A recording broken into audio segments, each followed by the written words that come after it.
can see Iman, I can see Farwa, Zahoor, and a number of other participants. Actually, such forums are really fruitful for the refinement of the participants, because these forums provide the participants to polish their skills, to enhance their knowledge, and to exchange their views.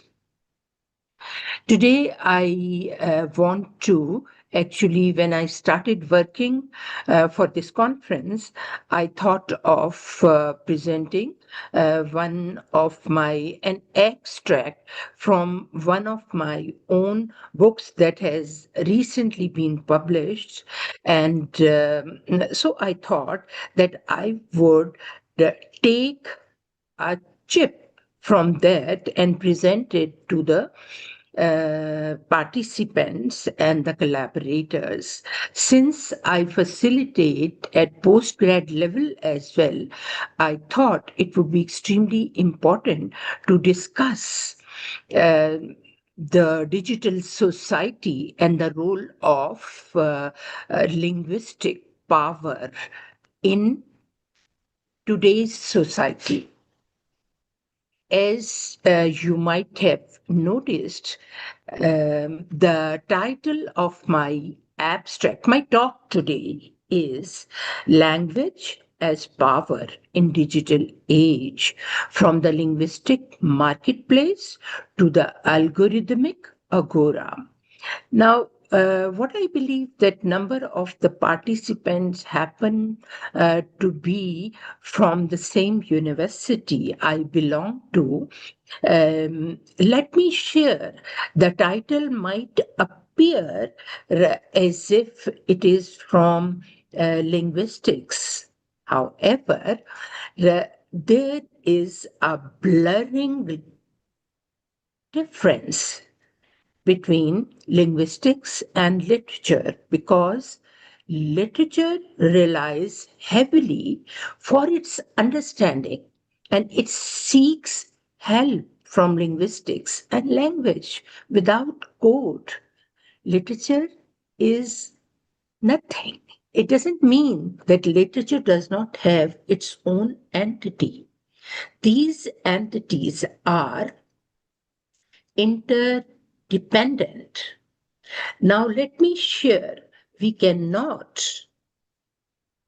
we cannot ignore the presence of market in today's time. Please see that the study that I'm going to present is based on our book, Language, Power, and Digital Society. It's a socio-linguistic perspectives on online communication. And these social linguistic perspectives are used in literature as well. This abstract particularly explores the transformation of linguistic power in contemporary digital society by examining the shift from Pierre Bourdieu's notion of linguistic marketplace to the algorithmically structured communicative environments of social media platforms. The primary objective is to investigate how digital infrastructures shape the production, circulation, valuation, and visibility of discourse in networked publics. The study addresses a particular research question, which is how do algorithmic systems reconfigure linguistic capital, communicative competence, and symbolic power in digitally mediated environments? The theoretical framework draws upon Bourdieu's concept of linguistic capital, symbolic power, and symbolic violence, while integrating insights from digital sociolinguistics, platform studies, and theories of algorithmic governance, employing a qualitative, a critical sociolinguistic methodology. This research synthesizes contemporary scholarship on digital communication, platform architectures, and online participation. The analysis demonstrates that digital platforms function as socio-technical marketplaces in which communicative visibility is governed not only by linguistic resources but also by platform affordances, recommendation systems, moderation regimes, and engagement driven metrics. Although networked environments expand opportunities for participation and facilitate the emergence of counterpublics, they simultaneously reproduce inequalities through algorithmic gatekeeping, unequal digital literacies, and asymmetrical governance structures. The findings reveal that communicative power increasingly emerges from the interaction between human agency and algorithmic infrastructures rather than from linguistic competence alone. This research concludes that language is in the digital age must be understood through an integrated framework linking discourse, technology, and political economy. Future research may further examine artificial intelligence, multilingual digital ecologies, platform regulation, and linguistic justice in increasingly automated communication systems.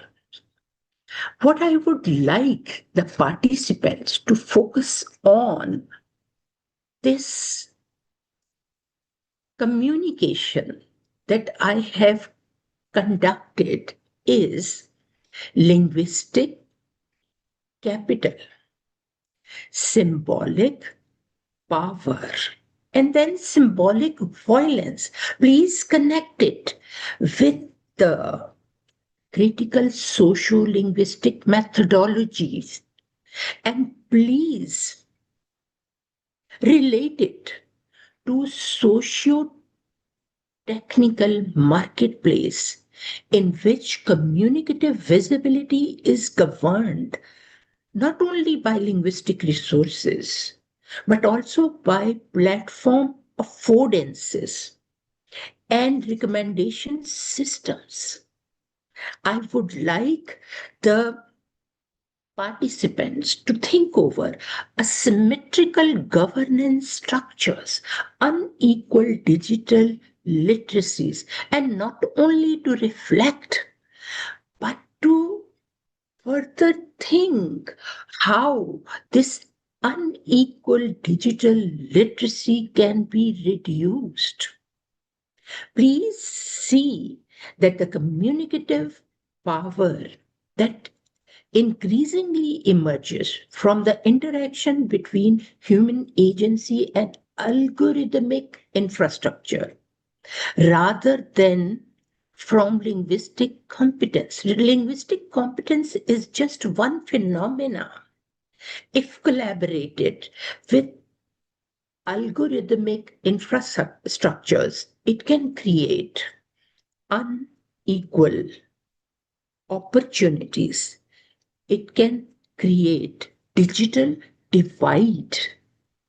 What I would like the participant to think over and carry from this conference is that language in the digital age must be understood through an integrated framework linking discourse, technology, and political economy. I would like the participants, especially the young researchers, to further examine artificial intelligence, platform regulation, and linguistic justice in increasingly automated communicative world. This is what I would like to leave here. I shall be here throughout the session to discuss these aspects or any of the aspects that arise from the interaction of other speakers so that we can collaborate and collaboratively we can create newer knowledge. Thank you, Dr. Huma, and thank you all for listening to me. Thank you so much, Dr. Naila. We are really honored to have such an accomplished share of ideas with us. And it is a very timely topic in this digital age. And the language is one thing that without this language, human being is no more a human being.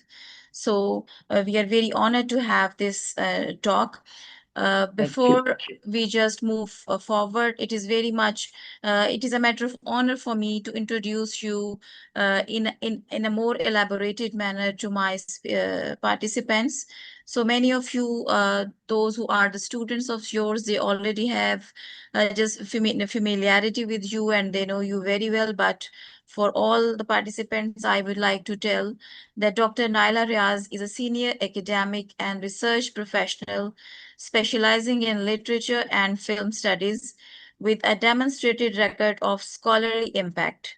She holds an H index of 8 in Web of Science, indicated indicating consistent citation performance and engagement with international research communities.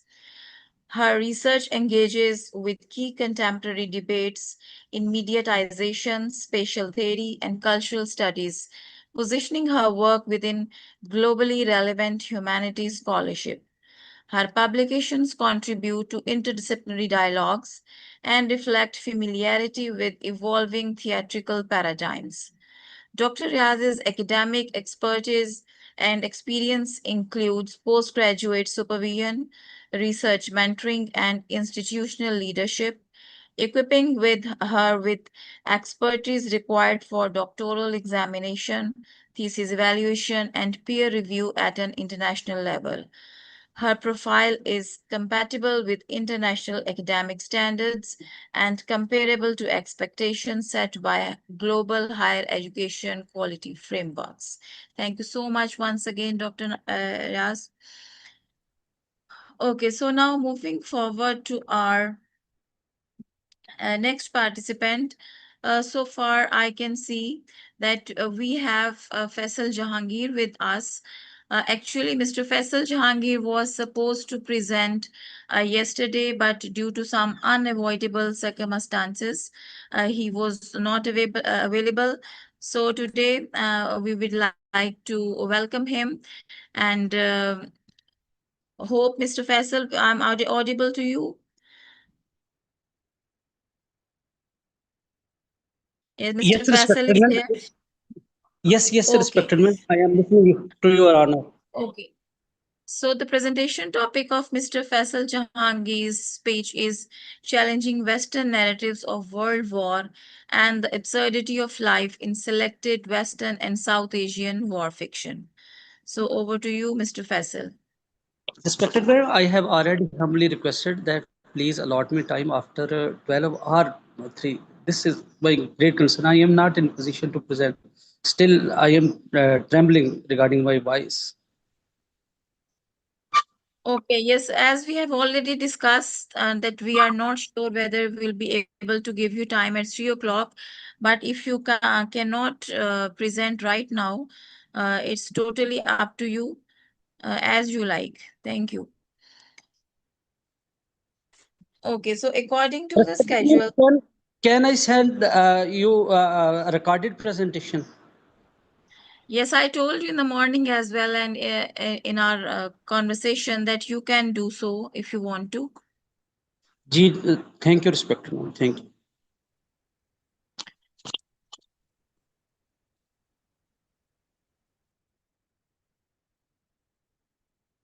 Okay, so we have more contestants with us, and still we have to wait for the international speakers. So, but we cannot stop this very process of engaging discussions. So, as I can see, we have Ms. Kalsoom Afzal with us, and she has been with us since a long time. So, if Ms. Kalsoom is here and she is interested and she is ready to just give her presentation right now, she can always do that. Are you here, Miss Kulsum? Assalamu alaikum. Yes, respected ma'am, I'm here and I'm ready to present my topic.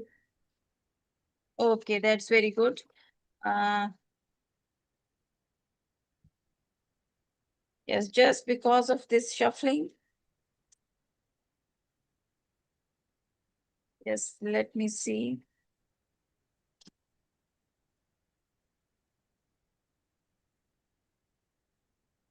Okay, yes, please, Ms. Kulsum, you can present right now. And before that, we just start with Ms. Kulsum. Let me have her introduction with you so we may become familiar that who with whom we are and what she is going to present and something about her. So Ms. Kulsum Afzal is a lecturer in the Department of English at Minhaj University, Lahore, and is currently pursuing a PhD in English linguistics. Her academic background bridges literature and linguistics, fostering an interdisciplinary approach to research. She holds an MPhil in English literature with a thesis examining hybridity and identity in Kuratulan Heather's River of Fire. She has also completed a postgraduate diploma in corpus linguistics and a diploma in Python programming, reflecting her interest in integrating computational methods which literary and in within literary and linguistic research. Her scholarly contribution include 13 research articles and 3 book chapters. As the convener of the Literary and Debating Society at Minhaj University, Lahore, she actively promotes critical thinking, intellectual engagement, and creative expression among students. Her research interests include corpus linguistic, post-colonial literature, digital humanities, and interdisciplinary literary and linguistic studies. So over to you, Ms. Kulsum. Thank you so much, ma'am.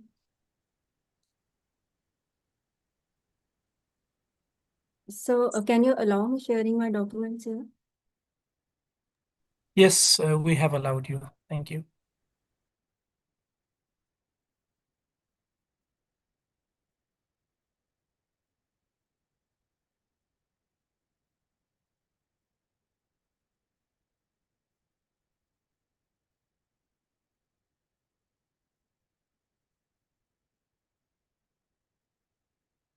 I think it's visible to you.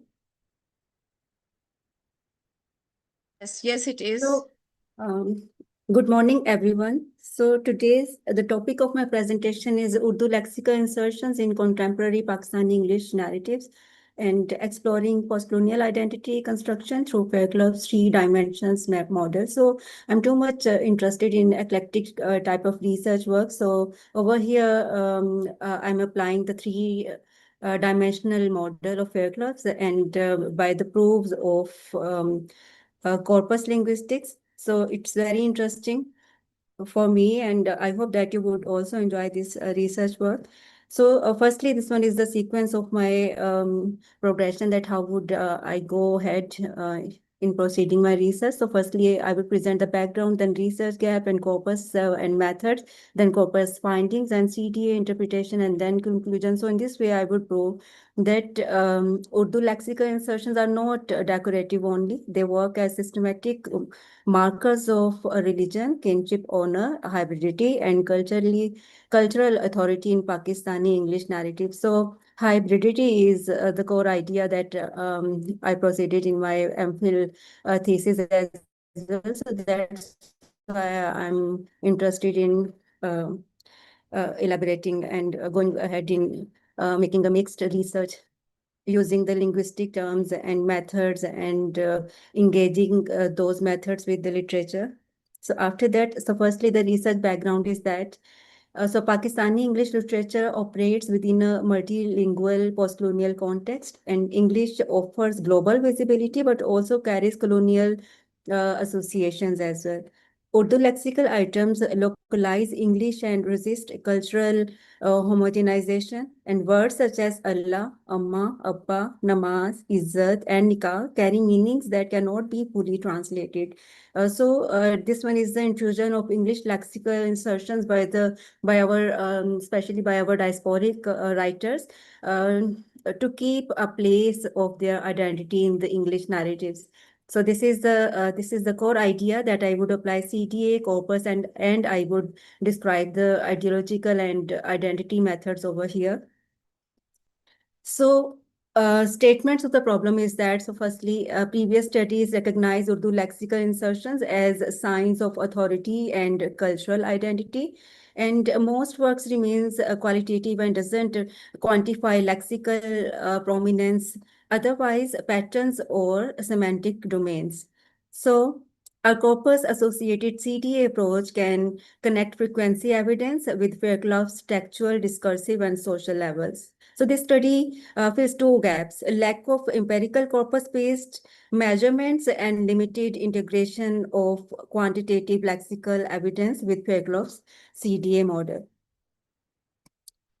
So these are the research objectives. So firstly, identify and quantify Urdu lexical insertions in selected Pakistani English fictions and non-fictions, and compare lexical frequencies across selected authors and text to determine dominant semantic categories emerging from frequency analysis, and analyzing lexical insertions through Fairclough's three-dimensional model and exploring how dominant lexical patterns construct post-colonial identity.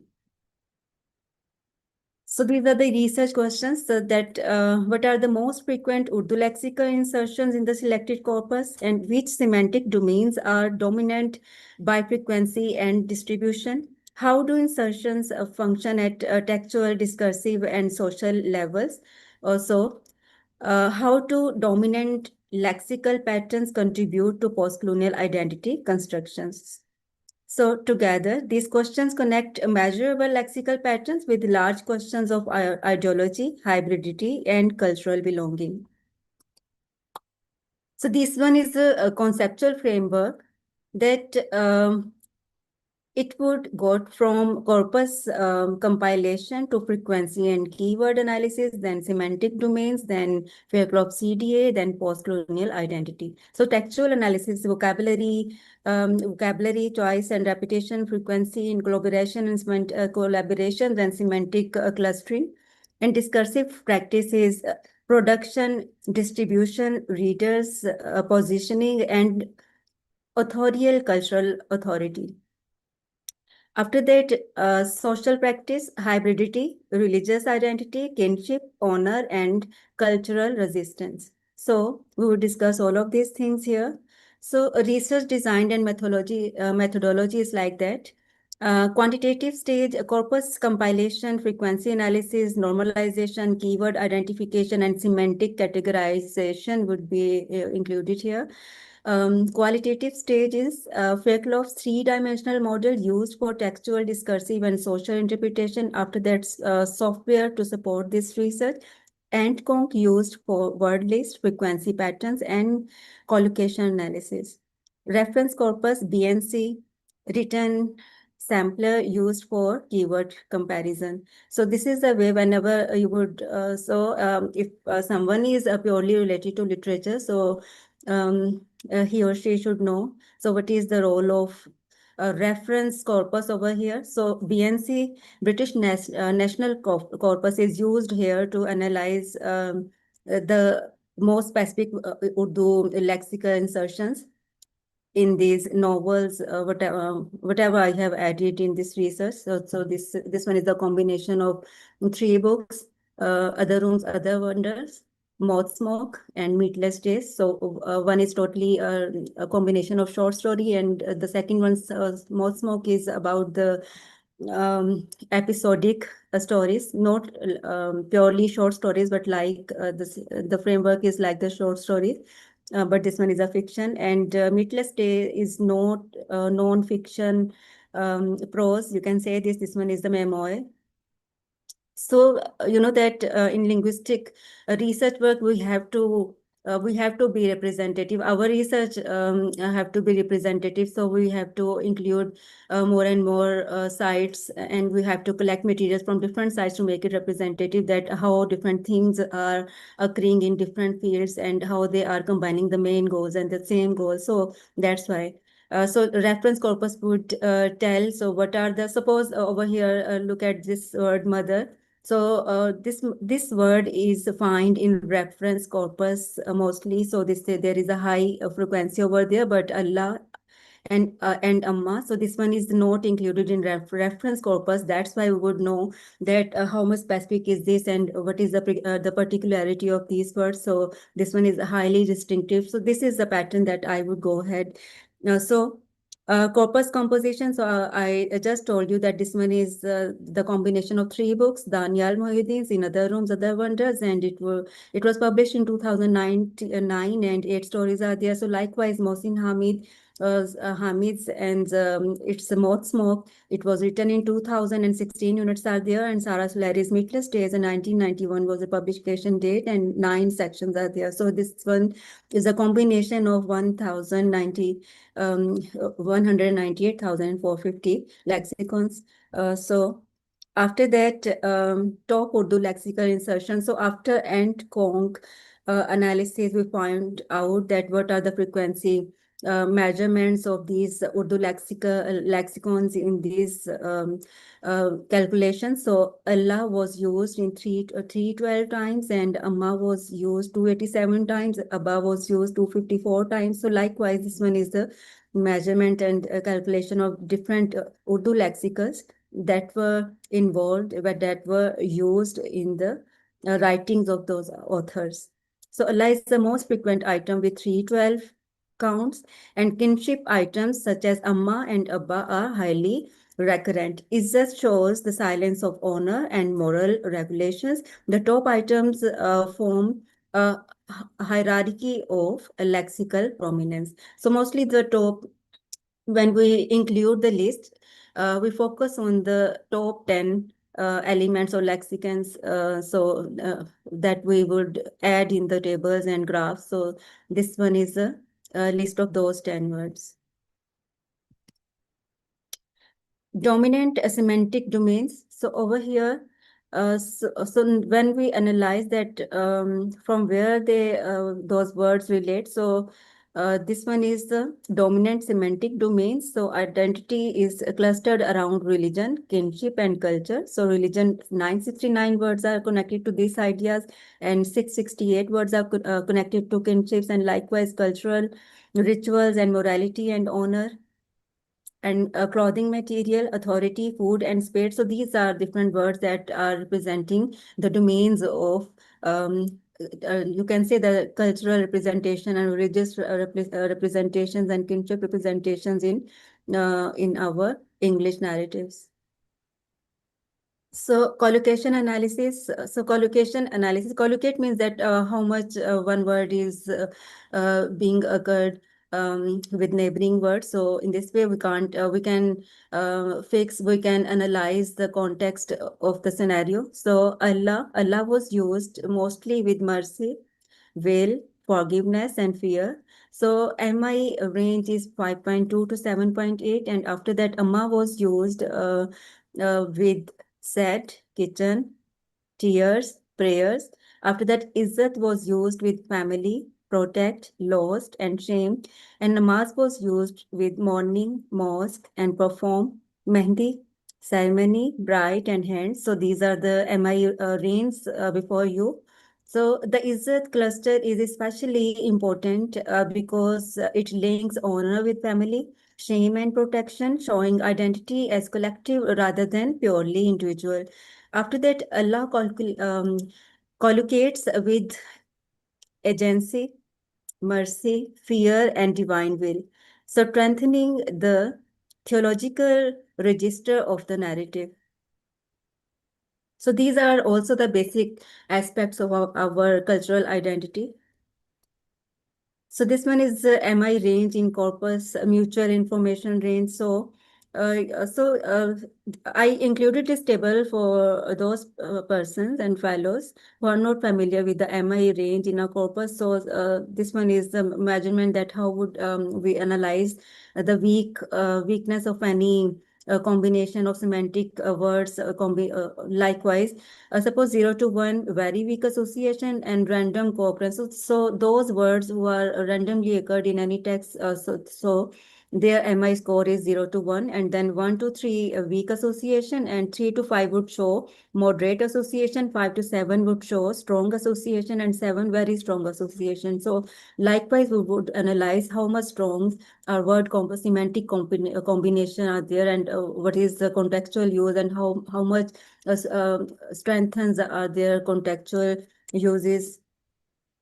So author-wise distribution. So green color, it is representing Moinuddin's lexical insertions in his book, and the next color, maroon color, is representing the Hamid's contribution, and mustard color is producing the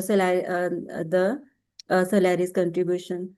So in this way, we can find it out how authors are using these different lexicals, like Allah is used by Moinuddin mostly in his book, and after that Amma, and how the authors are using these words, what is the frequency, and what is the difference of levels, and the difference of use. So after that, Fairclough's level 1 textual analysis. So this one is the description of vocabulary, repetition, and semantic clustering. So firstly, repetition, Allah, Amma, Abba, Namaz, and Izzat appears as recurring narrative structures rather than occasional signs. After that, religion and kinship dominate the lexical map, creating repeated identity frames. And then collocation, Izzat collocates with family, protect, shame, and reputation, tying morality to communal regulations. So textual evidence shows that Urdu items operate as carriers of cultural knowledge, not as ornamental insertions.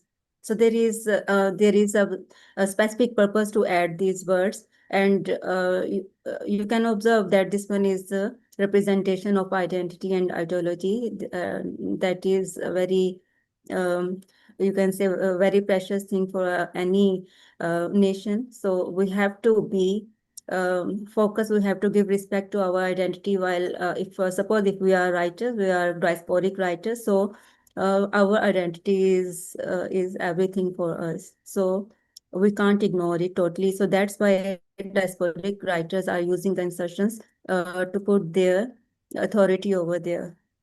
So whenever we talk about authority, it is about the power. So that's why the power Fairclough model is added over here, because it represents ideology and power. Fairclough's level 2 discursive practice. So firstly, you know that Fairclough describes there are 3 levels. So firstly, you would read the text. After that, you would check the discursive practice of the text. You would interpret the text. After that, you would find out what is the implication of this text in the society, how society is applying these rules in their real life, if they are applying or not. So that's why this one is the basic procedure. So second level, Urdu insertions are often left untranslated, asserting a cultural authority. Authors negotiate between global English readership and local Pakistani identity. The narrative voice resists a complete assimilation into Western literary norms. So likewise, local readers experience familiarity. So whenever any local reader would read it, he would find local readers experience familiarity and cultural recognition. International readers encounter linguistic difference and cultural specificity. Non-translation creates productive distance and resist homogenization. So discursive practice becomes a negotiation between global literacy circulations and local self-definitions. So Fairclough of level 3, social practice, post-colonial hybridity. English narrative structure is localized through Urdu vocabulary. So this one is the point. English narrative structure is localized through Urdu vocabulary. Familial identity is here, kinship terms, foreground relations and communal belongings. Religious identity, the dominance of religious terms reflect the centrality of spiritual discourse. Honor and morality, Izzat and Sharafat represent social regulation and collective reputations. So Urdu insertions create a hybrid discourse in which English carries local, religious, and familial and moral meanings. So the corpus shows that Urdu lexical insertions are systematic, semantically clustered, and ideological meanings. So I have explained these terms, so to save time, I would go ahead. Contribution of the studies. So theoretical contribution is that it combines corpus linguistics, CDA, and postcolonial theory to explain literary identity and constructions, identity constructions, and methodology. Uses frequency, normalization, semantic domains, and collocations as evidence for CDA interpretation, and context adds systematic evidence to Pakistani English literary discourse and linguistic hybridity studies. So 214 distinct Urdu lexicals insertions types are identified, and 31% religious domain at the largest semantic cluster, and it included 21% kinship domain as the second largest cluster.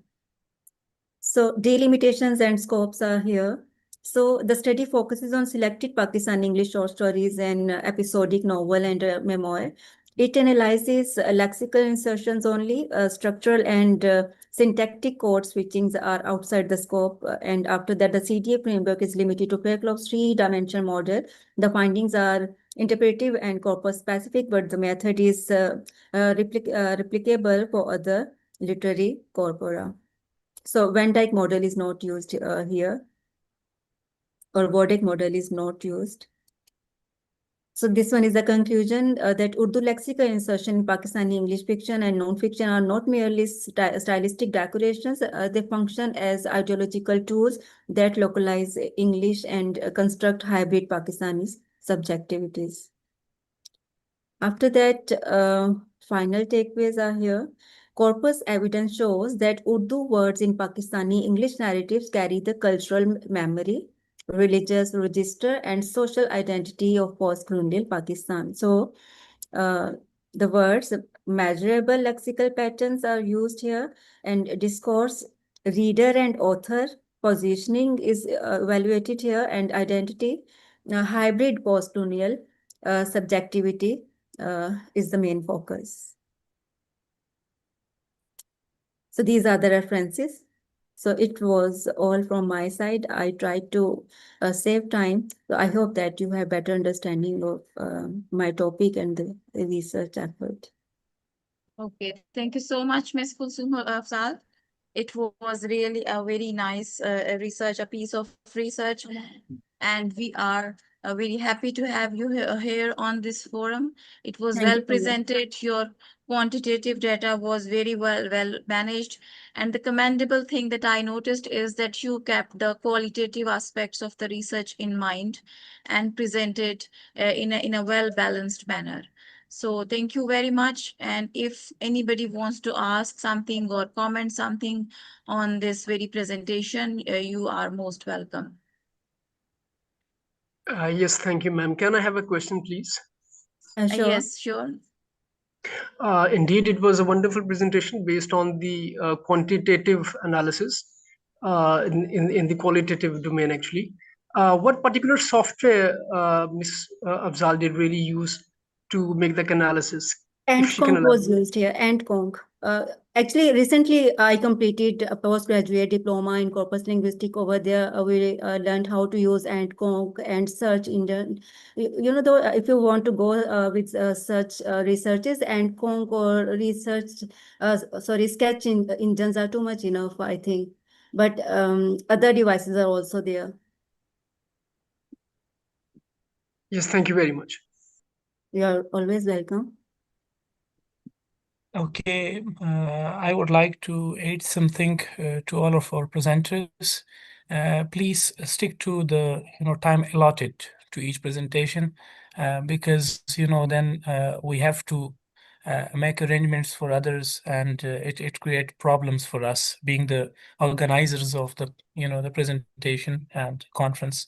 So please keep this thing in mind. It's a request to all of the presenters. Thank you. Over to you, Dr. Huma. Okay, yes, yes. It's very important thing that we have to keep in mind the time limit as well.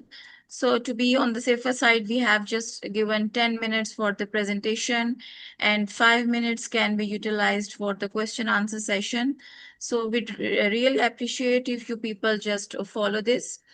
Now, according to the schedule, we just have the next presentation is of Miss Mariam Siddiq. So I hope she is with us. Miss Mariam is here with us. Can I ask a question to you people, organizers?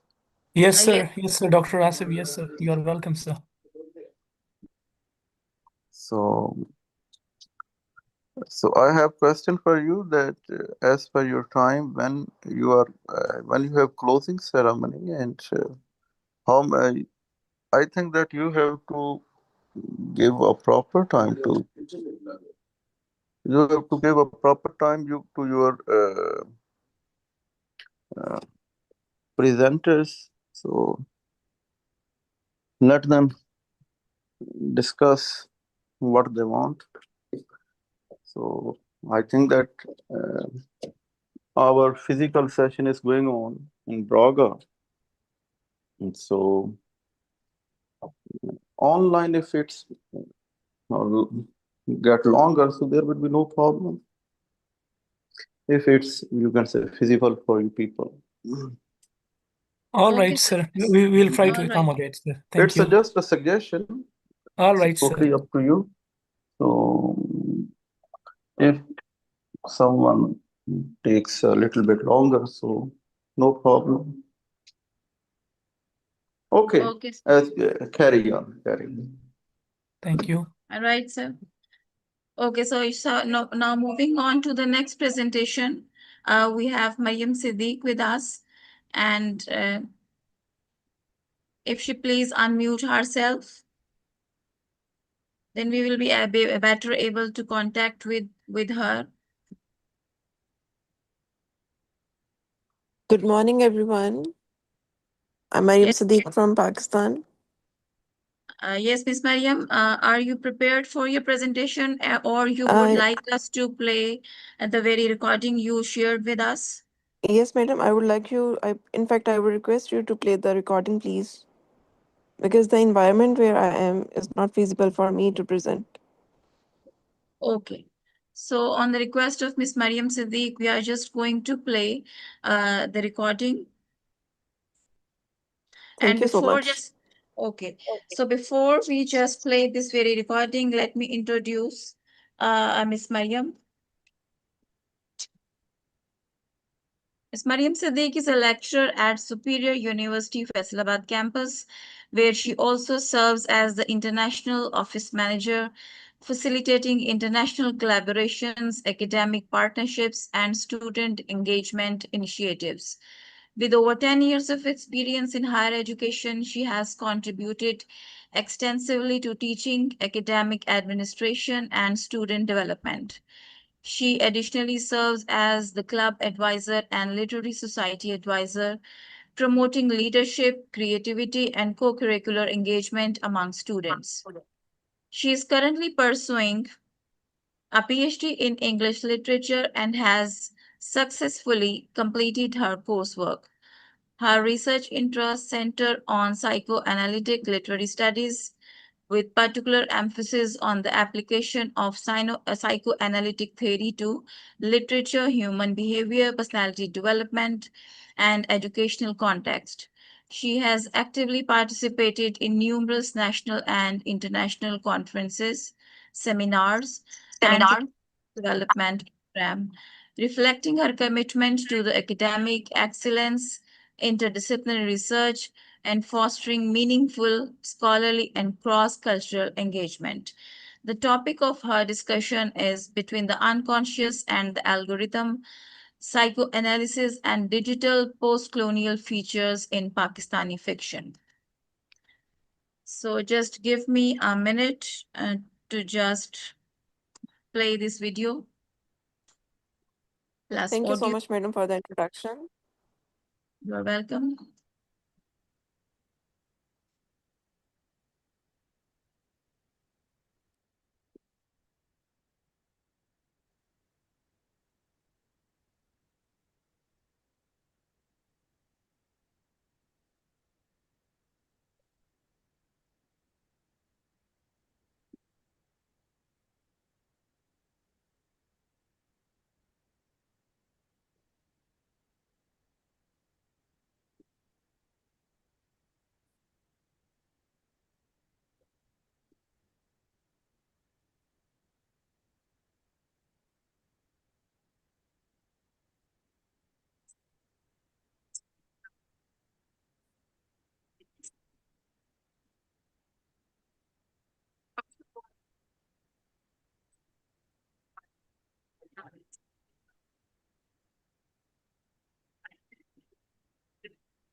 Pakistani fiction is very deep and embedded in our societies. Why I choose this very subject? Because in today's different age, artificial intelligence, surveillance technology. Dr. Huma, if you could please share the screen, yes.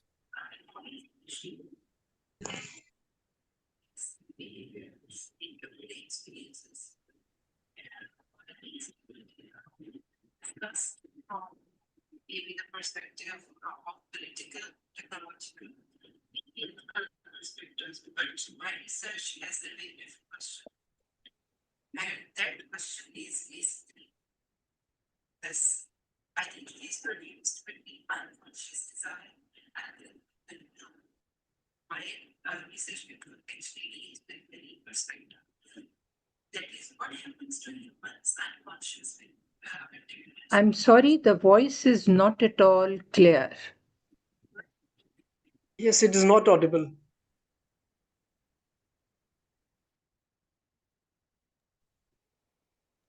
It's an otherwise an excellent presentation. However, the presenter is missing. Dr. Ayla, I'm really very sorry because at the moment I'm somewhere at the funeral. No issue. And this was the very reason I recorded my video previously and shared it last night with madam so that I would be able to present, although offline, but I really wanted to be a part of this conference. Yes, no issue, but the voice must be clear because it masks the presentation. Madam, maybe there is an error or maybe the connection is not that clear, but the video I shared was actually clear. Let Dr. Huma deal with it. She will do it. Right, madam.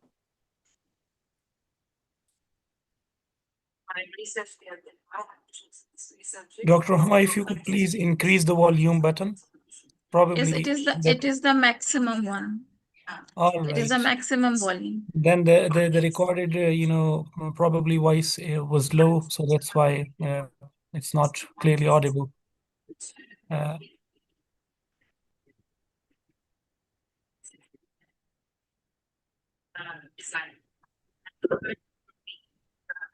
Subject formation.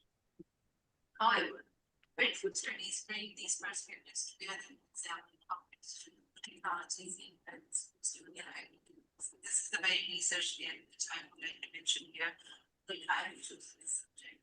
This very particular subject because they are unique available, which are basically dealing with the perspectives of society, but they are the very kind of digital technologies which are influencing post-colonial identities. They are very few of them.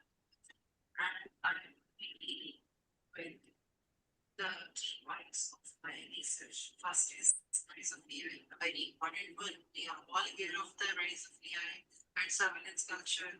Digital control is very much familiar. First, there is limited research. The third point actually is the gap. Limited research, one part of the action, and last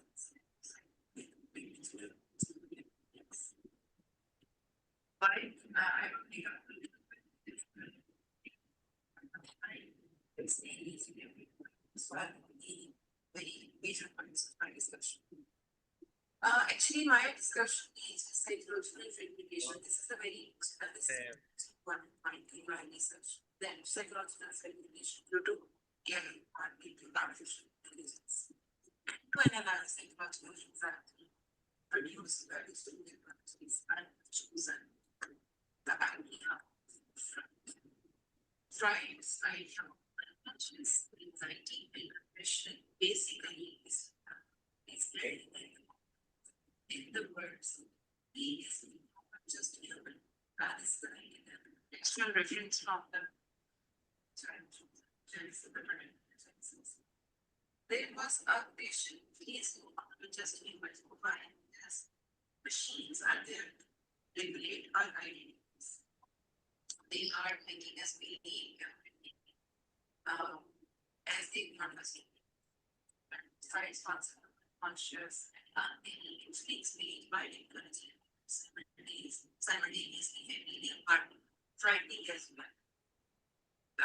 It is generally said what is general perception that excess of anything is dangerous. The same way I believe with this very subject that you know the importance of AI is very important. This is different from we are not playing it now. Very next idea is Lacan's idea of surveillance and case. Dislocation from the text exists in the system. Right. This is very because actually if you don't exist. Dr. Huma, it is really difficult to cope up with the audio. It's too blurry.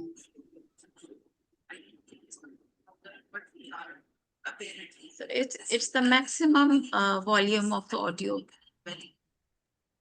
Yes, I believe maybe some problem at the time of recording the audio because otherwise it should have been at the right threshold.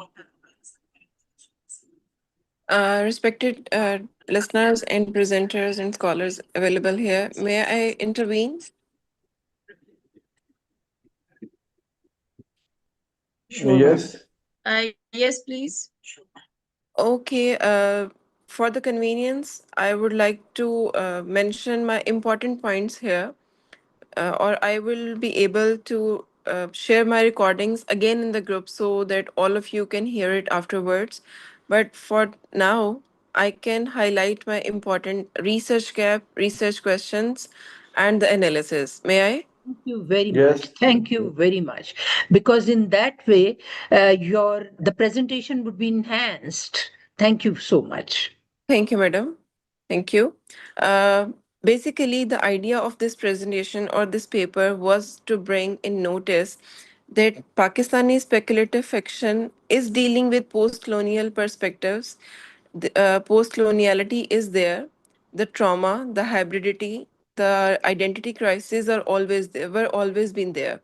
But my point of concern was basically a research gap which is missing in contemporary fiction. And that gap was actually Most post-colonial scholarship previously examined colonialism through history, politics, and cultural identity, while psychoanalytic criticism focuses on the unconscious, desire, and subject formation. So, this is the basic idea within my paper. However, very few studies are there which are bringing in notice the perspectives to examine how digital technologies influence post colonial identities. This was the very gap I wanted to mention in my paper. And this paper basically addresses this gap by integrating psychoanalysis, post colonial theory, and digital surveillance in order to study and analyze Pakistani English speculative fiction. This was the basic idea of my presentation. Let me have a general discussion about my paper. We all have been under the influence of AI. We are using artificial intelligence in our every field of life and work nowadays. Being a PhD scholar, I always try to find out my problems, find out my meanings through consulting from AI. This is my general idea. Whenever I get a document, I upload it on my AI and find out the key arguments. So this is how we are working nowadays. And my presentation shows a quotation from the novel, which is, "We are not just humans, we are no longer humans. In fact, we are becoming machines. We are being monitored. We are being disciplined. We are being under the surveillance of AI." This is where I would like to quote the very novel 1984, and the quotation was, "Big Brother is watching you." I feel the same scenario in this contemporary age as well. So, this was the basic idea in my paper, and I have amalgamated three ideas here. Freud's concept of uncanny, unconscious. Another idea was from Omike Bhabha, that is, we are very much familiar with the idea of hybridity. Edward Said's Orientalism, and Lacan's concept of gaze and surveillance. These three perspectives gave me the idea that digital control becomes a new form of colonial power. That is also mentioned in my presentation as well, that digital control is becoming a new form of colonial power. Now we are being under the influence of colonialism in a different form, and that is a digital control. We are being monitored digitally. And moving on towards the analysis point, I would like to share my analysis with all of you. That is, first of all, I would like to go back to my research objectives. What was the reason of finding this gap? Basically, the very first reason was to investigate how surveillance and algorithmic systems reshape identity. Actually, being a contemporary student or contemporary eras under the influence of this era, I myself feel that I am under a surveillance. Whenever I try to put any prompt on ChatGPT, any kind of AI tool, that tool already knows about me because I already have given it enough data about myself that it knows that I am a PhD scholar. And whenever I put any prompt there, the idea or the answer or the content given to me is according to my PhD. So this is the reason that how algorithm systems are reshaping our identity. This was the main objective of my research, and the other thing was how we are psychologically fragmented nowadays. Let's suppose I have a very difficult question to answer, and I am given that I would immediately go to AI. I would ask the reason, I would ask the important subjects, and everything will be given to me. And what would be the outcome? I'll be mentally crippled. I will no longer be a human because my answers is depending on AI and the answers given by AI. Although the algorithm available there, data available there is given by humans, but still the idea would longer be having emotions, the first-hand experiences. It is based on data already given there. This was the very idea. Moving on towards my analysis, I would mention very important thing. First idea of my analysis was surveillance is there because we are under the surveillance, and if we do not exist in the system, if we are not in the algorithmic database, we are no longer available there. Means there is no identity, there is no personal identity available for us. And this is the quotation from the novel that says, if you don't exist in the system, you have no rights. Same as the system of society. If we are not available in the society, if we are not registered in the society, we have no rights.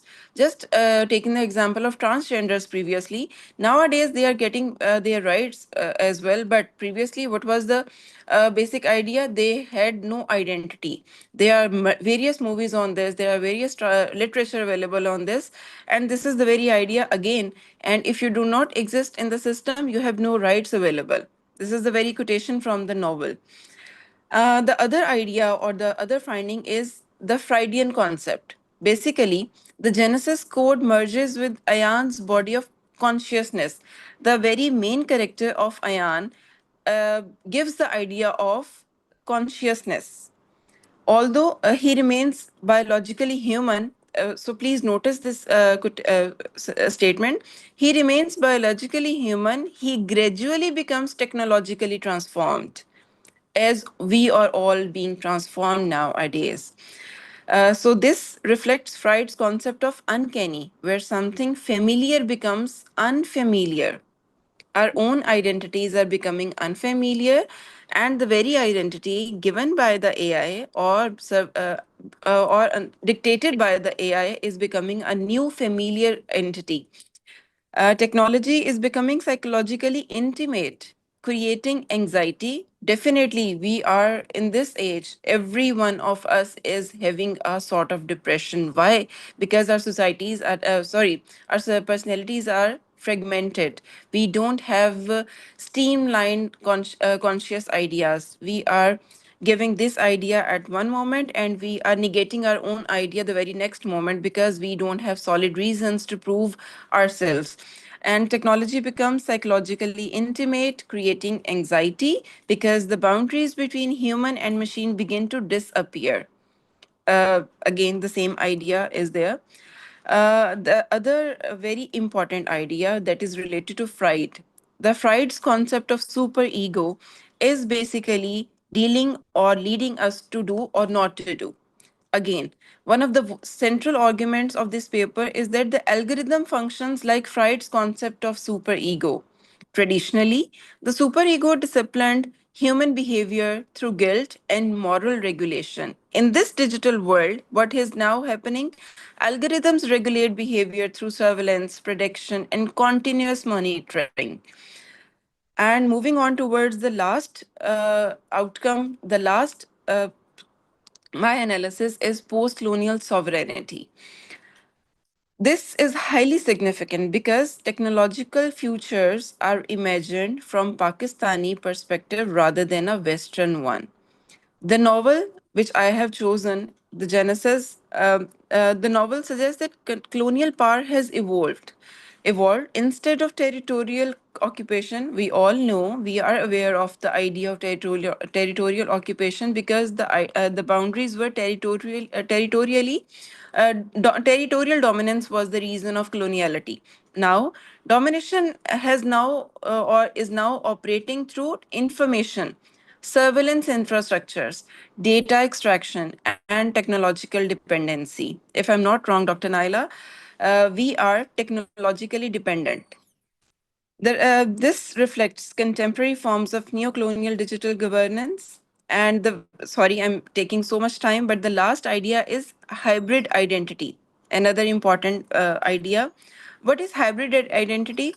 We are humans, but we are performing like machines. Our minds are being controlled by machines. And the very character of Ayan in the novel becomes integrated with Genesis code. He exists between multiple identities. If I'm not wrong, we all know we are students, we are scholars, we are professors, but our identities are multiple. We are not only one. I'm not only Mariam Sadiq. I am what I am dealing with AI when it gives me the idea Dr. Mariam even before getting the degree, I'm Dr. Mariam. So multiple identities we have. This is so Ayan in the novel is simultaneously human and machine, autonomous and programmed, local and global. These are the binaries created by digitalization and digital world. Uh, why I have chosen, I have already discussed, but what would be the contribution? What would be the future contribution? The major contribution of this research will be a very new idea, that is psycho-digital post-coloniality. Let me repeat, psycho-digital post-coloniality. And what is this term is basically a condition in which unconscious anxieties, technological surveillance, algorithmic governance and post-colonial histories intersect to shape contemporary identity. Moving on towards the conclusion, because I know the time is very short for us. My conclusion says that contemporary Pakistani English speculative fiction reimagines, it recreates, it reconstructs post-colonial power within technologically mediated societies. Through the combined perspectives of Homike Bhabha, Freud, Edward Said, and Foucault, the novel and this paper demonstrates that technology does not function merely as a tool of innovation, but as a mechanism that penetrates consciousness, regulates behavior, and reshapes identity. This was the very conclusion of my research. Thank you so much for your patience and for your attention. Thank you. Okay. Thank you so much, Ms. Mariam Siddiq. I really appreciate your willingness to present your paper in the conference. I can understand, but in spite of all the technological issues and other domestic unavoidable circumstances, you tried your best to present and share your precious ideas with us. I really appreciate you. And it is the very objective of Academia Humanities that we encourage all the participants, emerging scholars, and no matter what are the consequences, but we do appreciate that you tried your best. So Thank you, madam. if anybody has got some question, they are most welcome to ask, but it must be quick and short. I would really appreciate. Then we will move on to the next presentation. Yes, I welcome all your questions and comments, please. There Yes, is thank you. just, may I Yes, ma'am. speak? Dr. Yes, Dr. Naila, please. Uh, there is one comment, and that Yes. is the ideas that have been projected over here. No wonder they have, no doubt, they have nuance, yet they are debatable. And there are a number of things, even in the talk that I conducted and even in the presentations. So if the conference time allows, we can raise those questions as they are highly important for the young researchers. And we must understand that the recommendations by the researchers are the major points that the future researchers can take away. These are the takeaway points. And the researchers have every right to debate over them, to find out more literature. Thank you very much. Thank you, madam. Thank you for the valuable comment. Thank you. Okay, thank you so much, Dr. Naila. So the next presenter. बात सुने हाँ बस ठीक है sorry Okay. So the next presenter that we have today is Ms. Sidra Shafi. So before we start her presentation, let me introduce Ms. Sidra Shafi. She is an assistant professor of English at Government Islamia College, Graduate College for Women, Cooper Road, Lahore. She is a researcher, master trainer, and a PhD scholar in education at Lahore College for Women University. Her research interests include language, education, TESOL, applied linguistics, corpus linguistics, and English literature. She holds a Bachelor of Law, that is LLB, with distinction from Punjab University Law College, and has earned postgraduate certifications in experimental phonology and critical thinking in language learning and teaching from the University of Oregon, USA, a U.S. consulate alumni and international fellow. She has participated in prestigious academic and leadership programs supported by the U.S. Embassy and RELO Pakistan, with over 17 research publications and presentation at national and international conferences. So she developed her research skills and contributing to emerging scholarship in translation and language studies. So we have her presentation with us. And before she starts, let me share my screen and the very presentation so everybody can see the slides.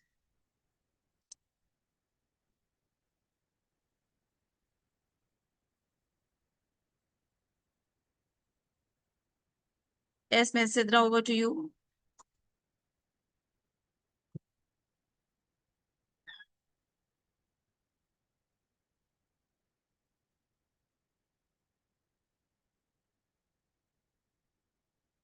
Assalamu alaikum, everyone. I hope I am audible. Yes, you are. Okay, thank you very much for giving me this prestigious opportunity to address to this wonderful panel where we are discussing a lot of interesting areas and been talking about it. So today I'll be given a chance to talk about logarithmic othering post-colonial identity and digital erasure in Chimenda Ngozi Adichie's Americana. So before moving ahead, I just would like to talk very precisely about Americana so that it would be very easy for everyone to got the idea. So basically, this published in 2013 and follows a young Nigerian woman, her name is Femelu, and who migrates to the United States for higher education. So through her experiences of migration or immigration, racialization and blogging, the novel examines how identity is reconstructed across national and cultural boundaries. So basically, Adichie drew inspiration from her own experiences of living both in Nigeria and US, using the novel to explore issues of race, belonging, globalization. And this study further argues that Americana anticipates, contemporary concerns about digital identity, algorithmic visibility, and technological forms of exclusion, making it highly relevant to this digital age, which is increasing day by day. So let's move on to the first slide because I know that there are time constraints. I need to be very vigilant about it. So I'll try to precise the ideas. As you can see that the study explores how Adichie's novel extends post-colonial discourse in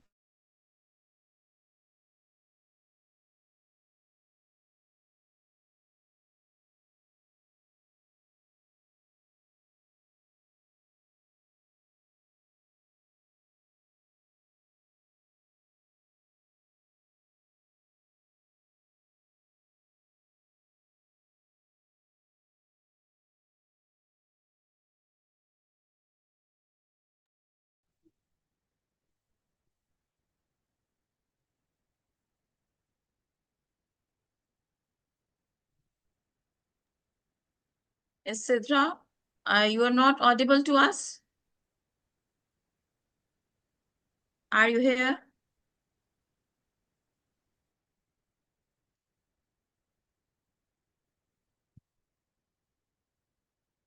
I believe she has lost her connection because she's not in the participants list. So we have to wait Okay, just for a minute or two so that she can rejoin. We request all the participants and presenters to be patient.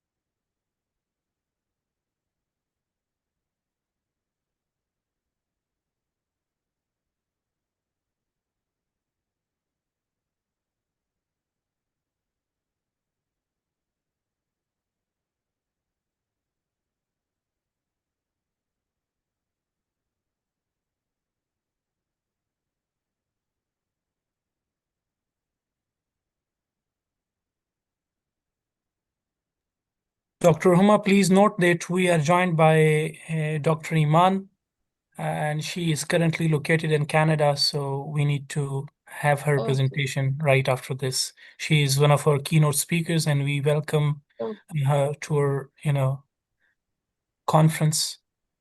Over to you, Dr. Huma, please. Assalamu alaikum. Am I audible too? Yes, you are Now audible. you are. Oh, Please I'm so continue. sorry. Actually, I don't have light since last night, so that's why I do have a lot of problem. That's why I had my Okay, no presentation. problem. You must carry Please on, excuse please. this glitch. Yeah, thank you. So let's talk about the research questions which I'm addressing in this research to examine how Americana represents a logarithmic othering through race, migration, and digitally mediated identity. And the second question is the investigation how blogging and digital communication simultaneously function as spaces of identity formation and digital erasure. So finally, this research actually explores how integrating post-colonial theory with the critical algorithmic studies enables us to reinterpret contemporary forms of exclusion in this digital era. Next slide, please. So if I talk about the theoretical framework, which I have designed, try to make it precise, that from post-colonial theory, I employ Homi ke Bhabha's concept of hybridity and the third space together with Stuart Hall's understanding of identity as a continuous process of becoming. So these perspectives are complemented by critical algorithmic studies, particularly the work of Safia Moja's novel and Ruha Benjamin, who demonstrated that algorithmic systems often reproduce racial hierarchies, which are, under the appearances of technological neutrality.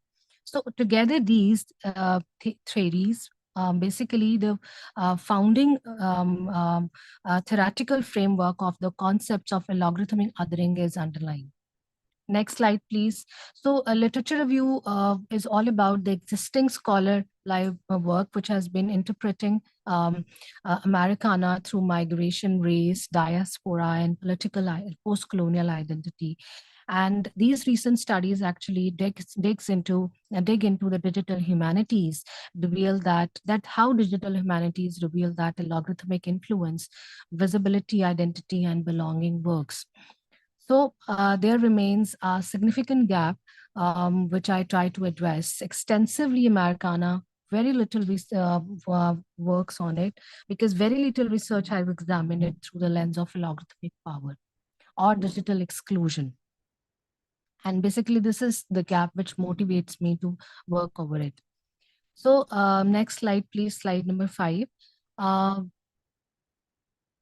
Basically, the conceptualization of a logarithmic othering is the central contribution to this research, because it's all about that the process that through which the computational systems extend colonial practices of classification and exclusion into the digital environment. So rather than treating the technology as a neutral, this concept explains how how logarithms, categorize identities to provide privilege to the dominant groups and marginalizing the others. So thus colonial, othering is no longer confined to political institutions, but increasingly operates through digital infrastructures. So methodology is, thematic textual analysis, where I examines the passages related to blogging, race, identity, migration, and digital visibility happening in the novel. And the analysis basically reveals that Ifemelu's migration is accompanied by a digital transformation of identity. Her famous observation that immigrants becomes Black illustrates how complex identities are reduced into standardized categories similar to logarithmic classification.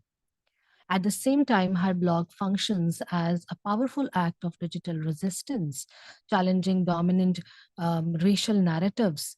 Nevertheless, the novel basically also demonstrates that online visibility remains controlled by opaque technological systems, making digital participation both empowering and exclusionary as well. So, summing up the critical analysis, the key findings generate several important findings. Americana basically reconceptualizes the idea of the post-colonial identity through the lens of digitally mediated experiences via character of ephemerals. Secondly, the novel anticipates contemporary concerns regarding the biases generated by this algorithmic and digital inequality, because when we are being exposed to the media, when we are exposed to the technology, so we represent ourselves into an entire different paradigm, because there we are not actually combating alone. We've been seeing a lot of appreciation, depreciations, POVs, point of views, so which makes, reconstructs, remake, and sometimes destroys something which is actually going inside us, giving a new dimension to the identity. And thirdly, the character of Efimelu's blogging, because she blogs, it emerges as a counter-hegemonic digital space, which is a very important key finding. So most importantly, the study introduces a logarithmic othering as a new interdisciplinary framework, because it demonstrates how colonial mechanisms of exclusion persist within computational technologies. But to discuss further, it suggests that the colonial power has, it evolved rather than it disappears. So today, the control is exercised not only through territory, but also through algorithms that regulates visibility and recognition. And in today's world, this is the most significant part. I feel like through the lens of logarithmic visibility, that irrespective of the quality of the content, irrespective of that how much the content is depreciating, it's discouraging or appreciating or exaggerating or certain ideas or content, if it's have a good logarithmic power, then it is the most authentic hegemonic elements to exercise in the society.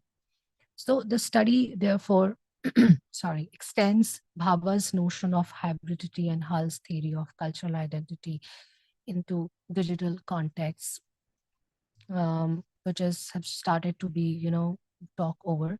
So by integrating literary criticisms with critical logarithmic studies, this research contributes to a new perspective of understanding identity formation in contemporary African literature. I would like to conclude my presentation that with these remarks, that the Americana is not merely a migration narrative. It is also a powerful critique of digital modernity, because this novel demonstrates that logarithms increasingly shape who becomes visible, whose stories are amplified, and whose identities remain marginalized. So therefore, logarithmic othering provides productive analytical framework for examining post-colonial identity in the age of artificial intelligence and the digital governance, which is inevitable and irreversible as well. There are certain future researches which we can further apply in this framework to other African, Asian, and diasporic literary texts, which deals with the artificial intelligence, social media, and digital surveillance. I hope I try to clarify the things within this time, limited time span. And thank you, everyone. Thank you very much for listening me. I welcome if you have any questions over it. So I just would like to end up on a very closing note that colonialism, it was once governed by territories. But today, logarithmic systems, they regulates the visibility of every one of us. Americana is basically providing us this lens, revealing this struggle for the identity that has entered us, or uh, transacted us actually into that digital age. Thank you very much. Thank you. Okay, thank you so much, Ms. Sidra, for your valuable ideas sharing with us. So I really appreciate. If anybody wants to have some quick question, you are most welcome. And because later on, after that, we have to welcome our the guest. She's the keynote speaker from Oman. So we welcome Ms. Iman Khalidi on the platform. So before we move on, if anybody wants to have some comment or just have a question, they are most welcome. Just one comment, and that is it is so very invigorating to see how the researchers have pinpointed almost the same issues with through different lenses. Thank you very much. Welcome to our next key speaker. Thanks. Thank you, ma'am. Thank you so Okay, much. thank you. Hafiz, thank you. Okay, so we are very happy to have Miss Dr. Iman Khalidi with us. We are honored to have her. She's one of the keynote speakers from Oman, as I've already mentioned. Let me introduce Dr. Iman with you all. Dr. Iman Khalidi is a professor at the University of Technology and Applied Sciences of Oman. She's a seasonal worker. She has a seasonal work at the University of Toronto. She holds a PhD in teaching English to a speaker of other languages from the University of Exeter, UK. She has an international experience in teaching English as a foreign second language. She has several certificates in business English, teaching effectiveness, instructional design, and IELTS. She has participated in numerous research projects on course design, instructional design, and digital pedagogy. She has given several invited plenary talks at international conferences. So today the topic she'll be discussing with us is understanding who we are, how we learn, exploring the connection between personality traits and learning style. Over to you, Dr. Iman. Thank you, Dr. Homa, for the nice introduction. Thank you so much. Please let me know if I'm sharing my screen with you. Yes. Is it shared? Not right now, just give me a minute.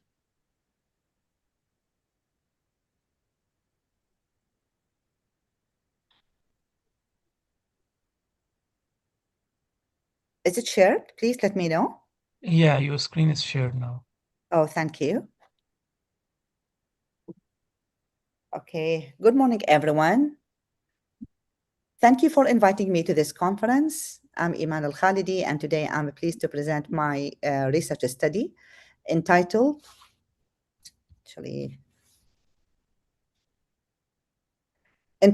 Understanding Who We Are, How We Learn, Personality Traits, and Learning Style. I hope you find this presentation interesting and informative. But I feel like I started with the conclusion. Yeah. So Yes. yeah, sorry.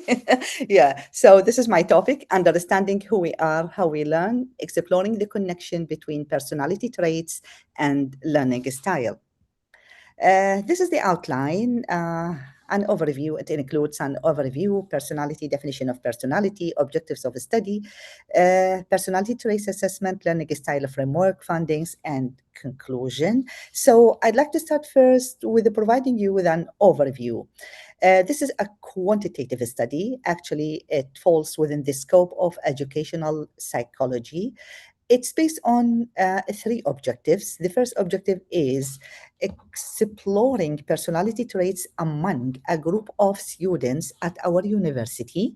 The second objective is to explore the learning style preference also among our students. And the third objective is to find out the relationship between personality traits and learning style. Also, the study draws on this hypothesis that understanding who students are is the first step toward understanding how they learn.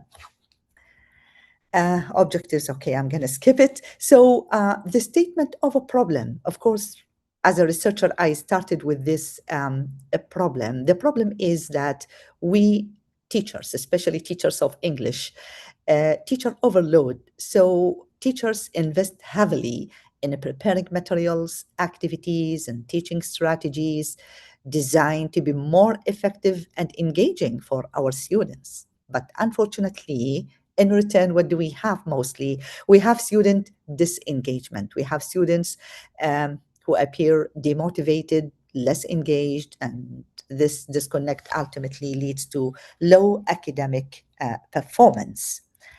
So first of all, this is a general definition of what is personality according to this American psychologist, Gordon Alport. The psychology means the mixture of how you think, how you behave, and how you feel that makes you different from other people. Personality also means differences in behavior, consistency across different situations. And I think that we are all familiar actually with this definition because everybody of us has his or her own personality that is, distinguished from others. In this study, I used personality assessment because we need to explore what kind of personality traits or what we say the dominant personality traits among this sample of students at the University of Technology and Applied Sciences. As you know, that measuring personality is not easy. Measuring personality, what do we need? We need kind of a framework or assessment. Reviewing the literature, there were certain frameworks for measuring valid measurement of personality, and the one that I adopted in this study is this one, which is called the Big Five Inventory Model. And the Big Five Inventory Model, this is a common model actually that was adopted by so many scholars and researchers regarding the assessment of a human personality. According to this model, as you see, it includes, actually, it measures personality across 5 dimensions. The first dimension is openness to a new experience. We have extroversion, we have neuroticism, we have agreeableness and conscientiousness. These are the 5 dimensions.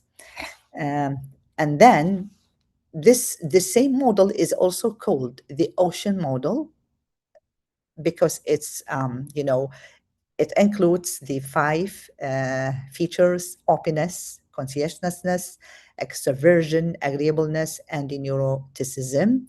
And here, as you see here in this graph, that each trait is organized. It ranges from low to high.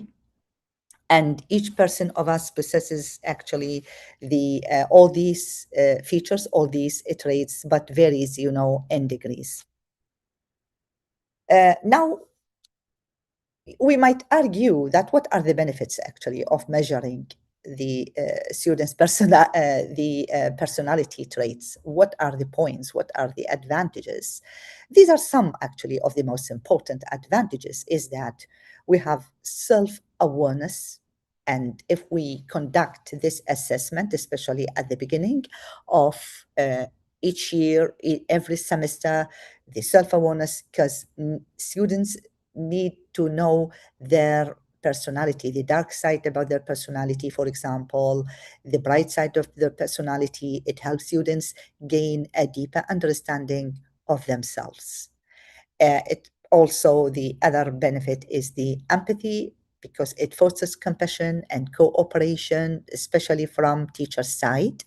If we know the personality of our students very well, we have emotional intelligence that helps students regulate their emotions. And the most important of all is for personal growth, because setting goals based on strengths and weaknesses encourages a growth mindset. Uh, Now, I'm going here to provide a brief definition, actually, of each personality trait. So let's start with openness to experience. And I don't know if you agree with me or not. I selected the photo of these two figures, those who are very famous, actually, and they are supposed to be, what do we say, characterized as open people, open-minded or openness.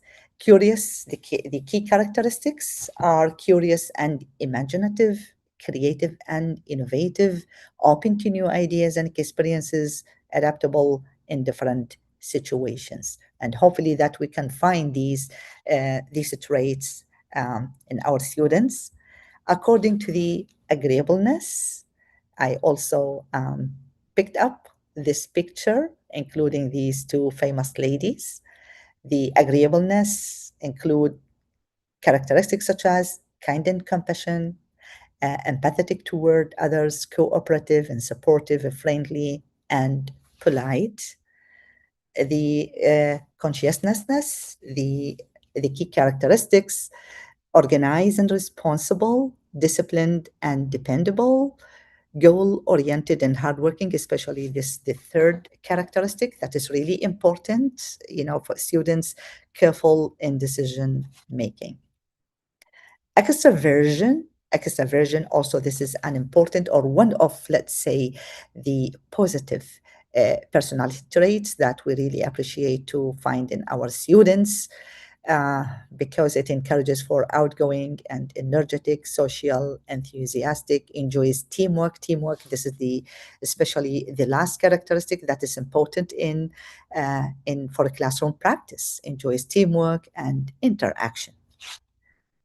Neuroticism, this is the negative side of personality. We all know that neuroticism or neurotistic people are experience more intense negative emotions, such as anxiety and guilt and fear and sadness, something like that. They also experience lower tolerance for stress, especially people who are always, under pressure or stress, feel stress, a greater tendency to interpret everyday situations as a threatening or overwhelming. We do have such students, actually, that we meet in the class, and really it's a serious issue if we have such students. So this is for goal one. What about the personality traits? And according to goal two, that is related to exploring the learning style, I also used a model, a framework, which is that belongs to RAID 1987, Perceptual Learning Style Preference Questionnaire. We all know that these are the six actually channels of learning. Visual people, we have students who prefer learning through images. We have auditory, some students who prefer learning through listening to lectures, discussions. We have kinesthetic, some students who prefer learning through movement, activities, something like that. We have tactile, those students who prefer learning through touch, and manipulating objects. We have a group students, who prefer to learn in groups, sharing ideas, something like that. And we have individual, those people who prefer learning, alone and working independently on their own pace. Okay, so that is the second framework that I use in this study for collecting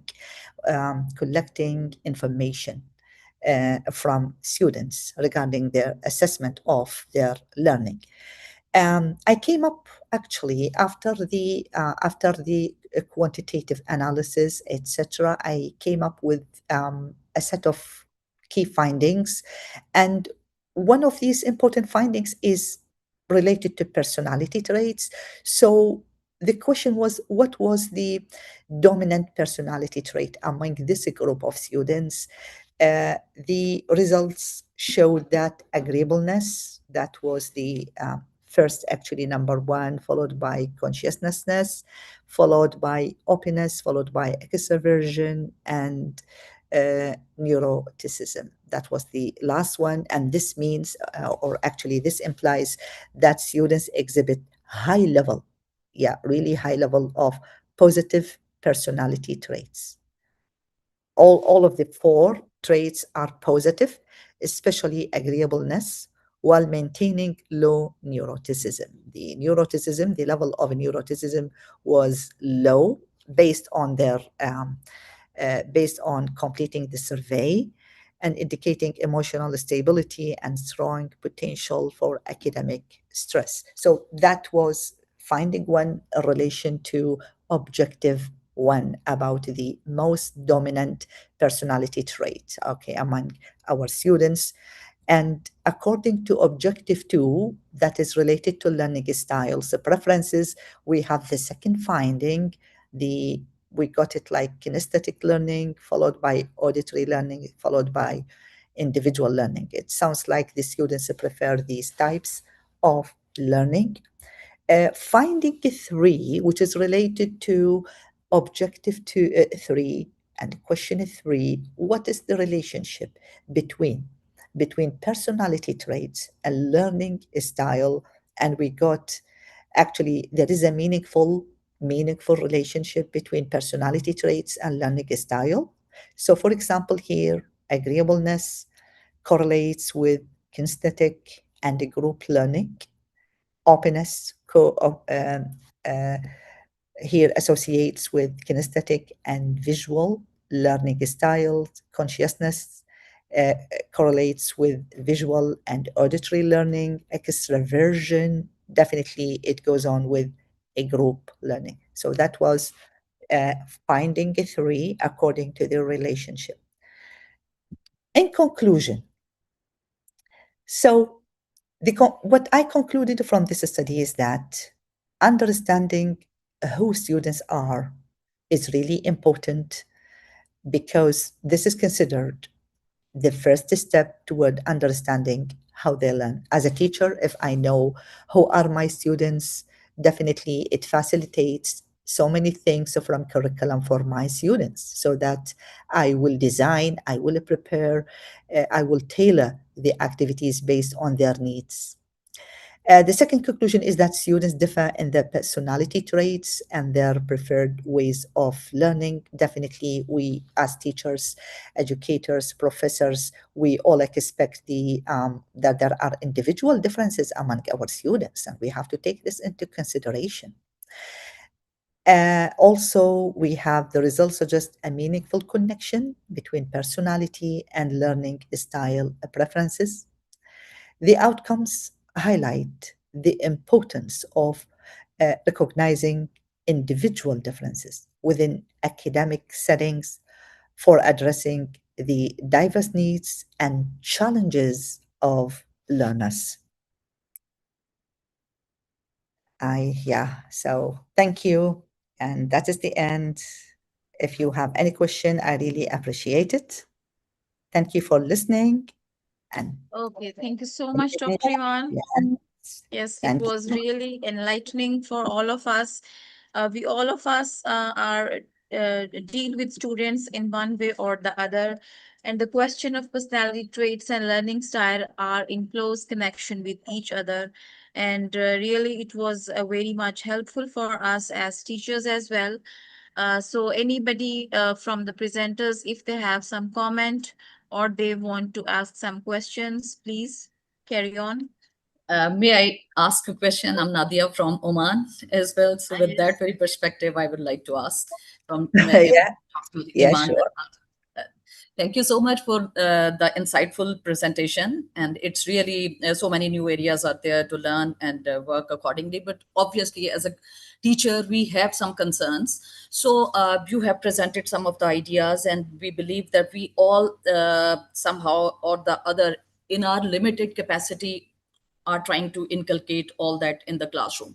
But the thing is, sometimes we are so much confined with the limited syllabus that within the time frame we are supposed to go at, according to the limitation of time, according to the day scheme of studies. So what do you think this type of values or this type of situations, when we are encountered with some sort of problematic students, so what do you think, are we able to address all these issues inside the classroom, or do we need to have some sort of counseling sessions, or go ahead for one-to-one interaction with the students? In that particular scenario, what should be the recommendation for us all?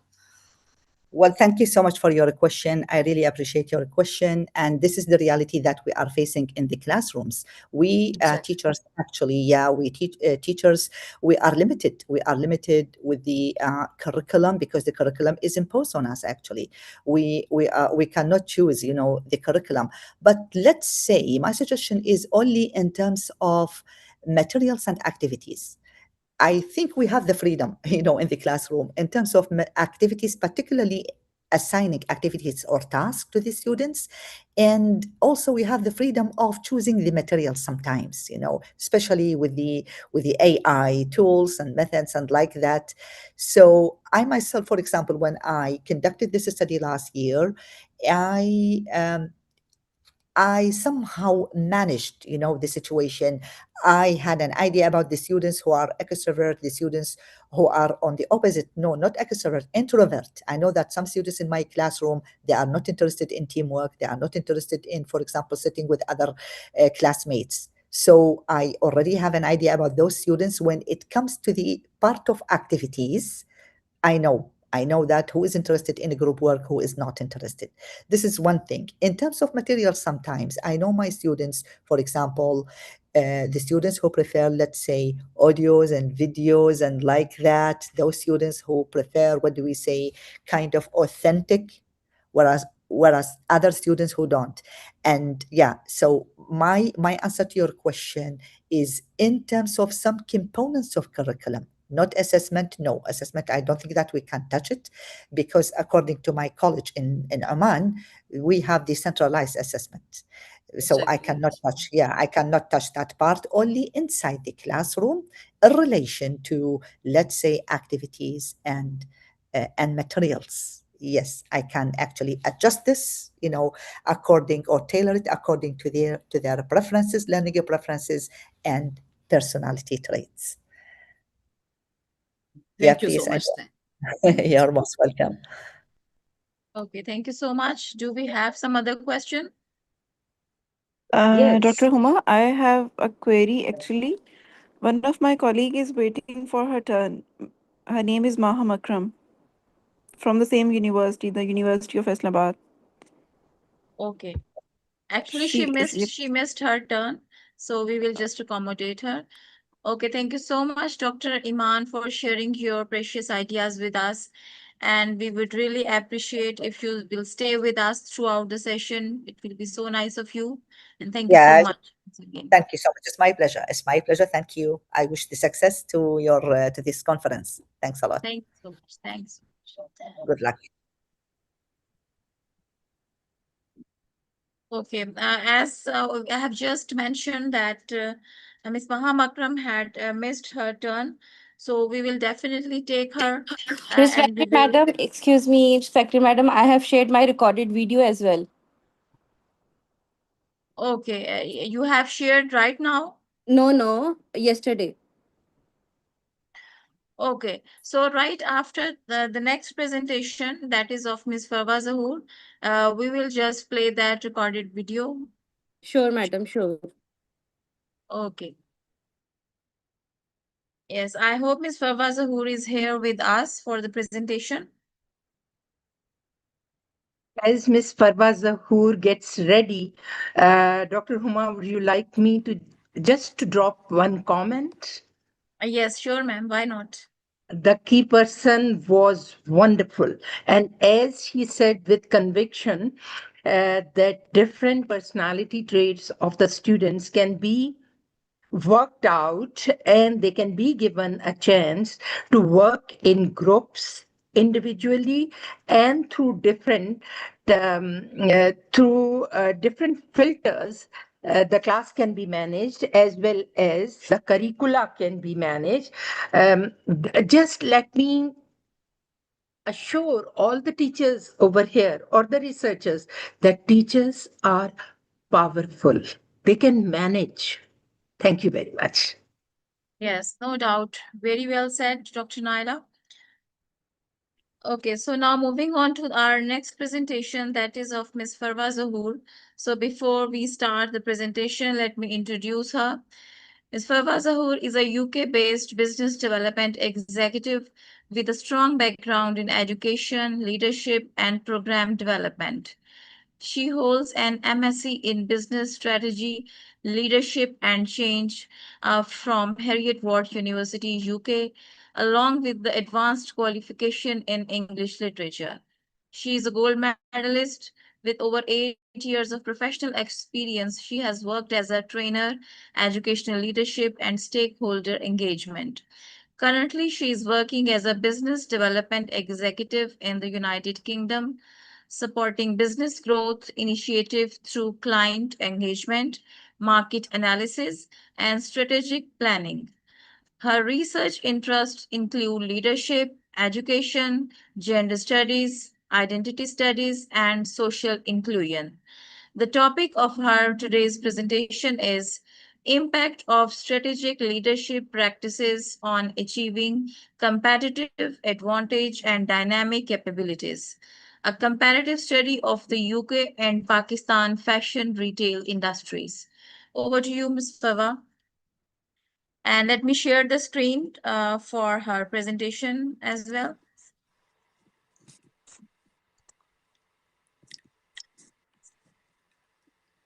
Hi, everyone.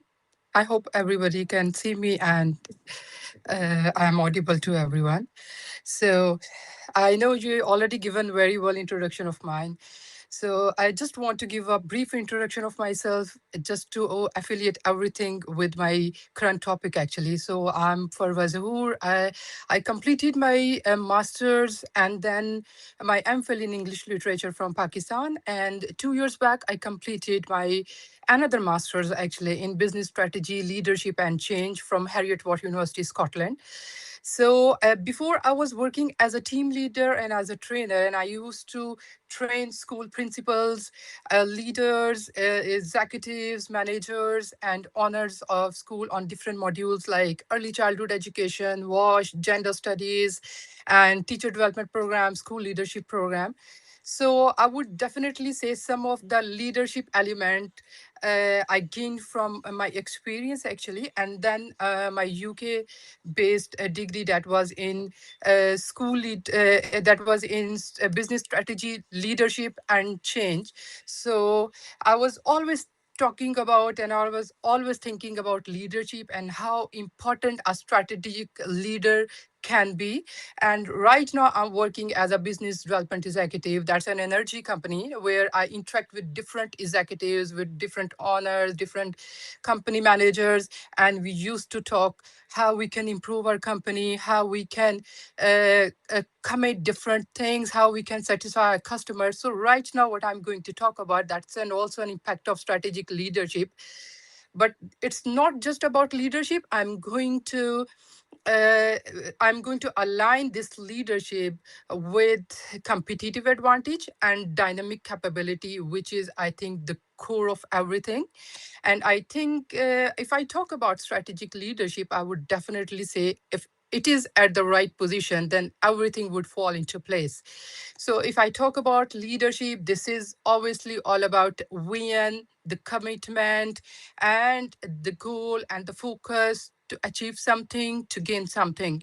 And it is not, though many, I was reading some of the research papers of last years, even of 2023, 24, 25, and I came to know that so many people are talking about leadership. And even before that, so many people are talking about leadership.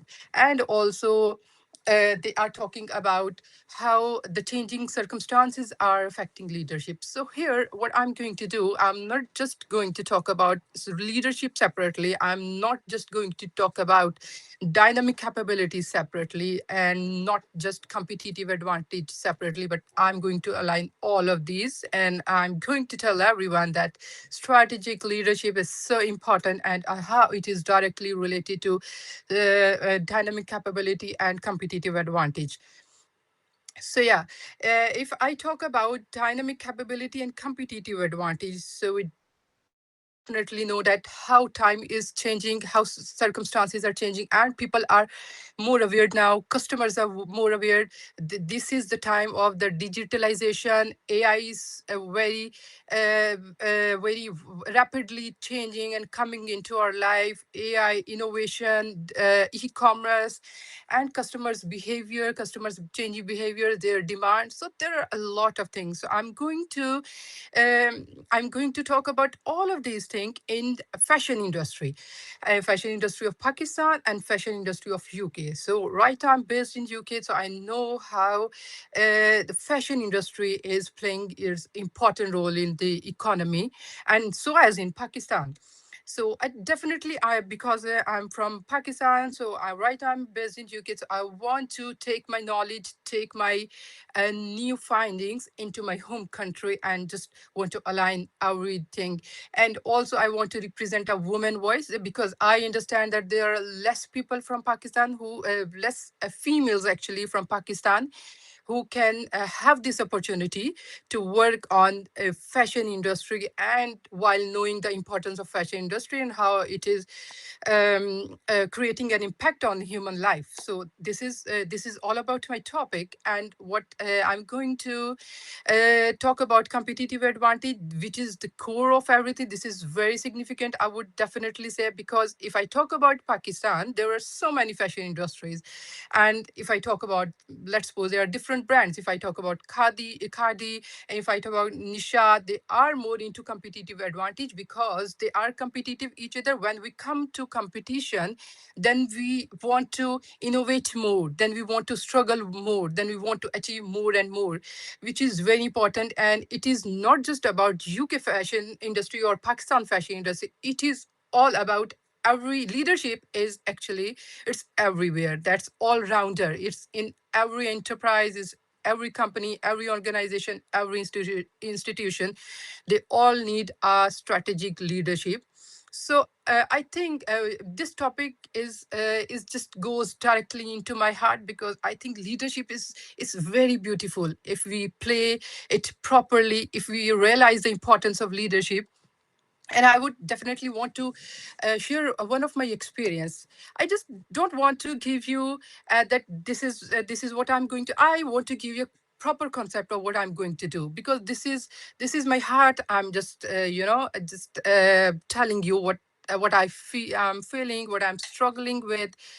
Because when I started working, when I was working as a leader, and as a trainer in Pakistan, and I came to know when I started working, and I was there were different trainees were with me, and I was thinking at that time that maybe authoritative leadership is something I should work on, and I should adopt this method or adopt this style. But later on, I came to know no, it's not just about authoritative leadership. It might be democratic leadership. And later on, I realized no, it's not about only democratic. There are so many style of leadership that we can adopt, we should adopt actually.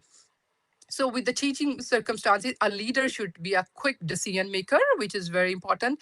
In this circumstance, we are changing every day. Every day we are changing. If I talk about UK fashion industry, Timu, and if you might all know Shein and Timu, they are putting pressure on the fashion industry, and they are gaining too much pace into that. So with changing some circumstances, our leader should take the steps quickly. And those steps, if I talk dynamic capability, if I talk about dynamic capability, this is what it is actually, where we have to change and change our maybe our inside policies or maybe our inside decisions just to cope over with the circumstances, just to cope over with the problem, with the challenges, with the struggles we are facing. And this is the way we are progressing to towards gaining the good economy, towards gaining the confidence of the customers, and towards satisfying them actually. So for this, I'm going to, if you just scroll down a little bit more, so I can give you my research, what I'm going to do. I definitely, I'm going to use the theories of leadership, dynamic capabilities, competitive advantage. And also I'm going to use qualitative and quantitative methodologies both, because I think that interviews are very important. This is what I'm going to construct the interview surveys, survey questionnaire, and I would definitely want to take the opinion of the people. I want to know what they are thinking about strategic leadership and how they are seeing the progress of UK and Pakistan fashion industry, and I'm definitely going to make a comparison of it. And then I will align this strategic leadership with competitive advantage and dynamic capability, how we can achieve that to gain more and more into that. And also in quantitative and qualitative, yeah, obviously I will use, and for the reliability and to validity, I will definitely do the regression. I will use the regression methodology and SPSS scale, Likert scale, and all these things I will align with that. So I'm going to use this, and I just want to let you people know that how important to become a leader, to become a strategic leader, how important it is to make decisions on the right time, due with the changing circumstances. If I talk about one of my experience, and I was working as a trainer then, and I was working on a task actually, and I segregated different groups. I made different groups, and I made group leaders in that. And in the mid of the task, I asked the leader to shuffle in all other groups, and they have to leave the task and they have to go to the other groups. And I was watching them, how they are going to interact with new people, how they're going to interact with their self, with the new material they have, with the new things, with the changing circumstances. So this is what it is, because every day we are changing, every day a leader has to meet with different people, they are working on different platforms. So it is very important for a leader to know the responsibilities, to know what they're going to do, and how we are going to do that, to have that vision and to have that focus and commitment, to have that quick decision-making power, and to achieve competitive advantage and dynamic capabilities in obviously fashion industry of UK and fashion industry of Pakistan. So this is all about my my topic today.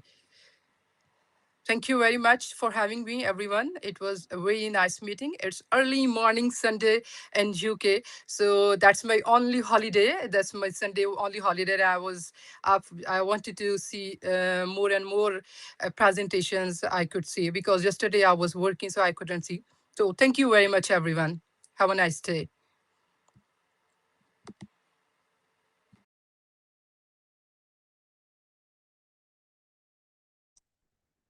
Thank you so much, Ms. Farwa Zahoor, for your detailed introduction and whatever you have experienced in your professional life as well as in your academic life, sharing with us. So from the presenters, if anybody have got some question, some comment, or anything they want to ask Ms. Farwa or share with Ms. Farwa Zahoor, they are most welcome.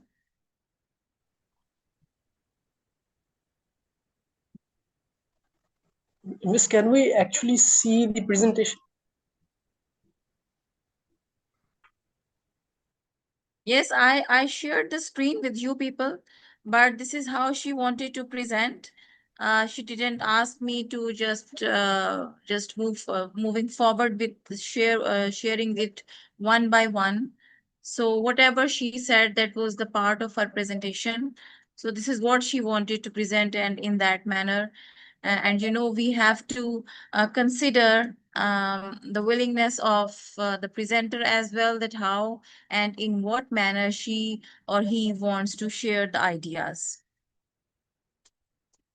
I hope I am clear to you all. Okay, so now moving on to the next presentation. We have next presenter with us is with Mr. Nadeem Jan. Mr. Nadeem Jan is a final year BS English Literature student at Bacha Khan University, Charsadda, Pakistan.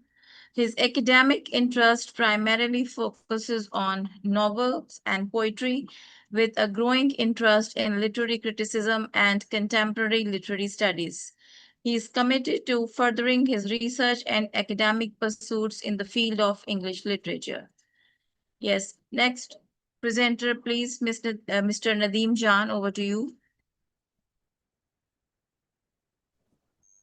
Assalamu alaikum, ma'am. Am I audible? Yes, you are. Walaikum assalam. Okay, I'm sharing my screen. Okay.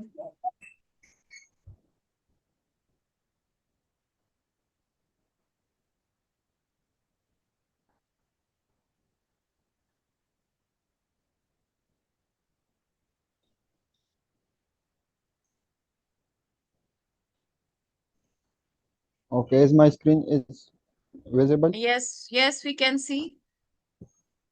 You can start. Okay.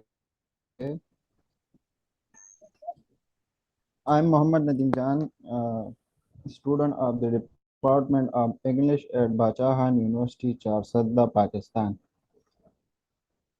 Today, I am presenting my research titled Necropolitical Sovereignty and the Construction of Death Walls, a conceptual metaphor analysis of evidence of a genocide by Zulfikar Oz.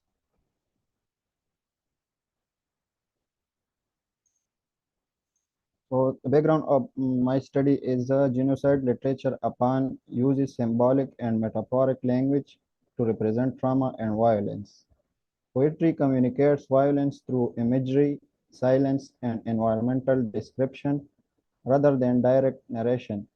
Evidence of a genocide by Zulfikar Oz portrays a world shaped by death, anonymity, and fear.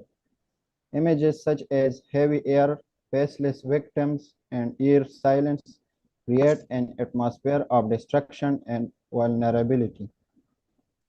So I'm going to share my research questions and objectives. My research questions and objectives are what conceptual metaphors are applied in evidence of a genocide.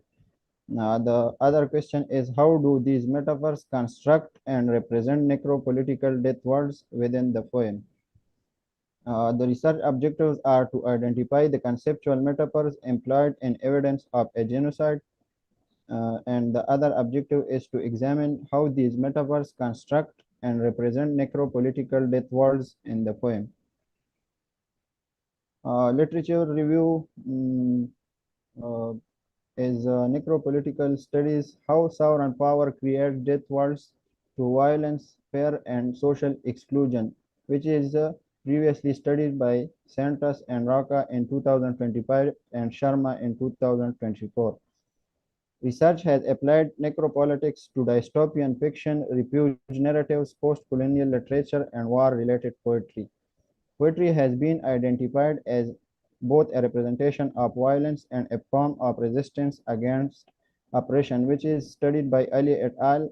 In 2025 and Al-Adala and Al-Mamoni in 2024. The theory which is used in my research is conceptual metaphor theory, which is previously used by has been widely used to analyze how language constructs experiences of violence, trauma, and emotion by Selma and Sutami in 2025, Palm and Tran in 2025. Further, I I'm going to share my theoretical framework or analytical framework. This research is guided by two complementary theoretical frameworks. The first one is conceptual metaphor theory, which is presented by Lecoq and Johnson in 1980, uh, which me, which deals with abstract ideas understood through concrete experiences by developing source domain and target domains. And the other theory which is used in this research work is necropolitics by Achille Mbembe in 2003, which deals with sovereignty expressed through control over life and death and the creation of death worlds. The research gap is genocide has been extensively studied through memory, trauma, and survivor narratives. Relatively little research has focused on how poetry represents genocide through metaphorical language. Similarly, Mambe's concept of necropolitics has been widely used to analyze power and violence, but it has rarely been applied to genocide poetry. Therefore, this study fills an important gap by combining necropolitics and conceptual metaphor theory to examine how Go's poem constructs necropolitical death worlds through metaphor. Delimitation of the study is that this study is limited to a single poem, evidence of a genocide, and focuses specifically on conceptual metaphors. Other literary features such as tone and symbolism are not analyzed in depth.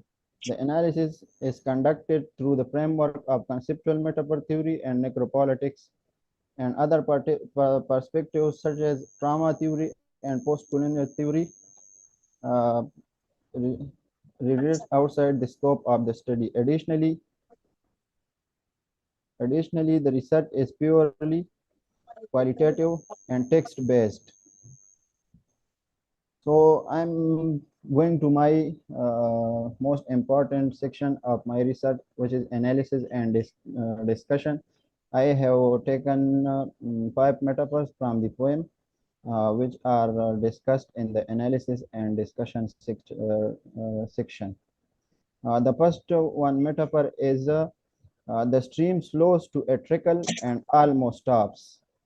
So the stream slows metaphors are taken by conceptual metaphor theory, by which stream means collective life, and flowing water symbolizes vitality and continuity.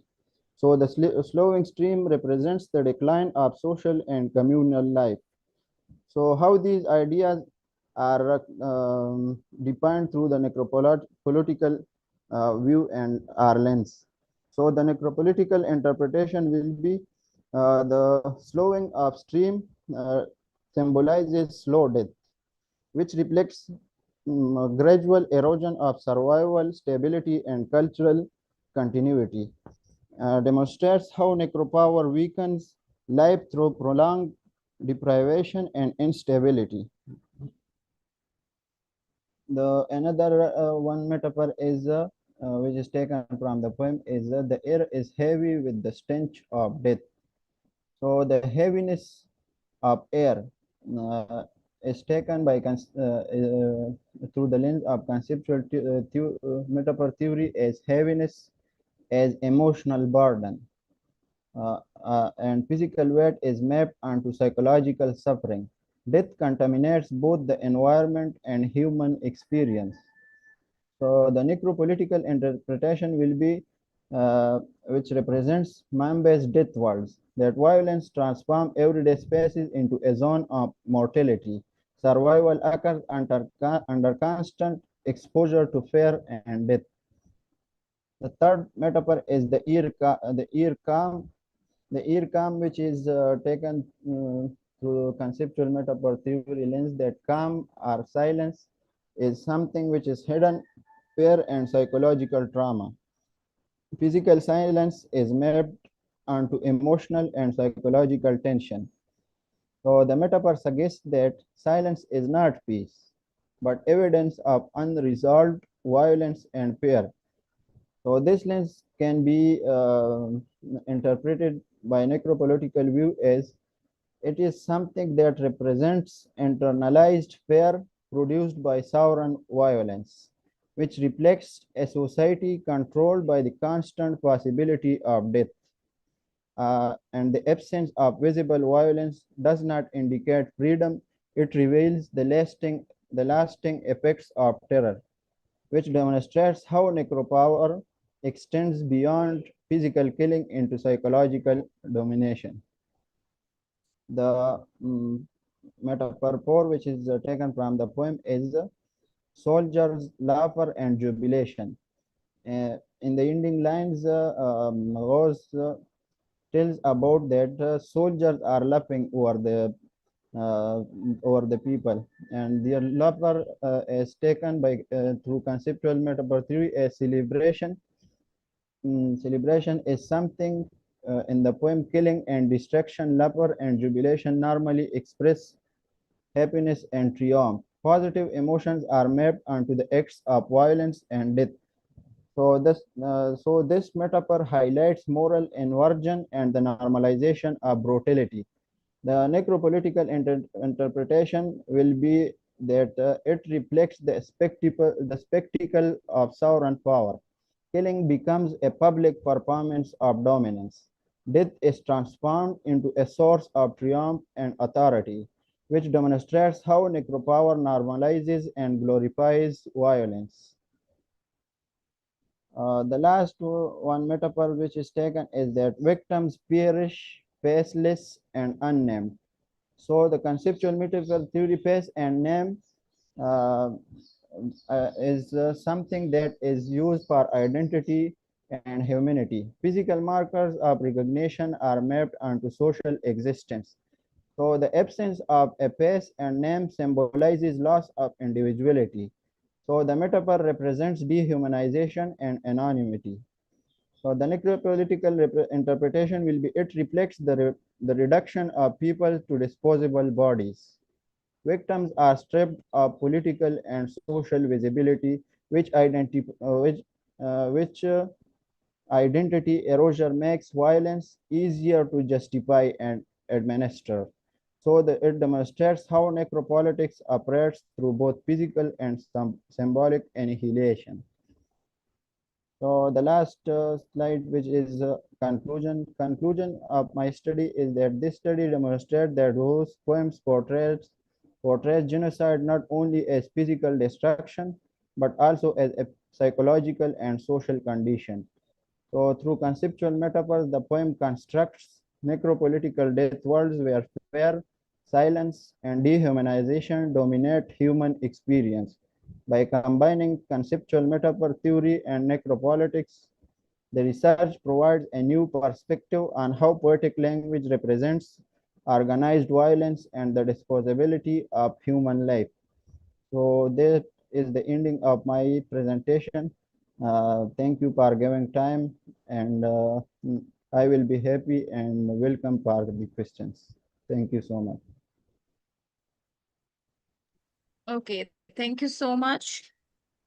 Nadeem Jan, we are happy to have you here, and we really welcome our students. We would like to encourage our students to give more and more presentations.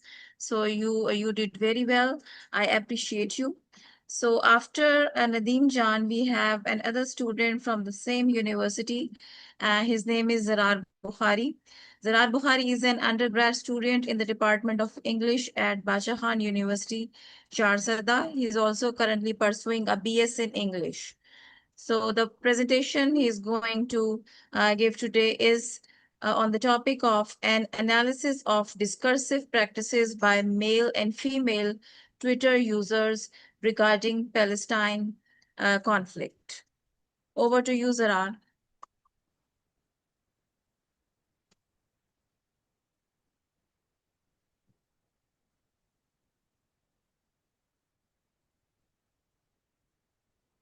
Yes, Zarar is here with us. Assalamu alaikum. Walaikum assalam. I'm sharing my screen. Okay. So,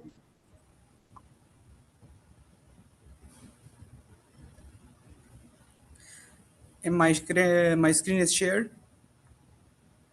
Yes, it is. You can Okay, start. so I'm Zarar Bukhari, English department student of Bacha Khan University, Charsadda. My presentation topic is in analysis of discursive practices by male and female Twitter user regarding the Palestinian conflict, like how male and female Twitter user react to Palestine conflict uh, on Twitter, focusing on their communication style. So I'm starting with the introduction of my research. So the introduction of my research is this study explores how male and female Twitter user discusses the Palestinian conflict, like it examines the differences in emotional expressions and in communication in communicative style, such as the use of supportive language, assertive language, and confrontational language. So the research aimed to understand the role of gender in online political discourse, like what is the role of gender in online political discourse, like specifically the discourse used in Palestine conflict, like how male react to them and how female react to them to this conflict, the Palestinian conflict. Now, I'd like to move to the literature review of my chapter. So, previous studies has explored social media discourse, media framing, and digital activism related to Palestine conflict. However, later research has compared how male and female Twitter user discusses the conflict, the Palestinian conflict. So my research gave is this. I focuses on how male and female Twitter user discusses the conflict, focusing on their communication style, their use of language, what kind of language they use. So this study addresses that gap by examining gender differences in language use and in emotional expressions. Now I'd like to move to the next slide, which is the research methodology chapter. So this I uses in my research a mixed methodology approach, both qualitative and quantitative, to use to analyze the discursive practices of male and female Twitter user regarding the Palestinian conflict. I use the Deborah Tannen language and gender theory in this research. I examined 30 pervasively selected English tweets from the Twitter through qualitative discourse analysis and quantitative frequency analysis. Like focuses on the qualitative aspects of the tweets and also on the quantitative frequency, like what are the quantitative finding or the quantitative finding of the tweets. So this chapter also discusses the sampling, data collection, coding procedure, the reliability, validity, ethical consideration, and the limitation of the study. Like all these are present in this chapter. The what are the limitations of the study, what are the ethical consideration of the study, and what are the validity. All of these are discussed in this chapter. Now I like to move to the next chapter. The most important chapter of my research is the data analysis. Like I analyze 30 of the tweets from the Twitters. I selected 15 tweets of male from the Twitter and 15 tweets of female from the Twitter and analyze it. So this chapter analyzed the communicative style of male and female Twitter user discussing the Palestine conflict using the Deborah Tannen language and gender theory. I uses the Deborah Tannen language and gender theory and analyze all these tweets. So the finding shows that the finding of the tweet shows that female user more frequently uses supportive and emotional language, while the male user use more assertive and confrontational language. I also the results suggest that gender influences online political discourse and support ten and view that men and women often adopt different communication style. Like my research, it supported the ten theory that men and women often adopt different communication styles. So I would like to give some example of this. The first example of the female user tweets is the female user on Twitter uses the emotional and empathetic language as compared to the male language. For example, my mom is suffering and she is sick in the hospital. Please help her. So this is the female tweet example. So this tweet reflects the emotional language, such as the use of the word suffering and sick. It expresses what? It expresses pain, distress, and concern. Like now I like to look to the another example, which is from male user. The male user is that the sound of the truth is never gonna fall down. So this example, from this example, I like to see, like you like to see this say the sound of the truth is never gonna fall down. So this tweet reflect what? It reflects confidence and assertiveness and emphasizing the enduring of the truth. The language used in this tweet is it conveys what? It conveys certainty, convection rather than emotional expression. Like there is less emotional expression in this tweet as compared to the male tweet. Like the tweet also reflect emotional language, but in a strong manner, and reflect that men are controlling his emotion, while female cannot. Like the from the tweet we can convey that the female cannot control their emotion, while the men are trying to control their emotion. So the conclusion of this is that of these examples is that female user frequently uses what emotional language and sympathetic language, while the male user uses what confident language and assertive language as and conveys what certainty and conviction. So this is the difference between male language and female language as from the findings. So I would like to the next slide, which is a quantitative finding. So I find the finding of my research is this. I as I said that I selected 15 tweets from female and 15 tweets from the male. So the quantitative finding is this, that assertive language. So the male user they use more number of the male user uses what assertive language and less number of uses what assertive language. Like the male user uses assertive language in 4 in number, and the female are 2 in number. So asserting language is what is concerned to what it is to male, it is to concerned to male. Now the confrontational language. So in confrontational language, if we look to the quantitative findings, so 5 of the male user uses the confrontational language, while 4 of the user uses the confrontational language from the female side. So from these findings, we conclude that the confrontational language is used more by the male user. Now, if we look to the emotional language, so 2 of the male user uses the emotional language, while 3 of the female uses the emotional language. So the emotional language is used by what is used by the female more than as compared to the male. So these are the quantitative finding of the of my research. I would like to conclude my presentation by this, that this chapter concludes that gender influences how Twitter user discusses the Palestinian conflict. Female user generally use what more supportive language, empathetic language, while male user more frequently implied what assertive language and confrontation language. So this is the difference between male and female user language. Now the findings support Deborah Tennant language and gender theory and highlight the role of social media in reflecting gender and reflecting gender communications patterns. So this is from my presentation. I hope you like my presentation. This was all from my presentation. Okay, thank you so much, Sarar. Yes, we really liked your presentation, and I hope the other participants of the conference, they also liked your presentation. You presented very well, and just gave us a very balanced combination of both male and female Twitter users. I hope it was you just took it from in the Pakistani context, but I believe overall around the globe, we will find this difference of language, difference of emotions. So far, the male and female are concerned. We will, before we move to the question answer session, if I just want to give a warm welcome to one of our and other keynote speaker, Dr. Iron. So we warmly welcome you on this platform. So yes, if anybody has got any question or any comment on Zarar's presentation, please. I would like to add something. I would like to question. Yes, ma'am.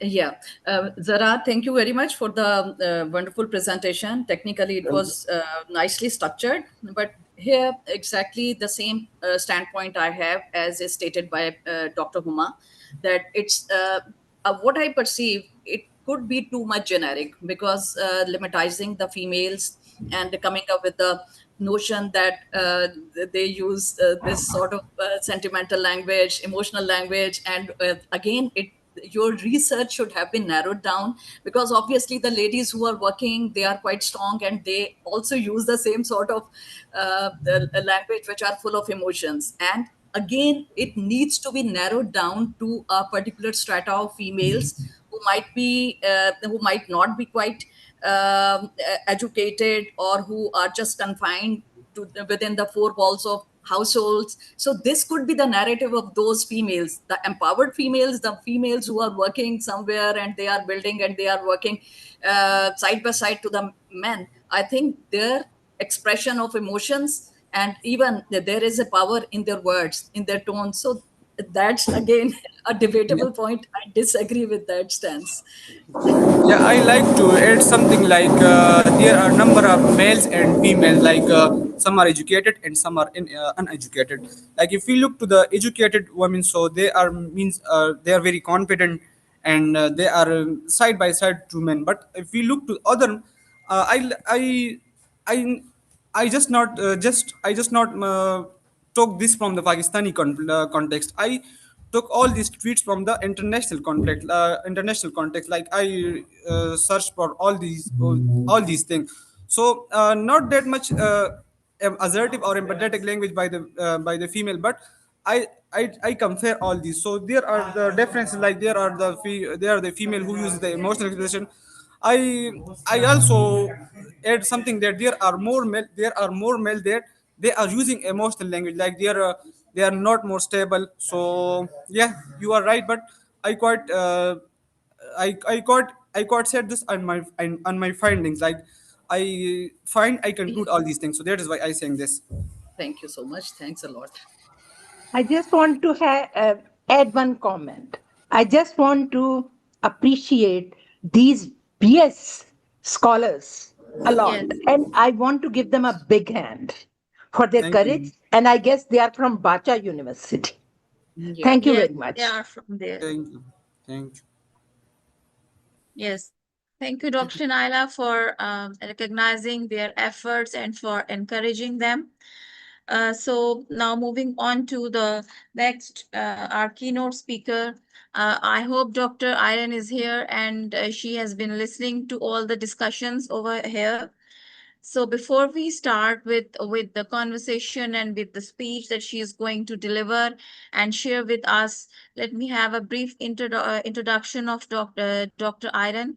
She is a scholar of English and comparative literature affiliated with Sapienza University of Rome, Italy.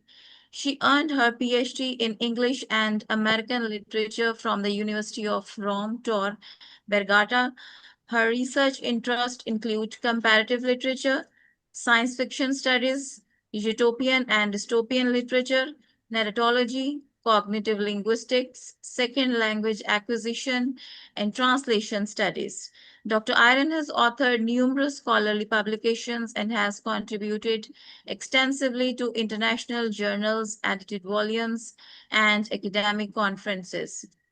Her works explore the intersection of literature, culture, language, and society, with particular emphasis on science fiction, bioethics, and cross-cultural literary studies. The title of her today's presentation is Intergenerational Relationships and Artificial Intelligence in English and American Utopian Dystopian Fiction. Yes, over to you, Dr. Iron. Thank you very much for your introduction. And as you already mentioned, today I have a very interesting combination and artificial intelligence and how do they each other. So intergenerational relationships are important aspects of society in many works of utopian and dystopian fiction. Many utopian writers explored these aspects in their fiction and generational relations in society and the position of aging people in it. The present paper aims at exploring utopias and dystopias in the works by George Orwell, Lois Lowry, and Olive Stapledon, while focusing on the issues of artificial intelligence and intergenerational relationship and their contribution to the social fabric and structure in these novels. Orwell emphasizes the importance of intergenerational relationship, but in his 1984, intergenerational relations become also a powerful instrument of spying and controlling people. The same tendency we observe in the novel The Giver, written in 1992 by Lowry, where family members are spied by each other, not to mention the elders who can spy everyone in their community and appear in the family houses anytime they want.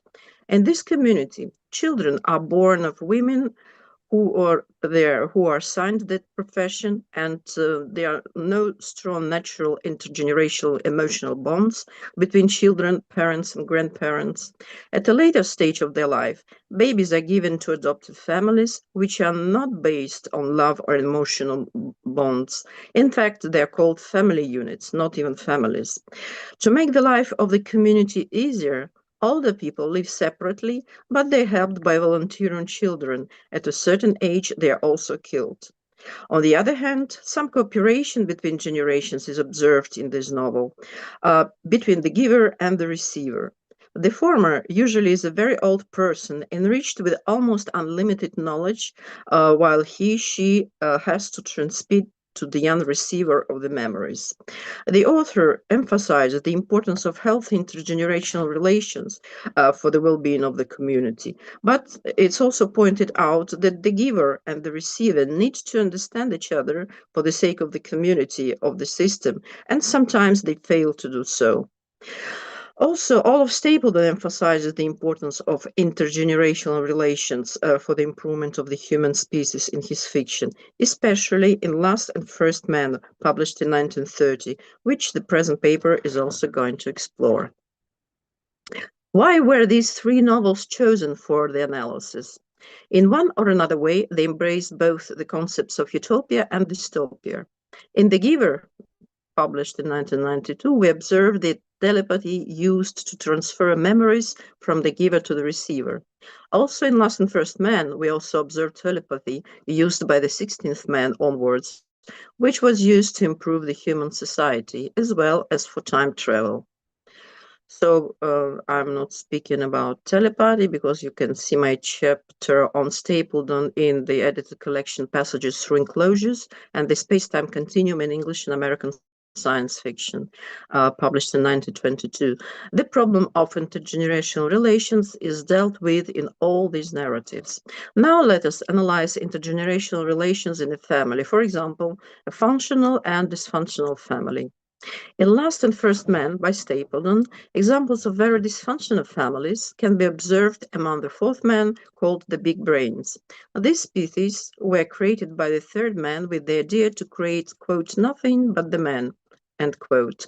They were created with the hope to improve intellectual abilities of the human species in order to solve all the existing problems and to create an ideal society. As a result, a new species was created in an artificial way by means of eugenics. To be precise, each new individual was raised not in a normal family, but around an artificial center containing its growing brain, and the third species worked to supply all the necessary materials and ingredients for the growing brains, to offer them maintenance and help. As a result, these new creatures, raised in an artificial way, knew no love or affection from their parents and consequently couldn't demonstrate it themselves. They had no affection for each other and viewed men and women like any research material in a test tube. So these intergenerational and interspecies relations involved no family feelings, no love, no compassion or empathy. In 1984, we also observed very dysfunctional family units. Instead of love, care, warmth, and empathy, we see that family members of all ages are encouraged to spy on each other and to report everything about their family members. So there is no possibility for normal relations, intergenerational collaboration, and unity among various ages in a family. Instead, there is total control over everyone. And family is used as a very useful tool to control people. A more or less similar situation we observe in The Giver, where people live in a small, self-contained, utopian-like communities at first sight, guided by the elders and the giver. At first, it seems that life is ideal in these strictly planned communities. Everything seems to be done exclusively for the benefits of its dwellers. It looks like finally the humankind has ended all the wars, starvation, pain, suffering, racial and gender inequality, and so on. Instead, life in these communities seems utopian. It seems almost a paradise. But slowly, we discover what price the inhabitants have to pay in order to be able to live in this paradise. In the end, we discover that the price is maybe far too high.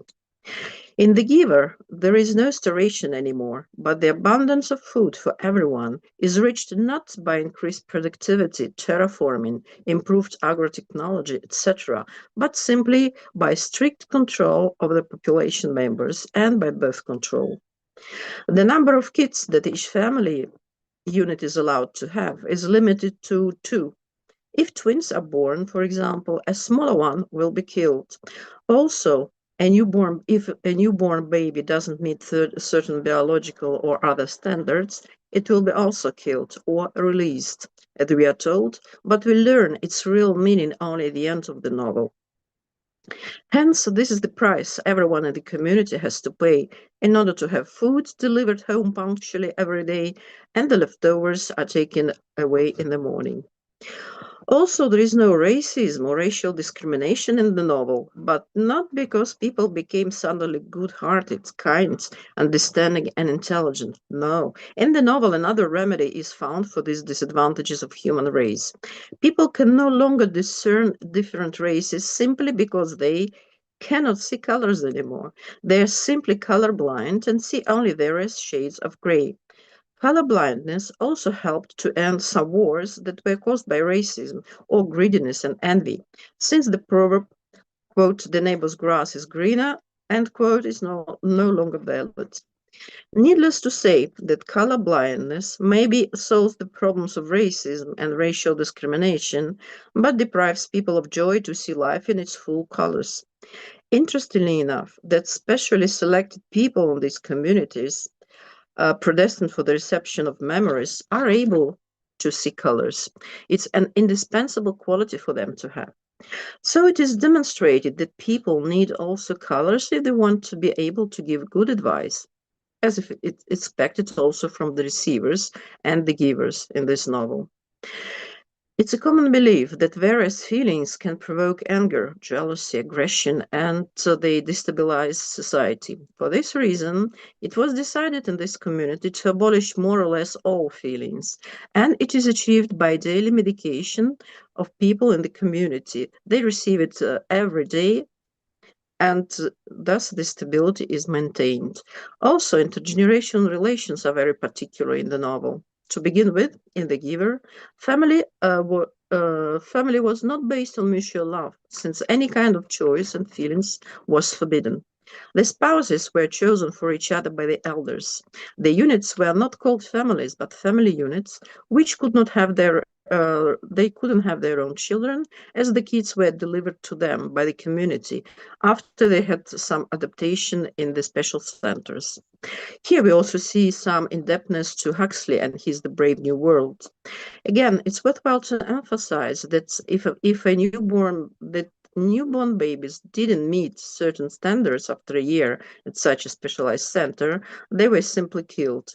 But in the novel, we read that they are released.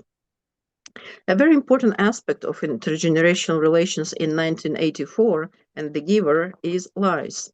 For example, in the 1984, the government is constantly changing the facts about the wars, events, people, and hence has to constantly lie to its people, changing also the printed materials like books, papers, journals, etc. A whole ministry is dedicated to this function, called ironically the Minister of Truth or Mini-Truth. In the dystopian world of the 1984, people who commit various crimes, according to the ruling government, like, for example, a crime thought, are taken to the ministry to be tortured and then reformatted. After the latter operation, they don't remember anything anymore and love the party and the big brother deeply. Moreover, when somebody is reformed or deleted at all, every published information about this person has to be changed or deleted, which is, of course, again, a lie. Hence, mass media are constantly lying and changing what they published before, and the same goes for people.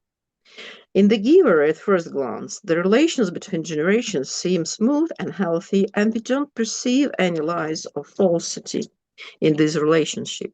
Not until we learn about the protagonist that has to become the new receiver in this community.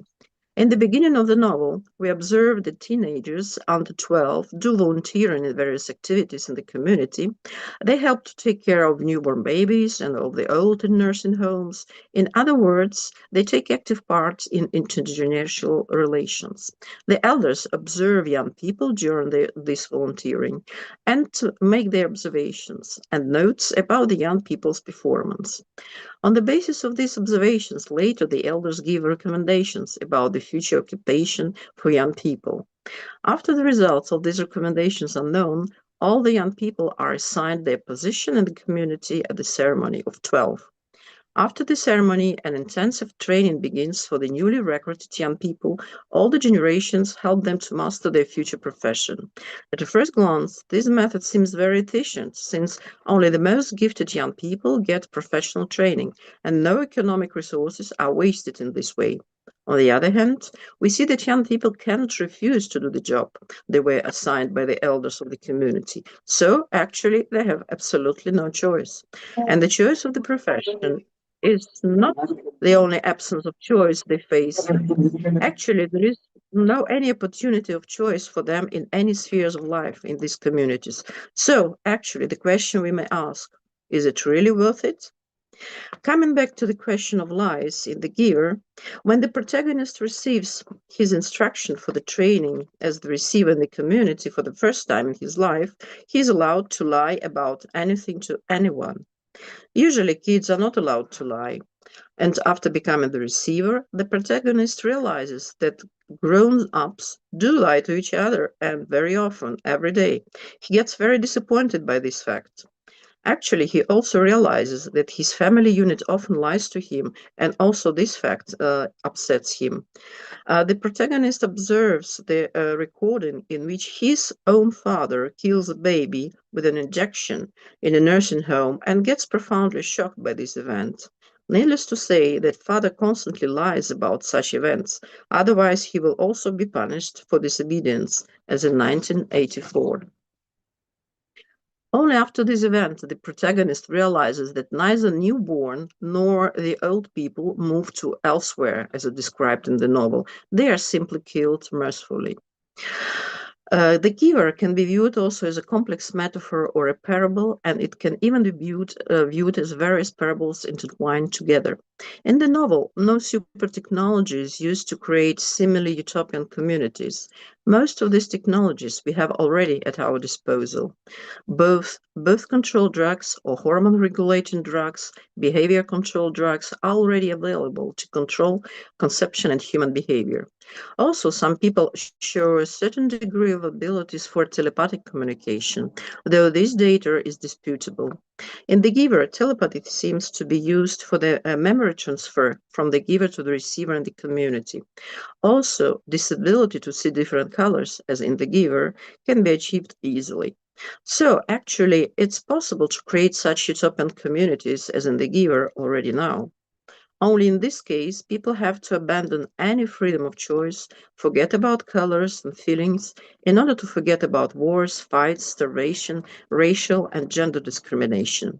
But is it the right way to create utopia? The author leaves this question open. Indeed, the ending of the novel is completely open.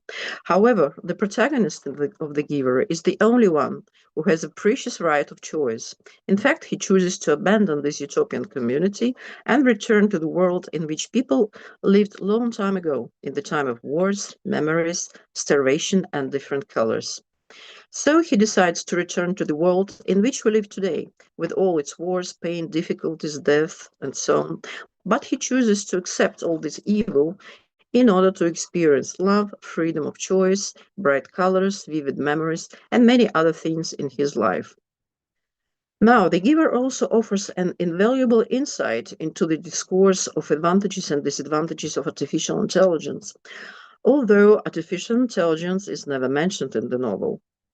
Like some decades ago, in the beginning of the discussion about artificial intelligence, its advocates were saying that the man that the main advantage of robots and artificial intelligence was exactly the absence of feelings and emotions in them. They held that very often human factor, like human feelings and emotions, very often interfere with important activities and decisions, thus making people people make mistakes because of their feelings, and robots and artificial intelligence will be free from all these feelings and emotions, and they won't make as many mistakes as humans.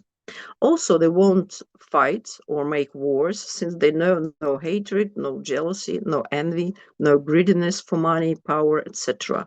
But in the giver, people resemble, in a way, robots without any feelings. Like robots are controlled by the programs, also people in this community, the giver, are controlled by the elders and the rules established by the community. It's important to point out that Stapledon, in his turn, approaches very closely the idea of artificial intelligence in the parable of the fourth man. I would like to suggest in this parable, Stapledon elaborates several scientific trends into a single parable of big brains. One of these trends is the development of analog computing machines, and only a decade after the publication of Last and First Man, the digital ones appeared. Indeed, in 1931, quote, German engineer Konrad Zuse created the machine called Zeta 2 in Berlin, which was one of the earliest examples of an electromechanical relay computer. In 1941, Zuse followed his earlier machine up with the Z3, the world's first working electromechanical programmable, fully automatic digital computer. And I remind that Stapledon published his Last and First Man in 1930, just in between these two discoveries. And one of the big events that aroused public imagination in the times of Stapledon was a demonstration of various calculated machines that would not have passed unnoticed by the writer. In 1920, a decade before Last and First Man was published, to celebrate the 100th anniversary of the invention of the arithmometer, Torres, a scientist, presented in Paris the electromechanical arithmometer, which allowed users to input arithmetical problems through a keyboard and computed and printed the results, demonstrating the feasibility of electromechanical analytical engine. Another trend elaborated in the parable of the big brains is the idea of a human brain living without a human body, which was already in the air while Stapledon was working on his Last and First Man, published again in 1930. For example, Alexander Belyaev, called Russian Jules Verne, published his Professor Dowell's Head in 1925, and probably also this work inspired Stapledon. And this work was highly appreciated by H.G. Wells, and Wells even met Belyaev during his visit to the Soviet Union. So these were the very popular trends while Stapledon was working on his novel. And in this parable of the fourth man, Stapledon explores the idea of excessively developing only the human brain and cognitive abilities at the expense of other human qualities. This parable may metaphorically symbolize the emerging studies on artificial intelligence in the times of Stapledon and anticipate current advancements in artificial intelligence and biocomputers. Also, this parable may be viewed as a possible response to the vision of utopianism that privileges cognition over other aspects of being human. Stapledon's idea is that such an approach doesn't necessarily lead to the creation of utopia, since it can also create dystopia, as we've seen in the novel. We may assume that the parable is created by Stapledon to demonstrate his conviction that intellect is not the only necessary and sufficient aspect of the human species. Other aspects are also very important and must be worked on to create a harmonious human being. By means of the rule of contraries, Stapledon clearly shows that evidently something more than a mere bulk of brains was needed for the solving of the deeper intellectual problems. This idea may be viewed as Stapledon's contribution to the discourse on artificial intelligence and precisely whether artificial intelligence can ever completely substitute a human brain. If we consider artificial intelligence a mere bulk of brains, though at the moment artificial intelligence has not even reached this stage, as it cannot substitute a human brain completely, Then, according to Stapleton, quote, something more was needed for the solving of the deeper intellectual problems, end quote. And by something more, we may imply not only augmented cognition, but all the other aspects of being human, which are no less important as Stapleton holds. Actually, according to Stapleton, this is an example of a dead-end branch of evolution, in this case of assisted evolution, enriched by artificial intelligence. Thus, Stapleton convincingly demonstrates that not every post-human successor of the human species may be successful, even if very good intentions were applied during its creation. So it's very important to think about the consequences of experiments with artificial intelligence and its application to human bodies or artificial ones. In this case, science fiction is a very good tool to study all the possible consequences in their complexity. And now I jump to conclusions. While in Stapleton's Last and First Men, we can observe both functional and dysfunctional families, we also have examples of disastrous intergenerational relations, as well as a very successful and fruitful relations between all ages for the better of human society. In 1984, we mainly see dysfunctional families and almost no cooperation between different generations. In The Giver, seemingly smoothly functional families are not families at all, if you take a close look at them. In fact, they're called family units and involve no family feelings or any feelings at all. All the interaction between generations looks smooth, but they're based on pure utility for the community. In The Giver, we observe a very materialistic and utilitarian approach to intergenerational relations. Everything is commodified in this approach. Both 1984 and The Giver focus on particular dystopian cases, while Stapleton's Last and First Man embraces numerous examples of utopia and dystopia, evolution, regress, and so on. And as far as the artificial intelligence in these novels is concerned, Stapleton has approached very closely the idea of artificial intelligence, and he was rather critical about it. Stapleton's parable of the big brains should make us contemplate about possible consequences of the development of artificial intelligence and its symbiosis with human and artificial bodies. Thank you very much for your attention.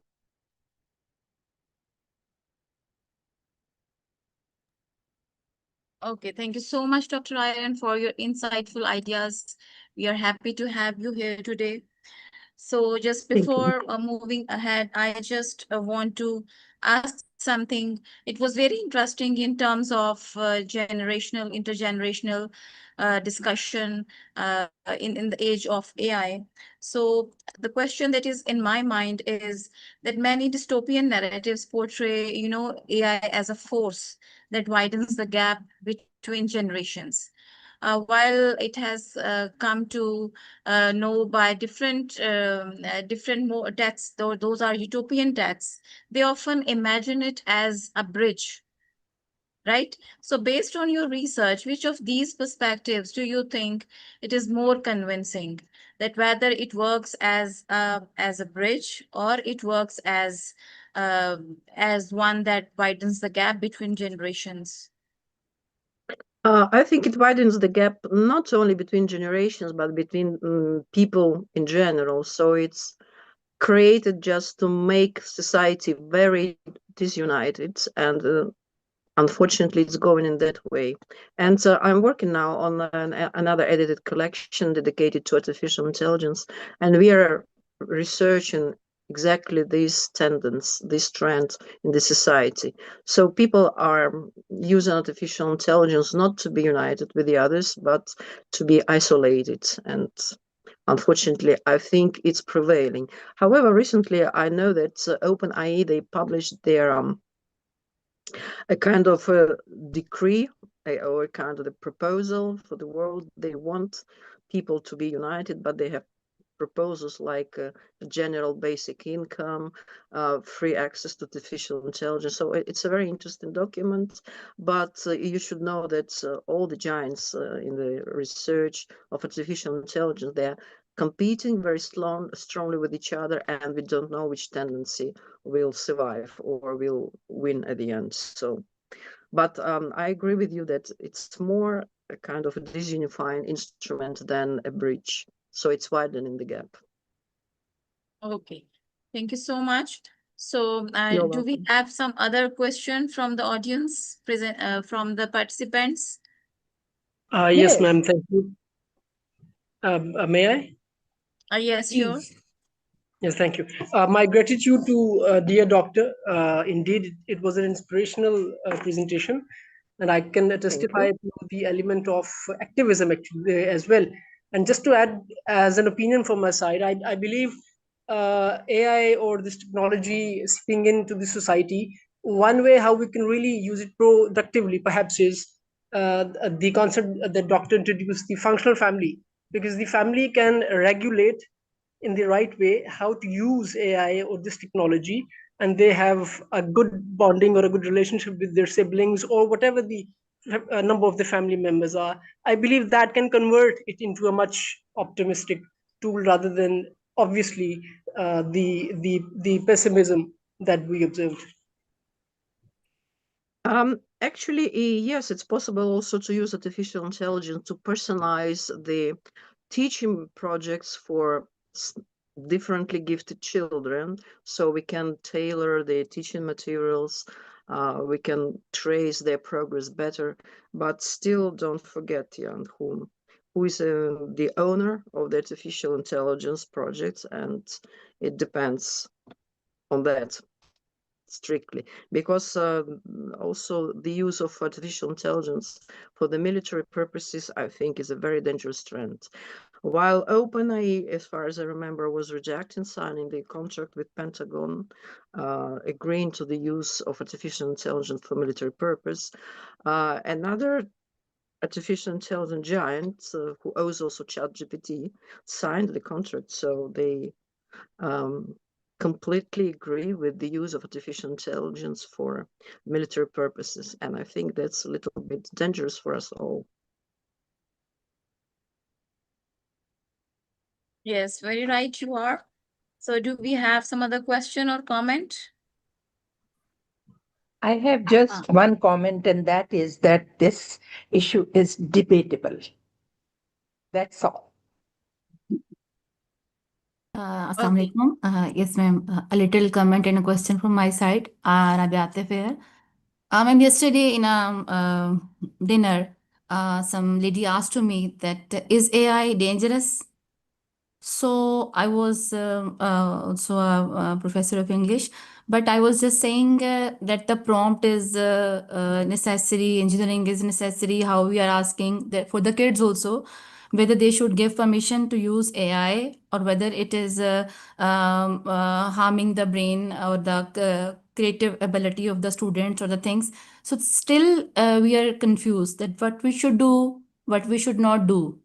So my question is from Dr. Aman that what should we do as an educationist also, and for the case of the students also, or for the giving answers to the other ladies or the housewives or whether the educationists that, but how, where we are standing now. Thank you very much.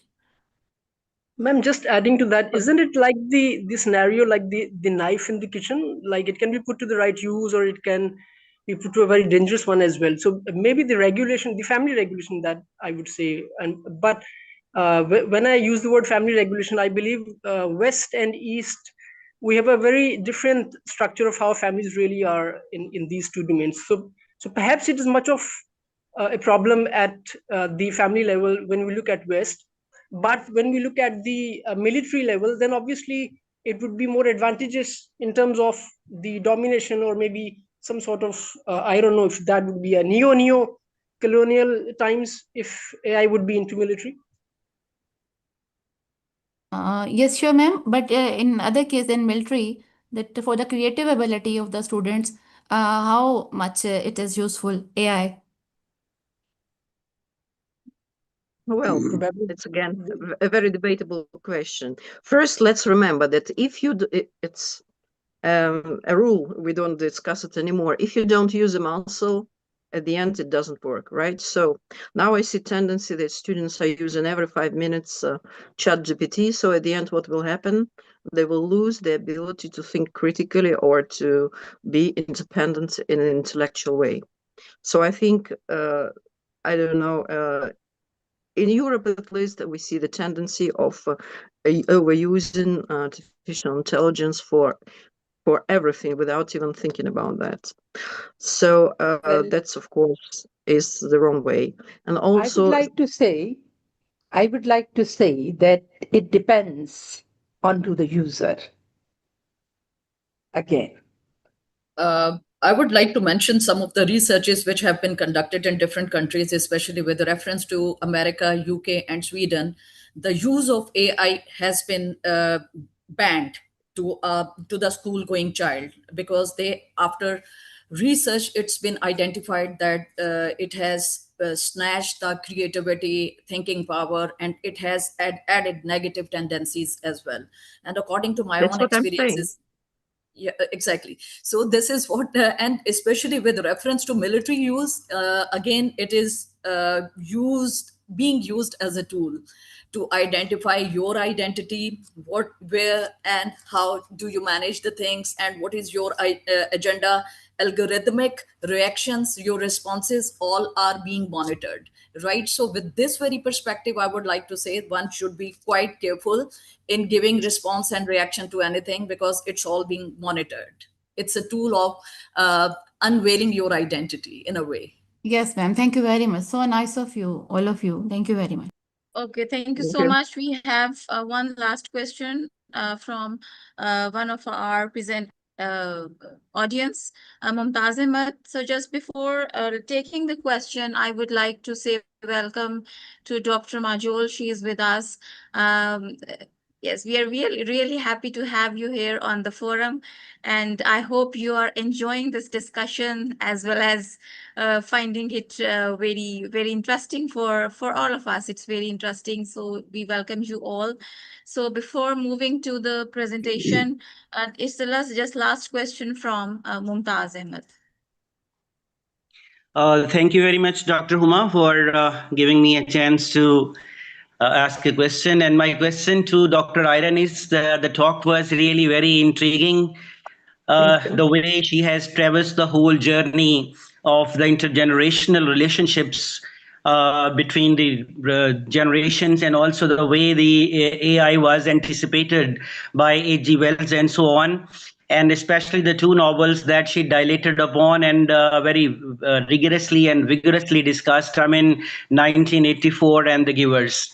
And in her discussion, we found that in both of the novels, in one way or the other, when it comes to intergenerational relationships, the elder generations somehow had the upper hand, and they were, I mean, not only controlling in some ways the lives and choices of the younger generations, but they were in certain ways dehumanizing them.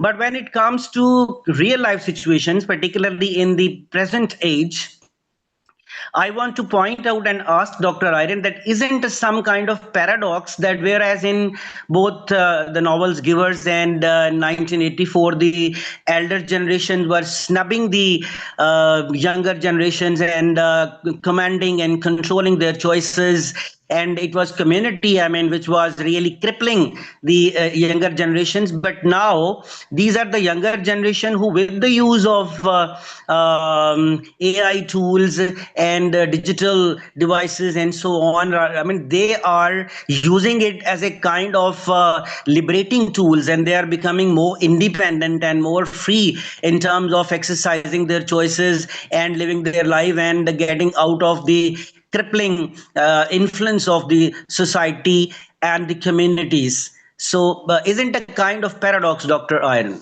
Thank you.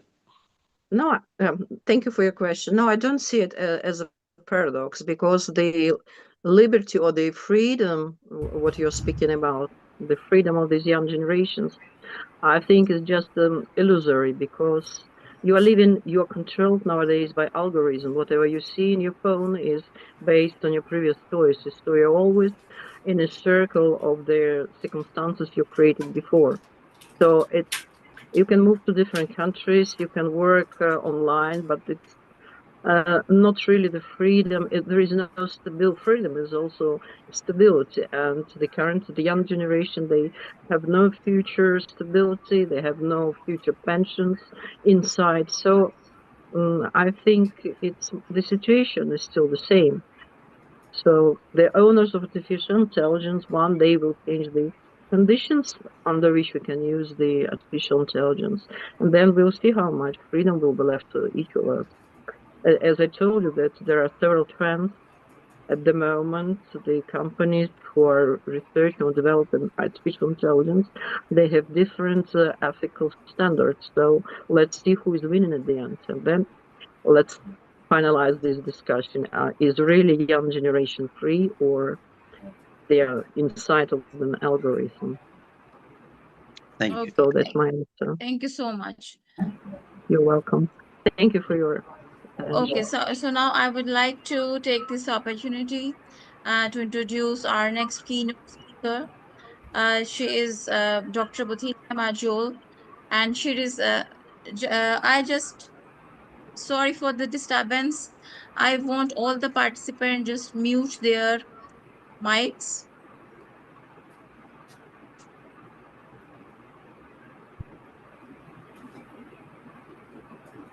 Yes, please mute their mics because we have some problem here.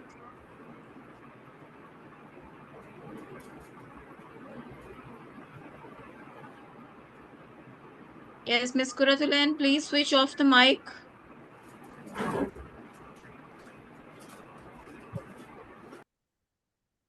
Okay, thank you.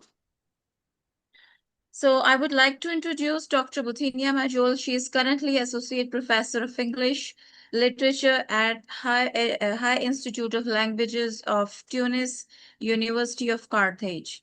She holds an MA in Cross-Cultural Studies, PhD and HTR in English Literature.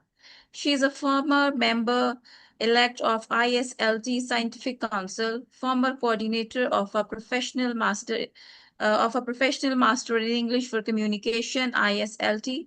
She is currently the head of a research MA program in cross-cultural studies, an expert at ATEA, Tunisian Agency of Evaluation and Accreditation, Ministry of Higher Education, and a member of the National Sectoral Commission at the Tunisian Ministry of Higher Education and Scientific Research. Apart from that, she taught at 8 different Tunisian institutions and has more than 26 years of teaching experience. Her areas of specializations are world literature, English literature, Maghreban studies, comparative literature, film studies, art history, digital pedagogy, and intercultural communication. She is certified in digital pedagogy and serves as the coordinator of online teaching and UVT referent at ISLT. She designed and tutored several online courses with Tunisian Virtual University as a former referent at PEEC. She designed and ensured several training to prepare students in the field of entrepreneurship. She is also the editor-in-chief of the University of Carthage magazine. So far, her publications are concerned.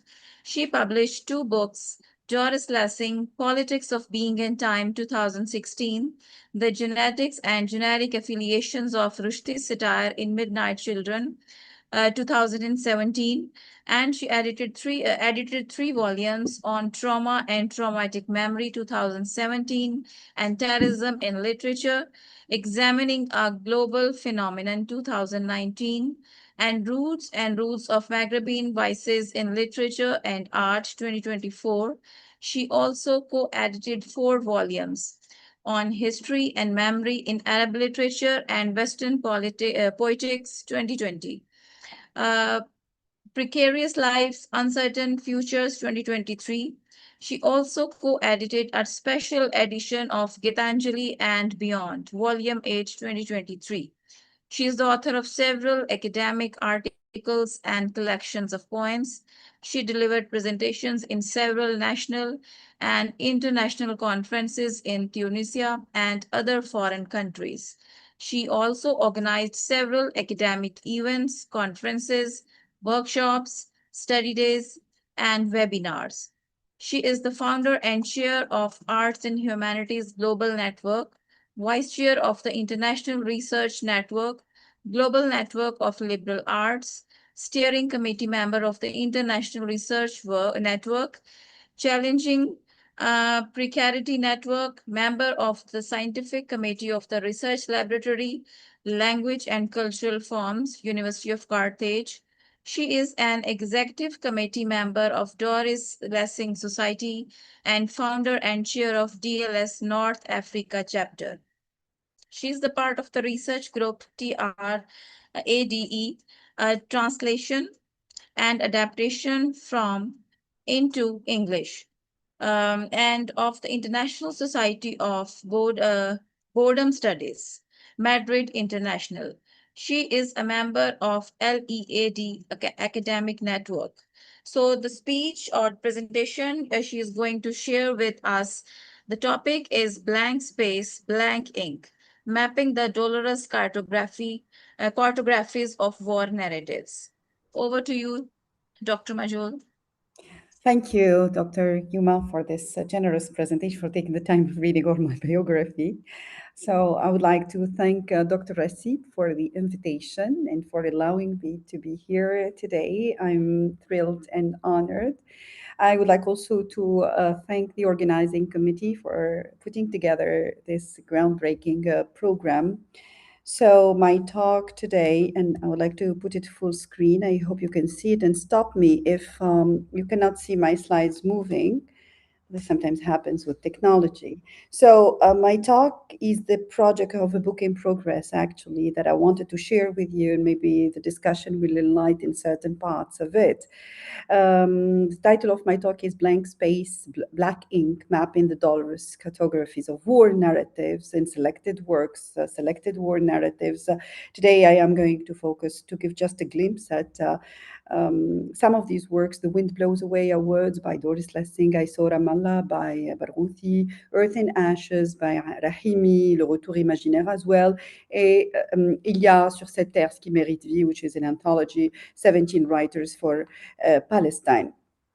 So, blank space in my title stands for the unsaid, the erased, the geographic void, and black ink points at the trace, the scar, and extends into the act of writing. So here are dolorous cartographies refer to mapping pain, trauma, and memory through literature rather than traditional topography. Indeed, war narratives extend beyond physical borders into becoming affective topographies.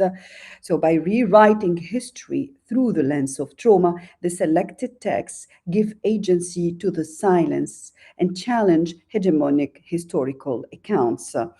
Just to give you a glimpse at the theoretical framework of this project, maps according to critical cartography, and here I refer to Harley 1989, maps are not neutral. They are instruments of power, and power and hegemony means that's how space is invaded. War maps politically erase human trauma and enforce blank spaces. I put it between inverted commas on purpose, that stand for prohibited zones, denied histories, erased memories. But also, in that sense, in the case of this paper, writers use, it points at how writers use maps as metaphors for the limits of human knowledge and the limitations of history or a version of history that we have at hand. And blank space becomes a map that parallels the unspoken, the repressed, the forgotten, but also the site of possibilities. Also, affect theory is referred to as embodying how, or referring on how trauma represents an embodied spatial experience that standard history fails to register. It means that the site of pain becomes the place of possibility, or the cleft from which that light comes out, or the light, the torch of hope becomes possible and visible, okay? The Derridian trace in the context of war and blank spaces embody Derrida's notion of différence. Blank ink, as The trace, à la Derrida, points at unerasable memory, a scar on the page that ensures that the past remains ever present, an ever-present past, an ever-present absence, representing both violent erasure and haunting trace, specters. What is unsaid or unmapped is not empty. What we cannot see, the blank space is not empty, but rather saturated with memory, loss, power, and possibilities. The blank space is a site of truth and possibility. Indeed, geographic emptiness, political censorship, and the physical white page pave the way for voices to emerge from the void of the ashes and speak the truth for those who were silenced. The blank space becomes thus a canvas for alternative truths where the dominant narrative fails and the new script imposes itself as sharp, transgressive declaration. On the other hand, the blank ink, or the uncontested present, the absent presence, the trace à la Derrida, shows that writing transfigures and has the possibility to transfigure into a political and therapeutic act. By voicing the silence, the blank ink, the words, by means of words and text, transform absolute absence into an undeniable presence. Let's track or try to track cartographies of pain and hope. And here I am going to refer to pick up some examples from selected texts that I try to classify in terms of similarity and also in terms of themes. Let me start with Geographies of Exile and Dislocation. And here I've picked two books. I saw similarity between two books that represent a kind of testimony, autobiographical in their essence, but they aim to historicize. The first one is I Saw Ramallah by Mourid Barghouti, published in 1997, and Le Retour Imaginaire, The Imaginary Return by Atiq Rahimi, 2005. Mourid Barghouti is a Palestinian writer, and Atiq Rahimi is an Afghan writer living in France. They both attempt to analyze physical borders and track emotional displacement, understand, decipher that emotional displacement that they bear inside of them. They excavate the pain of returning to altered or forbidden landscapes and try to give shape to their memories by means of words. I will start with I Saw Ramallah by Mourid Barghouti. So in this book, Mourid Barghouti tries to understand, tries to find words to describe his state of exile, of dislocation.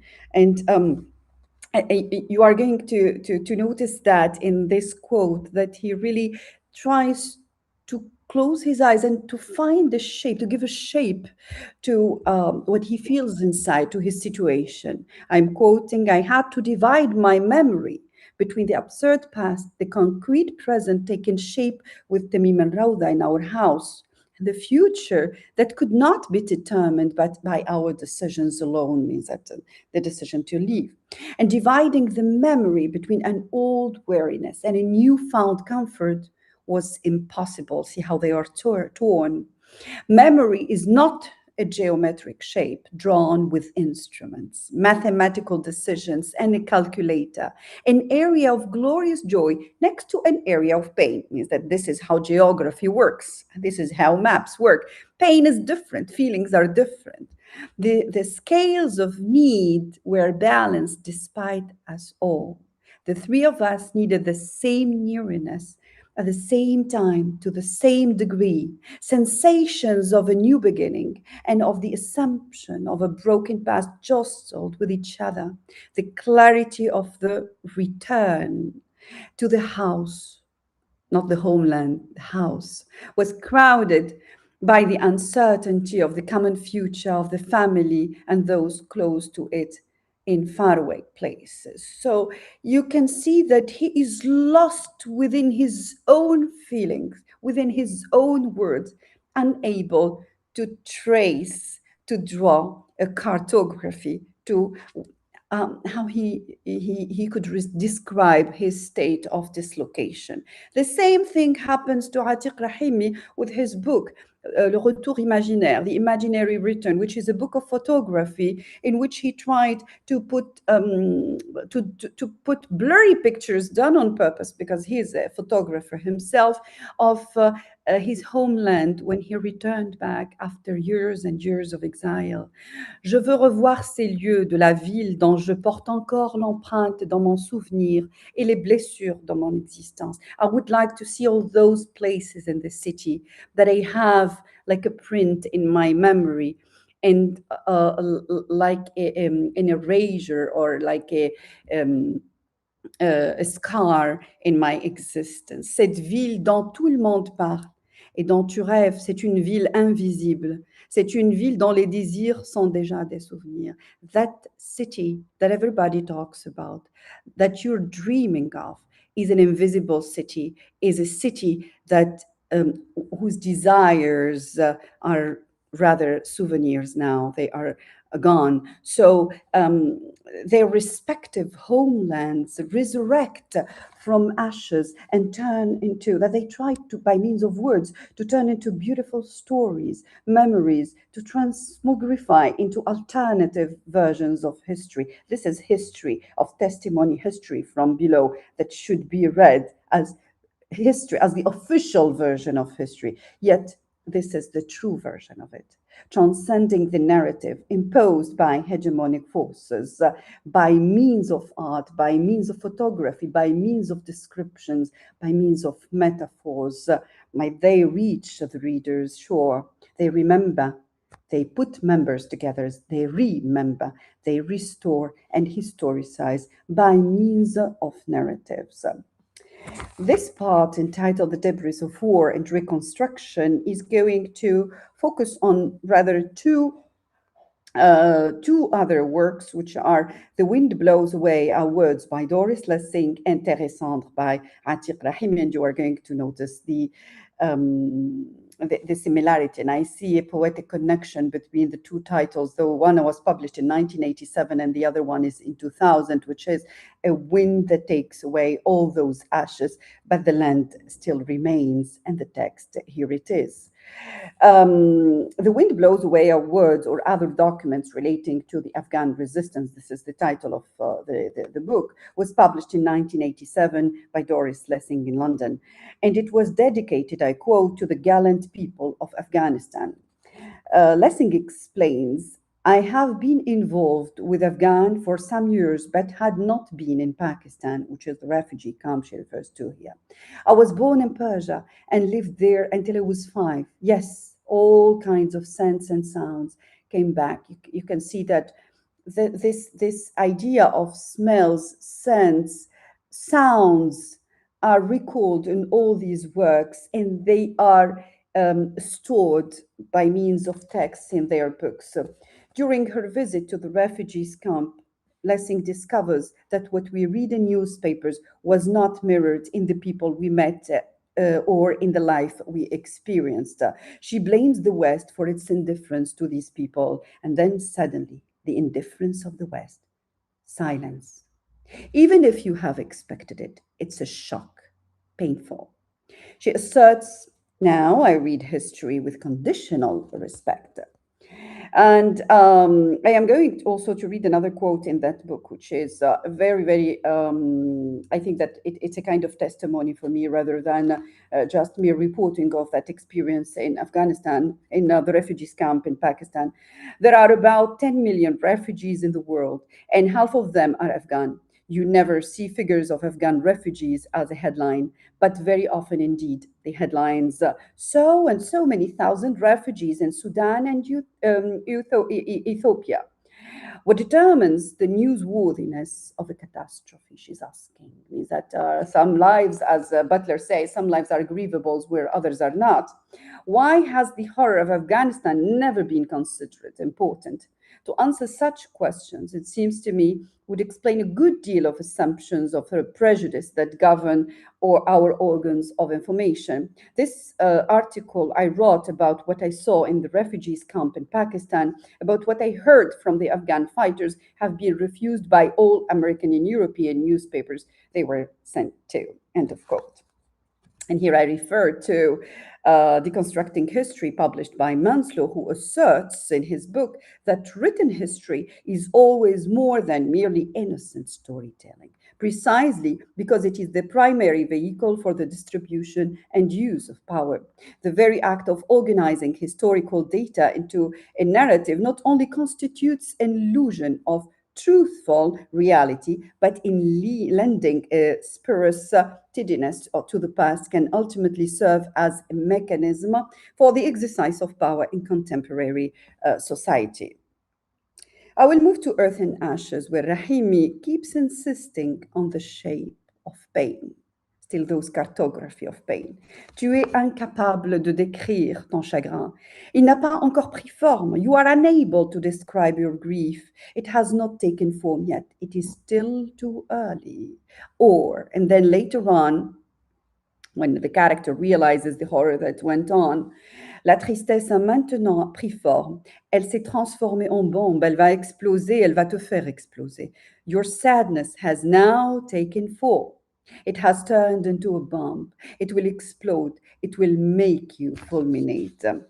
So Rahimi keeps tracking the trajectory of pain and drawing a cartography for it, giving it shape. La douleur, soit elle arrive à fondre et à s'écrouler par les yeux, soit elle devient tranchante comme une larme et jaillit de la bouche, soit elle se transforme en bombe à l'intérieur, une bombe qui explose un beau jour et qui te fait exploser.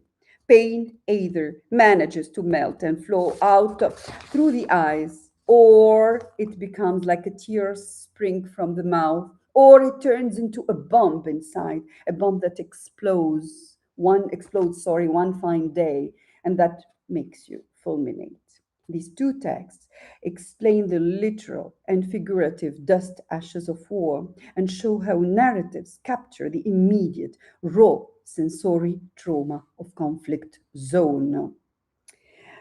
Let me move to this last part, which is epistemic apertures. I was going to talk about two books, but I am going to focus only on one, which is a recent publication that was dedicated to Palestinians, and it's 17 writers by Palestine. The title of the book itself, the title of this collection of articles or anthology is Sur cette terre, il y a ce qui mérite vie. On this earth, there is that which makes life worth living, which is the title of one of the poems of Mahmoud Darwish. And in this work, 17 writers decided to gather and to draw the cartography of pain, of truth, of history through their articles dedicated to the Palestinians. In his chapter, L'Histoire en errance, History's Wanderings, Atiq Rahimi reports the words of a Palestinian about exile. I quote, Tu vois, mon fils, l'exil, ce n'est pas seulement quitter une maison, c'est être obligé d'habiter la mémoire, de boire chaque jour l'amertume du passé et de demander au futur un peu de lumière sans être sûr de le mériter. You see, my son, exile is not simply the loss of a home. It is the burden of living in memory, of drinking every day from the bitter cup of the past, and of asking the future for a little light without even knowing whether one deserves its grace. Such sad statement bears in itself the contradictions of life and death, both surviving through memory and dying in remembrance. But still, black ink on blank paper provides a space of hope. These writers, amongst many, many others, generate new cartographies. Their narratives have a palimpsest effect that layer new stories over institutionalized history. They turned grief into alternative sites of possibility and hope. As Darwish confirms it, on this earth, there is that which makes life worth living, hopefully. Thank you for your attention.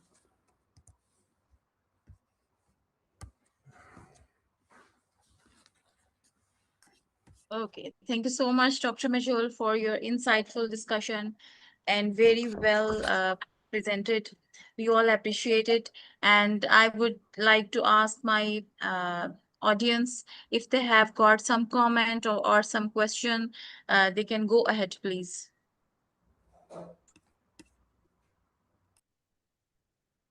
I would like to comment Yes, that Dr. it was very well presented. I must say the visuals went with every fiber of the thought. Thank you very much, Dr. Module. Thank you so much. And Thank I would you. like to add one thing as well, that it's really well woven when it comes to structure, selection of color, and especially in the context of the theme and the gray shade, which is also a reflection of the main theme of melancholic description, which is obviously the outcome of war. And it sounds to be a creation of an artistic mind as well, along with the well versed with the thoughts, ideas, and all that. How to integrate art with literature, this is what I perceive from the color codes which you have selected for the thematic presentation. Thank you. Thank you so much. Thanks a lot. Really wonderful. Yes, thank you for the comment, Ms. Nadia. Yes, very well said. Apart from the thematic concerns, the aesthetic concerns of the presentation were also there. So thank you once again. I I think, hope, yeah. if Yes. I'm not wrong, that Professor Majol has shifted her, you can say, interest area from literature to IR and current issues. She is talking about Israel and others, you can say Afghanistan and things like that. And she is very much inclined to war literature and such type of things. So I have think, question to Professor yes. Majol that why she is, you can say, producing multidisciplinary research instead of focusing on literature.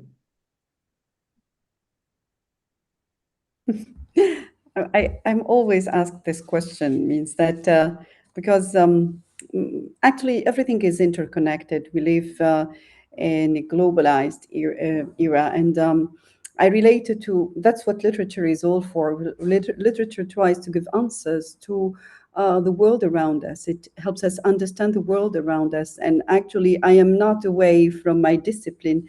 I read the world like a book, and I think that it inspires us. It gives us those testimonies. They give us truths that sometimes we fail to see around us. I do not dissociate literature from art, and we should not dissociate literature from pressing concerns. Means that literature allows us to understand how the world functions. For example, when I see, I am going to give you the example of Atiq Rahimi, who himself is a writer, filmmaker, painter, photographer. So he tries really to find a way to understand the world, and this is what we are all doing.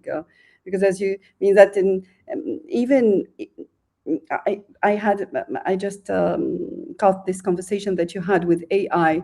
It's part of the world we live in. So literature is the tool, is the right way through which we contemplate the word, we write about it, we try to understand it, and we also transmit it to the generations that come after us. It's that print that we leave behind us. So everything is interconnected. I do not see any disconnection in what I am seeing, means I am doing or writing.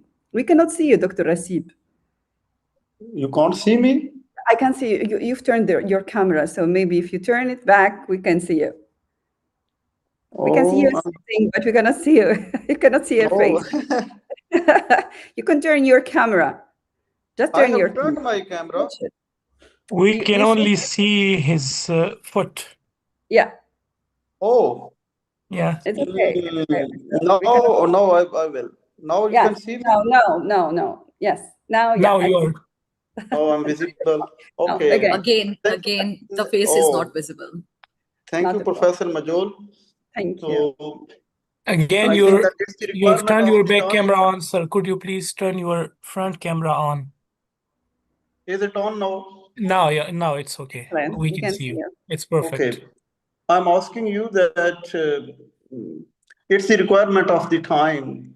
So research must be updated, and literary research must be aligned with the current issues, current social, global, international, all these issues.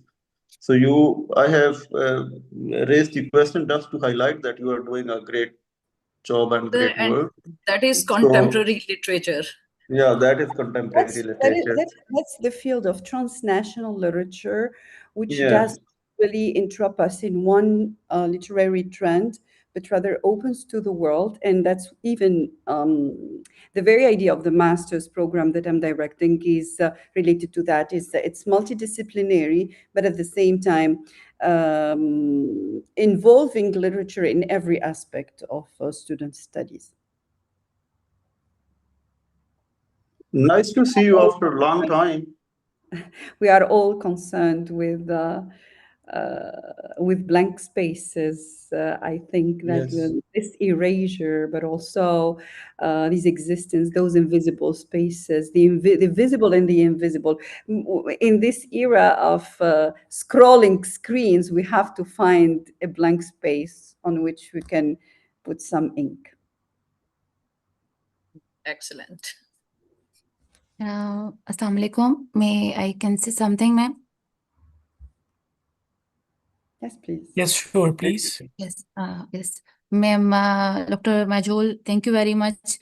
And I'm quietly immersed still in your presentation, colors, gray, black, white, and the research area a gap also that what is the meaning of the unwritten words, how the things can be set in blank page. And here in the last slide, that is still before my eyes, that how the flower is coming from the barren and from the whole earth. This is very need of the time, I must say, in such injustices that we as Muslims and we are as a humans, we are seeing surrounding and surrounding us. So this is very good and unique and innovative, and the time need idea that you have presented. Thank you very much. So nice of you. God bless you. Allah. It's a message of hope coming from the whole, something Yes, very good. sprouting from the ashes of overall Yes, destruction, just like devastation. Shelley Some ray said, of hope. hope springs eternal in the human heart. But Exactly. man never is, but always to be blessed. Thank you very much. Thank you. Okay, thank you so much, Dr. Majol, and for all the participants who have been with us and they asked valuable questions and added their comments. So after this valuable conversation, I would like to move forward for the next presentation. And the next presentation is one of our students from Bacha Khan University, Charsada. And she is Laiba Fayaz. I hope Laiba is with us.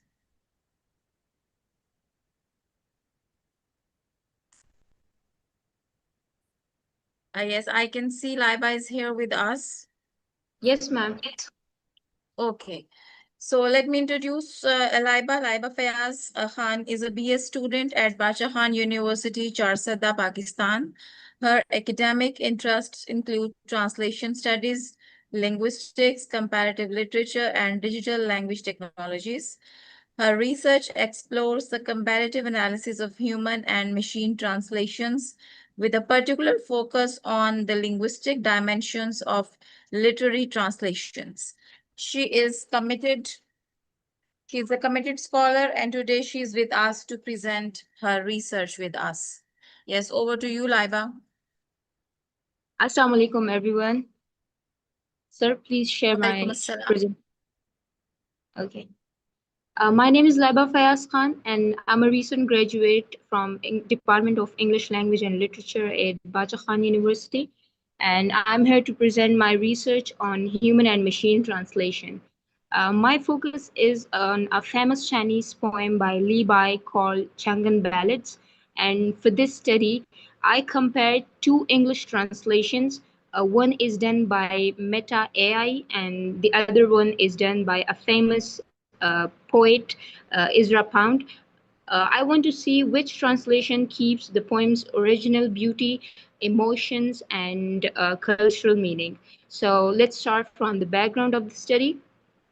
The In the last few years, artificial intelligence has changed many fields. And as we discussed earlier, that artificial intelligence has a great influence in our lives. So the translation is one of them. Machine translation is now very common, and tools like Google Translate and Meta AI and ChatGPT can translate a whole book in just seconds. So they are fast, cheap, and easy to use. But human translation is different, and humans can bring creativity, life experiences, and deep cultural knowledge. And this is very important for the literary text. When we translate poetry, we do not just change words, we must keep the emotion, the rhythm, the style, and the hidden meaning in the text. So these are things machines find very difficult. And also, most research on machine translation looks at English, Spanish, and French languages. And there is not much work done on the Chinese poetry. So my study tries to fill that gap. So the next slide is about the statement of the problem. So what is the problem? Machine translation works well for simple and everyday language. Like if you want to translate a news article or a bus schedule, machine translation is excellent at this point. But literary and cultural texts are different. They have symbols, metaphors, and feelings. For example, in Chinese poetry, a word river can mean a time passing or sadness or a distance from a loved one. Machine translation often translate it as just rivers, and that just miss the deeper meaning of the text. But on the other hand, the human translation can understand this context, and they know the history behind the poem and the text, and they can aid the cultural meaning and emotions to the text. So the problem is that machine often fails to capture emotions and poetic nuances. So my study looks at this problem by comparing one poem in two translations, so to see which approach better preserve the original text. The next slide is about the research objectives and questions. To address this problem, I set two main objectives. The first one, I want to compare the semantic and pragmatic meanings in both translation, as semantic means the dictionary meaning of words, and pragmatic means the hidden meaning, the tone, and how the meaning fits the situation. The second, yes, and the other one, I want to explore that syntactic differences in both translations. Syntax means sentence structure, grammar, and word choice. Based on these objectives, I made two research questions. The first one is what semantic and pragmatic domains and meanings are present in the human and machine translations of Changan ballads? The second question is that how do the two translations differ in terms of syntax, sentence structure, and word order? And these questions will guide my analysis. The next slide is a literature review. So literature review is all about the previous research in these fields, that translation is a transfer of meaning, not word for word. That when we translate one text from one language to another language, we do not just change its words, we transfer the actual meaning, and that is said by Nida 1969. Translators act as a cultural mediator and linguistics expert by Basnet 2002, and all these are the research on in the field of translation, and semantic and pragmatic meanings are essential for accurate interpretation. Yes, the next slide, sir, please. So here is that they concluded that the machine translation is good for simple structures, like they can translate simple language and everyday language, but it is not suitable and it is not reliable in poetry, in literature, because they cannot capture emotions and the deep meanings. The next slide. That was all about the literature review, and the next is methodology of my research. So for my methodology, I used qualitative comparative linguistic analysis. Qualitative means I focused on meaning and quality, not numbers. So I took Levi's poem Changan Ballads as my main text, and then I compared the two translations side by side, Meta AI's version and Ezra Pound's version from 1915. I did not analyze the original text because my focus is on English outputs. And for my frameworks, I chose Fairclough 3D model. This model looks at the text in three dimensions. The first one is semantics, how words are chosen, and the second one is pragmatics, what tone and context are shown, and the third is syntax. Sorry, the second was semantic, and the third one is syntax. So my goal with this method is to identify the strengths and weakness of human and machine translation, and to check how reliable each one of is for literature. Let's move on to the data analysis. Now for the data analysis, I'll go through each dimension of Fairclough's model. The first one is semantic, uh, like how Meta AI choose simple and direct words in the translations. Like for example, in one line, it said, "The river flows endlessly." This is correct, but it is very simple and a direct language and direct structure. But on the other hand, Ezra Pound wrote, "The river is a stream of sorrow." And here Pound adds the word sorrow, which is not in the dictionary meaning, but it shows the emotion of the poem and the machine, where the machine lost that cultural symbol. The second one is the pragmatic meaning, which is the tone and the context. So the Meta AI, in the translation, Meta AI just keeps it natural and on a modern tone, but Ezra Pound shows it very natural, and like the feelings and emotions were included in the human translation. The third section is syntax, which is a sentence structure. So Chinese poetry has a special rhythm and line breaks, but Meta AI wrote it in full normal sentences like a paragraph, and Pound, on the other hand, Ezra Pound copied the Chinese style. He used short lines, repetition, and broken grammar. Uh, for example, at 15, I stopped squalling. I desired my dust to be mingled with yours. And this is not a perfect English grammar, but it feels like a poetry. And it matches the style of the Levi Jengan ballads. So the machine version reads like a summary, but the human version was more like a poetry.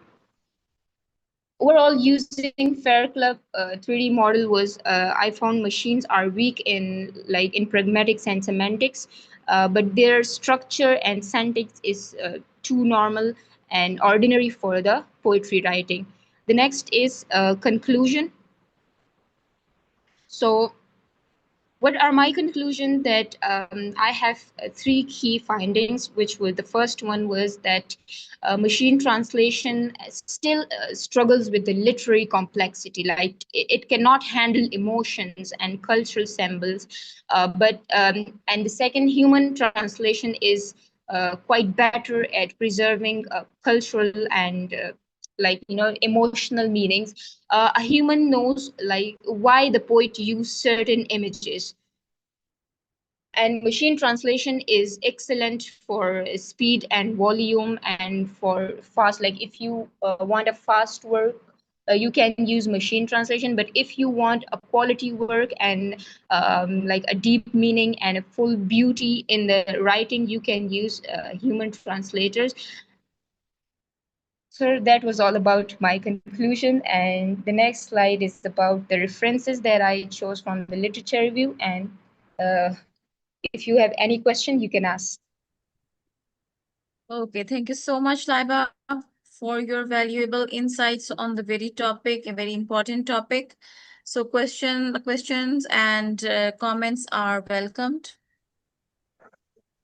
I would like to say something.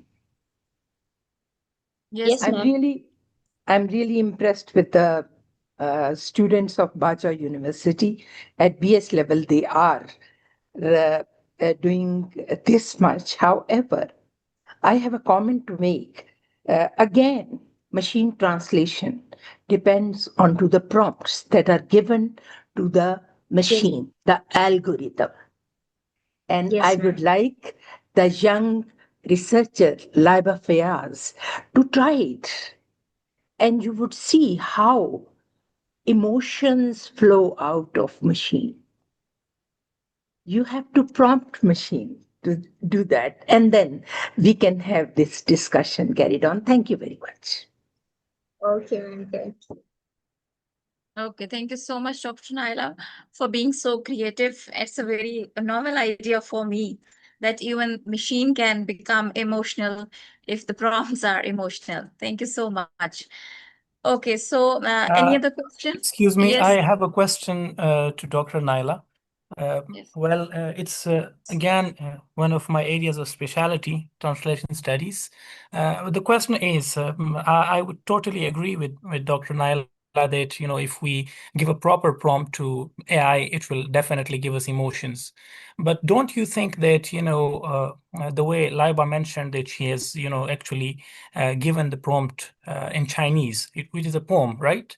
And it has got its own emotions. So don't you think that, the emotions were there, but it was actually the failure on part of, you can say, the machine, which could not understand what actually was happening in that poem. So, yeah. Yes, I don't know who was talking. It's Dr. Enam. Dr. Enam. Dr. Enam, my experience, naturally, whatever I'm going to share is due to my experience. My experience says it is not failure on the part of machine, it is failure on the part of the user. And the user has this challenge to face. And I have done it number of times. Please try it. And we can have the results of the experiment with us. It's the failure of the user, the one who gets the prompt. If you include literary language in your prompt, literary Chinese language, it would give you the outcome in the form of literary English language. Thank you. Yeah, thank you. Thank you so much. Thank you. Okay, thank you so much for this discussion. And after Laiba, we have the next presentation. That presentation is from Miss Nadia Noreen. I hope she is with us. Okay, let me introduce Miss Nadia Noreen. She is an educator and academic leader currently working as principal at Embassy Schools, Oman. With a background in MPhil Applied Linguistics and a master's in ELT, she brings versatile experience in teaching, training, mentoring, and research. Her work has been published in several journals, and she regularly engages with the academic community through conferences.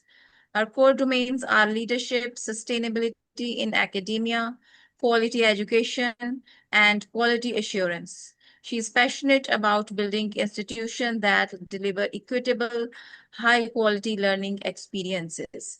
So the speech and or presentation, what she has chosen the topic, integration of unsustainable development goals in English language teaching, a global agenda of critical consciousness and ecological sensibility as a voice of survival for the future generations. Yes, over to you, Ms. Nadia Noreen. Thank you very much, Dr. Huma. Let me share my screen with you first of all.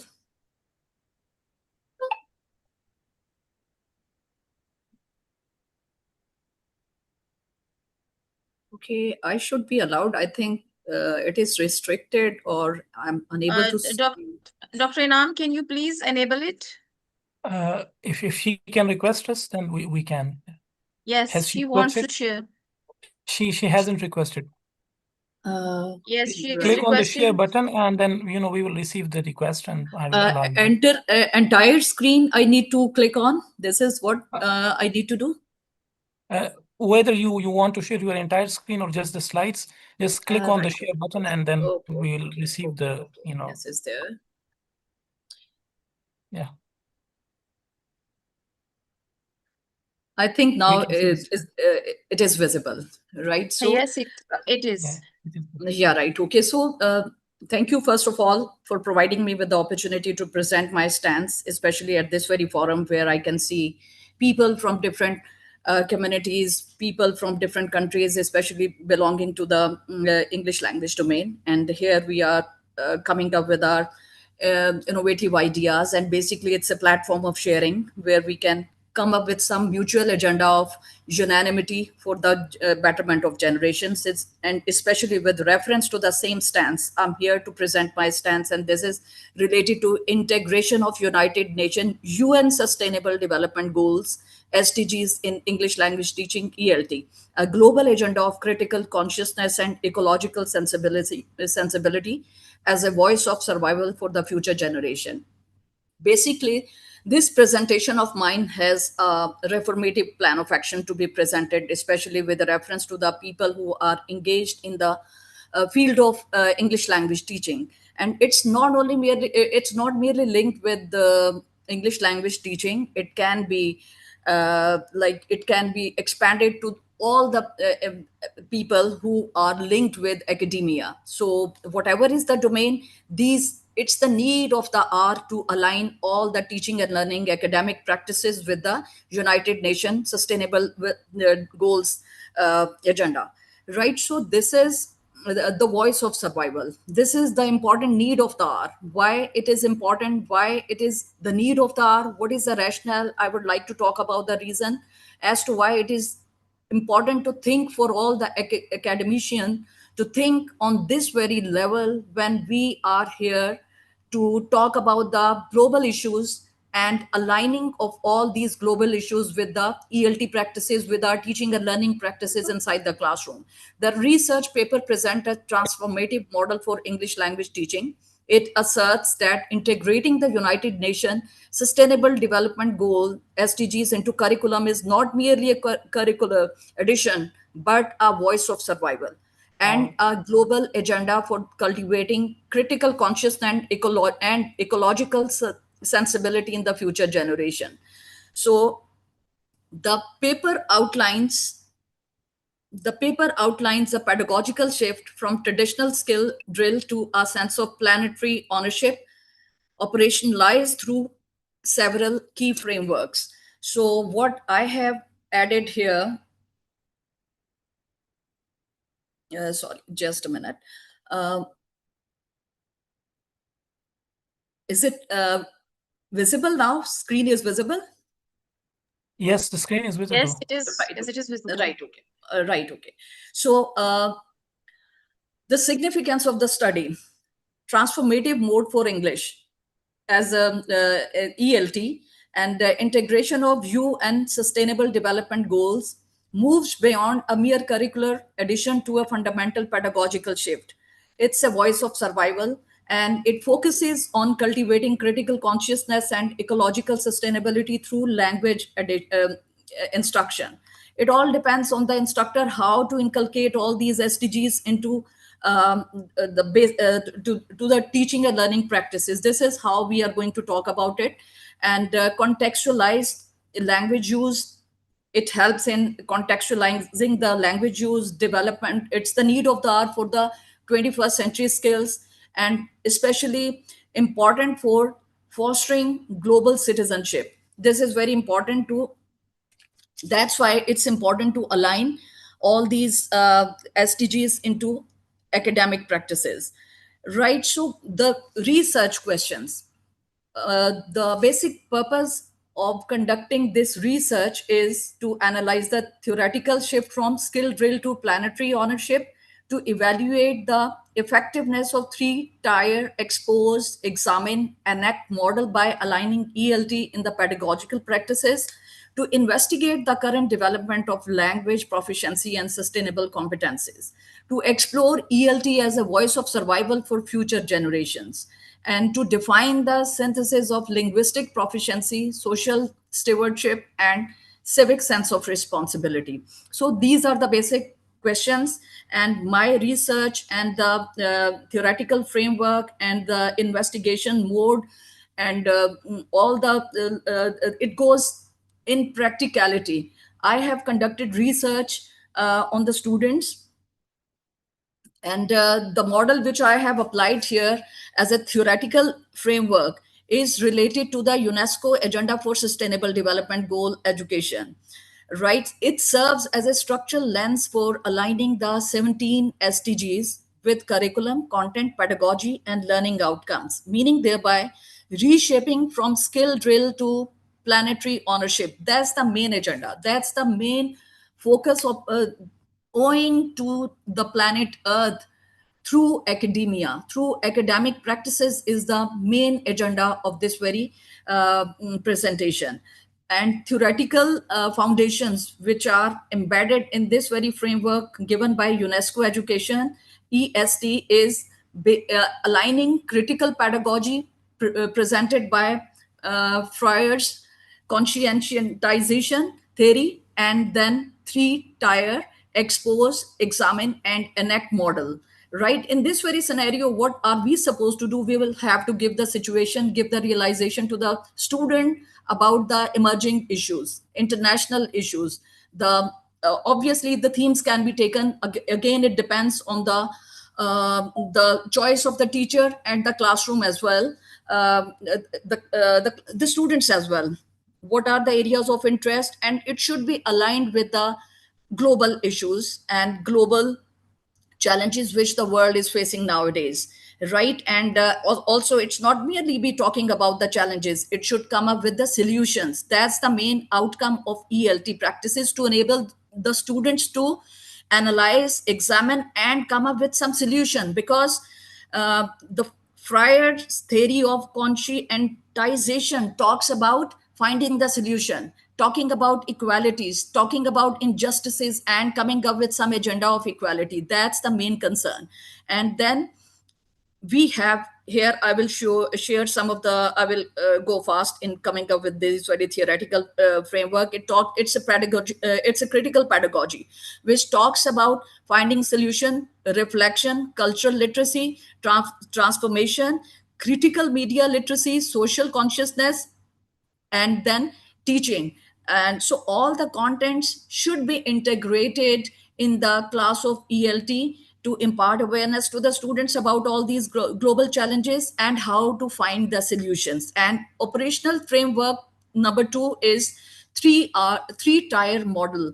This three-tier model also believes in exposing, examining, and then enacting according to the given task, whatsoever is the task. And is this coming up, it comes up with the enhancement of English language and proficiency in the communication skills, in the PowerPoint skills, in thinking, writing, research, and coming up with some descriptive mode. It all depends on the English language teacher, how after giving them the situation, or how after exposing them to the situation, he or she examines them carefully and asks them to do it accordingly, right? So according to the task given, and that's meant for the English language proficiency or English language enhancement. So these are the core objectives, and the basic global consciousness should not be forgotten while talking about these ELT skills and English language teaching journey. Basic agenda of this ELT is to arouse the element of global consciousness on concurrent development and analyze the impact of learners given to the planet Earth. So that is what UNESCO education talks about. And education without the benefit to the system and society according to the current educational framework and paradigm is useless. The education which only teaches the students to talk about the cramped contents of learning without giving anything practically and productively to the planet Earth is a useless talk, right? So, and in this very regard, the I had conducted a research in my school in order to testify the hypothesis critical pedagogy theory and tier models were applied on a population of 70 students from different levels at secondary and higher secondary school in Oman.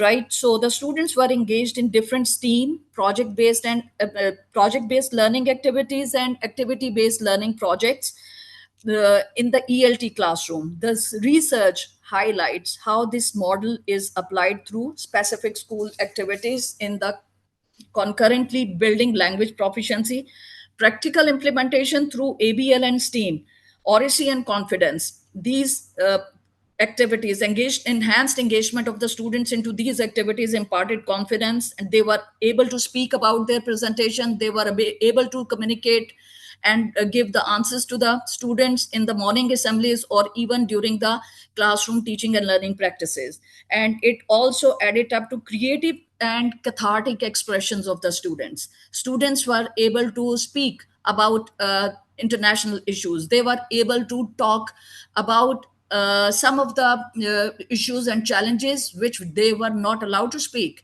when they were given the ownership to for the cathartic clubs and for go green initiatives, and in the form of literacy and descriptive writing competitions, argumentative essay writing competitions on different topics were given, and they were able to speak, present, and come up with their own ideas and emotions, right? So this type of STEAM activities and this type of project based activities, practically I have observed, gave the ownership, understanding of the students to research and talk about the issues and come up with some tangible solutions as well, right? So in this very context, I would like to share some of the initiatives, like we talked about with reference to SDGs, alignment, health for all, well-being for all. These activities had been conducted in the classroom. We invited some of the doctors and experts and asked the students to give ask them to give presentations, and then afterwards the students were allowed to question and then again represent the same thoughts and ideas in the classrooms, in the morning assemblies, collectively for all the students in the class and in the school. So climate action, SDG goal number 13, was also catered very aptly, and it was addressed at multiple forum in the school. Student launched different campaigns, student participated in go green initiatives, and a task was given in the form of essay writing competitions. Art integration was also the part of the curriculum. So and we observed the outcomes of language learning and proficiency were quite enriched and encouraging in this very scenario, right? And then after this, I would like to recommend that embedding the SDGs in the ELT curriculum transcends mere language acquisition to foster global consciousness. By synthesizing linguistic proficiency with social stewardness and civic responsibility, this model prepares learners to be both communicatively sound and ethically and socially aware individuals. It is the need of the hour, and so I would like to suggest that ESD, UNESCO Framework of Education for Sustainable Development, ensures that language learning outcomes and sustainability competences develop concurrently, preparing learners to be ethically aware global citizen who are both communicatively sound and socially responsible. Thank you very much, and I believe that now it's open to question answers. If you have any question, you are welcome to ask any. Okay, thank you so much, Miss Nadia Noreen. We really liked your presentation. And since we are running short of time, so I would like to request all the participants that if they have some question answer session, we can have it later on. But if we have some quick question, one or two, so we can go for it. or if you allow, we can move forward. Okay, thank you so much for this presentation. Okay, so the next participant of this conference is Ms. Maham Akram. Ms. Maham Akram is a lecturer in the Department of English Language and Literature at the University of Faisalabad, where she also serves as the coordinator of both undergraduate and graduate English programs. She is currently pursuing a PhD in English Studies with research interests in digital humanities, translation studies, post-colonial studies, and postmodern studies with over 6 years of teaching experience. Following the completion of her MPhil degree, she has been actively engaged in teaching, academic administration, and research supervision. She has successfully supervised MPhil theses and 2 undergrad research projects. Her scholarly contributions include 12 research publications in 86 recognized journals. Her academic work reflects a strong commitment to research excellence, critical inquiry, and the advancement of English language and literary studies through innovative teaching and scholarly engagement. The topic of her today's presentation is Negotiating Islam, Religious Discourse and Modernity in Hani's Rebel English Academy and Shamsi's Best of Friends. Okay, over to you, Ms. Maham. Assalamu alaikum, everyone. Am I audible to everyone? Yes, you are. Is my screen visible to you also? Yes, it is visible. Okay. Assalamu alaikum, everyone, respected chair and participants. My research is titled that Negotiating Islam, Religious Discourse and Modernity. Basically, this study examines how Islam is represented in 2 contemporary Pakistani English novels. The first one is Rebel English Academy by Muhammad Hani, and the second one is Best of Friends by Kamila Shams. Rather than treating Islam simply as a religion, my research studies it as a discursive tradition, a living tradition that is continuously interpreted and negotiated within changing historical and social context. Through a comparative analysis of these two novels, I investigate how religion interacts with modernity, power, identity, and social institutions in contemporary Pakistan. Moving towards the abstract, this research addresses an important gap in Excuse me, Ms. Pakistani Maham. Excuse me, Yes. Ms. Maham. Sorry to interrupt you. Ms. Maham, your voice is not clear. Rather, there is a distortion or there is unclear voice. Now, is it clear now? Yes, now it is clear. Thank you. Thank you, Okay. Jazakallah. Thank you. Okay, moving towards the abstract one, this research basically addresses an important gap that in Pakistani literary, researches. Although many studies examine Pakistani fiction through post-colonialism, through feminism, or political criticism, but very few investigate Islam itself as a discursive tradition. So the study explores how selected characters negotiate Islamic values while facing modern social pressures, political institutions, class divisions, and the questions of identity. The two novels offer contrasting perspectives. Muhammad Hanif presents religion through satire and the institutional politics, while Kamila Shamsi focuses on personal experience of individual through friendship, memory, morality, and belonging. So, this study adopts two basic theoretical framework. The first one is Talal Asad's theory of Islam as a discursive tradition, together with Michel Foucault concepts of discourse, power, and subject formation to examine how religious meanings are produced and contested in contemporary world. Ultimately, the study argues that Islam is represented not as a fixed or monolithic belief system, but as a dynamic tradition shaped by history, politics, institutions, and individual agencies as well.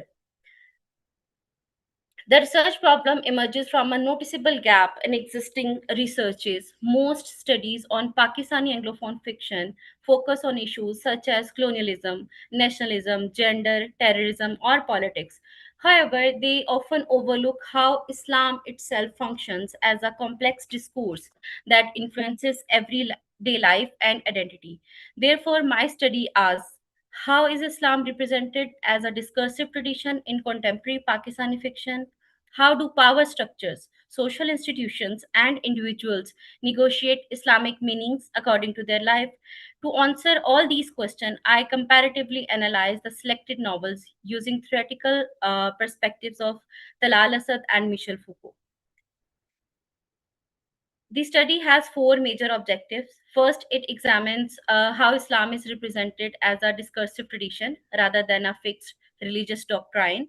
My second objective is that it analyzes the relationship between Islam and modernity by investigating how traditional beliefs interact with changing social realities, you can say. The third major objective is that it explores how discourse, power, and subject formation influence religious identities using Foucault's theoretical framework of discourse. My fourth objective is that it compares the public and private negotiation of Islamic identity in both the novels to understand how different literary narratives construct religious experiences. Key theoretical ideas. This study is built upon two contemporary theoretical frameworks. As I already told about it, the first one is Talal Asad's concept of Islam as a discursive tradition, which argues that Islam should be understood as a historically evolving tradition interpreted through religious practices, authority, and communal debates, rather than as a fixed notion or doctrine. The second one is Michel Foucault's theory of discourse and power, the one who holds the power, who owns the power, who generates that discourse, which explains how institutions produce knowledge and shape individuals' identity through systems of power.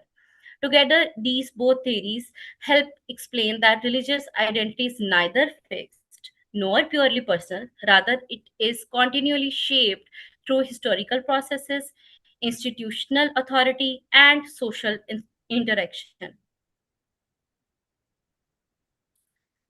I will further explain Talal Asad uh, theory of discursive tradition. According to Talal Asad, Islam is maintained through four important elements. The first one is tradition, then interpretation, then religious authority, and then historical continuity. This means that Muslims continuously reinterpret Islamic teachings according to changing historical and cultural circumstances. Michel Foucault complements this perspective by explaining how discourse produces knowledge and power. His concept of power, knowledge, and subject formation demonstrate that institutions such as schools, government, religious organizations, and media shape how people understand themselves and practice religion. It is not something that what Islam is going to be. It is something that how the institution, how the ideologies, how power, you know, manipulate or show the real face of the religion towards the world. So combining these two theories allow me to examine both the historical continuity of Islam and the mechanism through which power influences religious identity. Moving towards the textual analysis, so I have opted for two contemporary, you can say, work. The first one is Rebel English Academy by Muhammad Hanif, and the second one is Best of Friends by Kamila Shamsi. So in Rebel English Academy, Muhammad Hanif employs satire to criticize institutional authority and expose how political systems interfere with religious discourse. Religion is not something that is, studied or opted in isolation. It is something that is always influenced by politics, always influenced by authority. So religion is frequently presented as something negotiated through state institutions, educational systems, and public authority. In contrast, Best of Friends explores religion through intimate personal relationship, the relationship between Zara and Maryam. So the novel examines friendship, memory, morality, and belonging, illustrating how individuals negotiate faith within their private lives and social relationship over the time. Although the novel differ in style and focus, but both demonstrate Islamic identity in constantly negotiated rather than permanently fixed. Several interconnected themes emerge from comparative analysis. The first is that relationship between Islam and modernity, showing how religious traditions respond to changing social conditions. The second one is identity formation, illustrating how religious identities are continuously constructed and reconstructed. The third one is the novel also addresses gender and class, demonstrating how social inequalities affect religious experiences. Another major theme is social authority, highlighting the influence of institutions and religious leaderships. The research further explores tension between secularism and religion, as well as agency and resistance, showing how characters negotiate or challenge dominant interpretations of Islam. Together, these themes reveal that complexity of religious life in contemporary Pakistan. Still, we are facing the same. In conclusion, I would like to conclude that while Hani focuses on institutional and political negotiation of Islam through style, Shamsi emphasizes personal and emotional negotiation of faith. Despite these different approaches, both of the text demonstrate that Islam is represented as a living tradition shaped by multiple social forces, not as a fixed doctrine. So the comparison between them therefore reinforces my central argument that religious identity is dynamic, is contested, and continuously negotiated within modern Pakistani society. To conclude this study, so I would like to, conclude that study by demonstrating that Islam is represented in contemporary Pakistani fiction not as a static religious system, but as a negotiated or evolving tradition. Through Talal Asad's framework, the novel revealed that historical continuity and interpretive nature of Islamic tradition. Through Foucault's theory, they show that how discourse and power always influence religious identities and everyday practices. Overall, this research contributes to Pakistani literary studies by offering a new perspective on relationship between Islam, modernity, identity, and power. Thank you so much. That is all from my side. If you want to ask any question, please do it. Okay, thank you so much, Ms. Maham, for your speech, your insightful ideas. We really appreciate your ideas. So if any of the participants is interested in commenting or asking any question, you are welcome.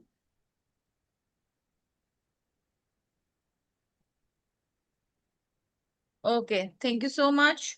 So after Ms. Maham, please, will you stop sharing the screen? Sure, madam, sure. Okay, thank you.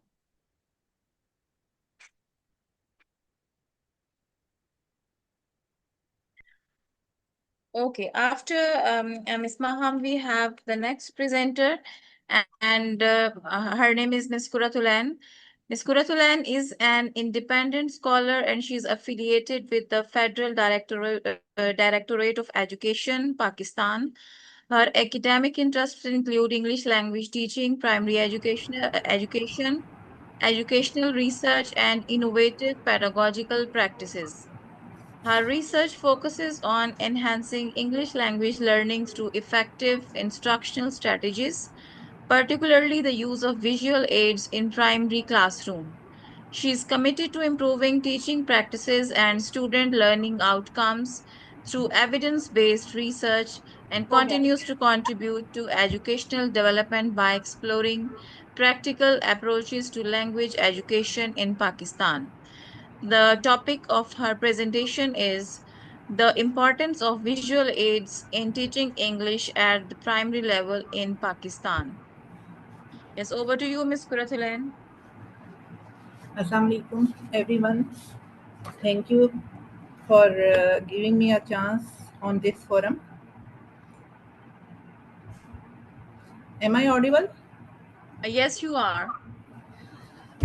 If I you am. have slides, you can share also. Okay.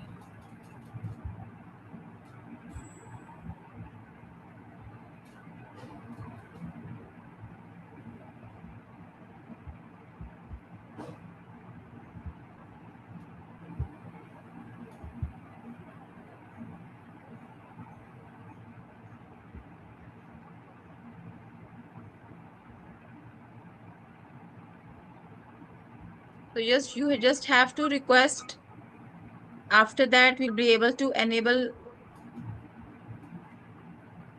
click share, and then send a request.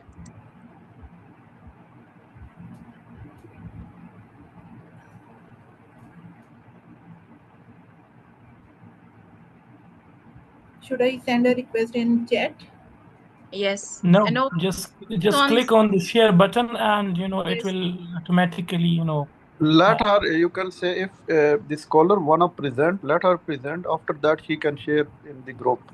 Okay. It's for her convenience, not for the Okay. participants. Okay. Okay. Don't share, but just you can say present. Okay.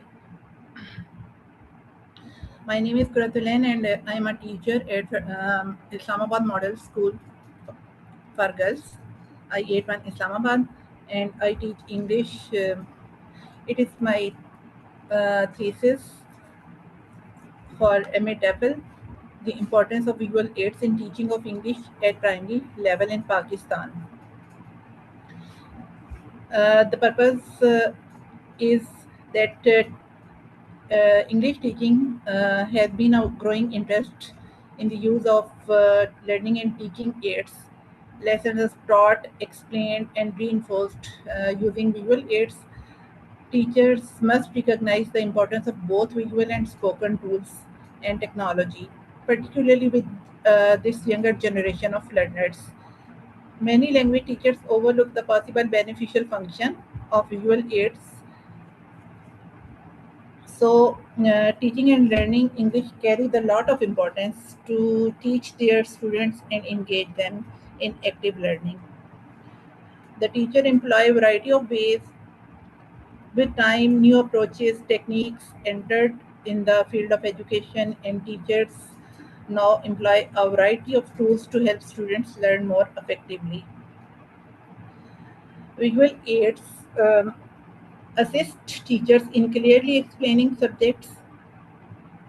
They are educational materials that are used in the classroom to help pupils learn more effectively. They are sensory items or images that initiate, excite, and assist learning.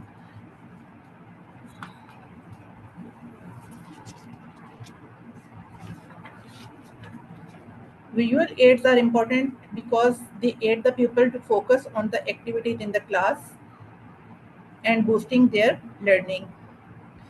Visual aids enhance the teaching learning process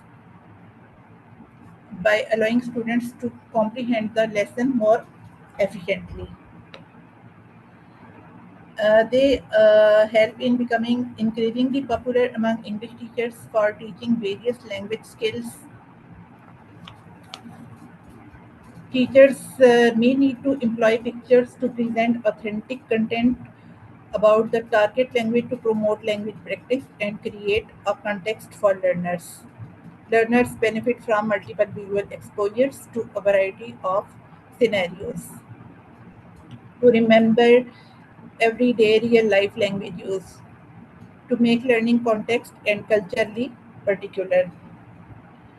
Visual aids, particularly visuals, are extremely helpful in encouraging and motivating children to learn the language. Pictures are components of visual aids.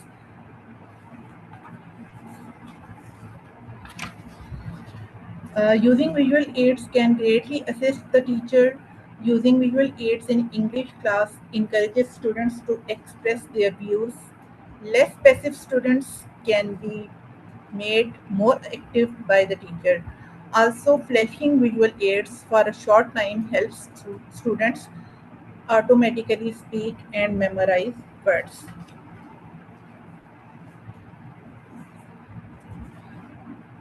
So, visual aids are thought to be an excellent technique for language acquisition in third world countries, particularly Pakistan. These aids are not widely used.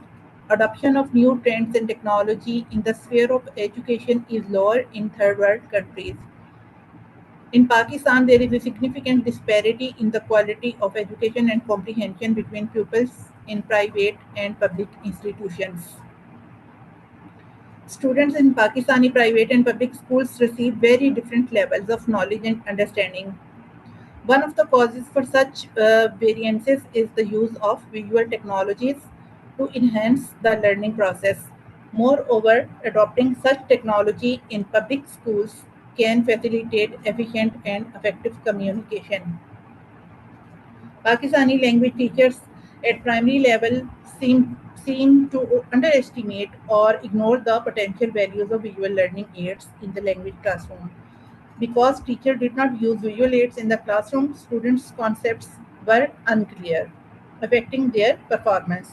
Therefore, there is a need to find out the importance of utilizing visuals at the primary level. This project is designed to find out the importance of utilizing visuals in teaching of English at the primary level in Pakistan. Main aim of the project is to investigate the importance of utilizing visuals for teaching English to primary level students in Islamabad and Rawalpindi, twin cities. The null hypothesis for the study using visual aids does not affect under academic achievement. And the alternate hypothesis is using visual aids does have a positive effect of the academic achievement of the students. Objectives of the study were to find out the teachers' opinions in twin cities about visual aids. Second, to determine the effectiveness of visual aids for primary students. And the third one is to identify how the learners become active in the classroom utilizing visuals. My research questions was, what was the performance difference in the level of learning of students with the use of visual aids and without visual aids? And what are the teachers' perspectives about the usage of visual aids? The importance of the study is in the fact that visual aids can help learners grasp abstract concepts. They help students focus on topics. It also helps them comprehend and interpret the information presented. They give better results than audio when it comes to teaching English. This study may also pave the way for visual aids in EFL teaching in Pakistan. This research is confined to only 4 schools in the twin cities. The reasons are the shortage of time for conducting the study and the lack of availability of resources.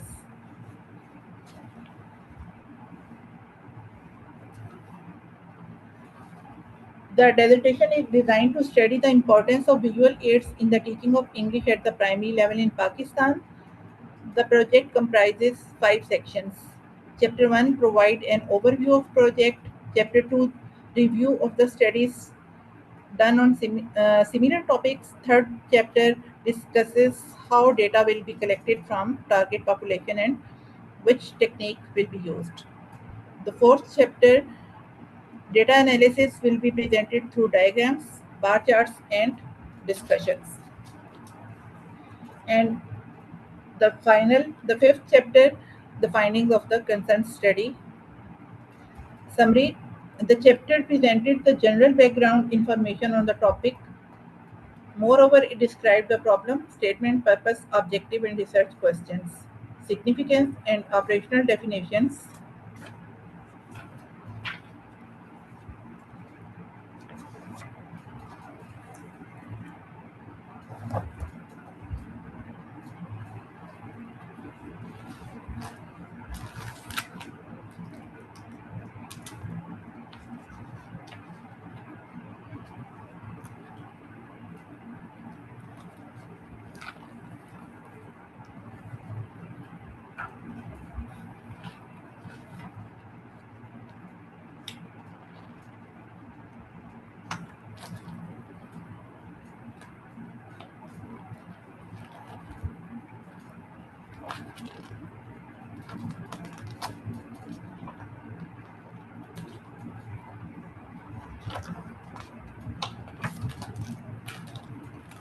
Many research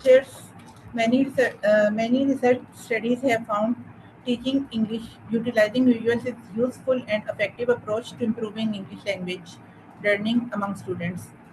All these studies have shown teaching English with the use of visual aids is a more effective teaching method as compared to teaching without the use of visuals.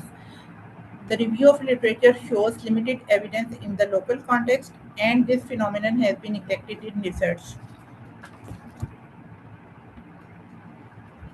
Therefore, this study tends to bridge this gap existing in literature. Research design is important, and selection of appropriate research design helps in answering the research questions. Research methodology is a strategy of systematically solve the study problems. It is a procedure to gauge different parts of the research in a clear and utilitarian way.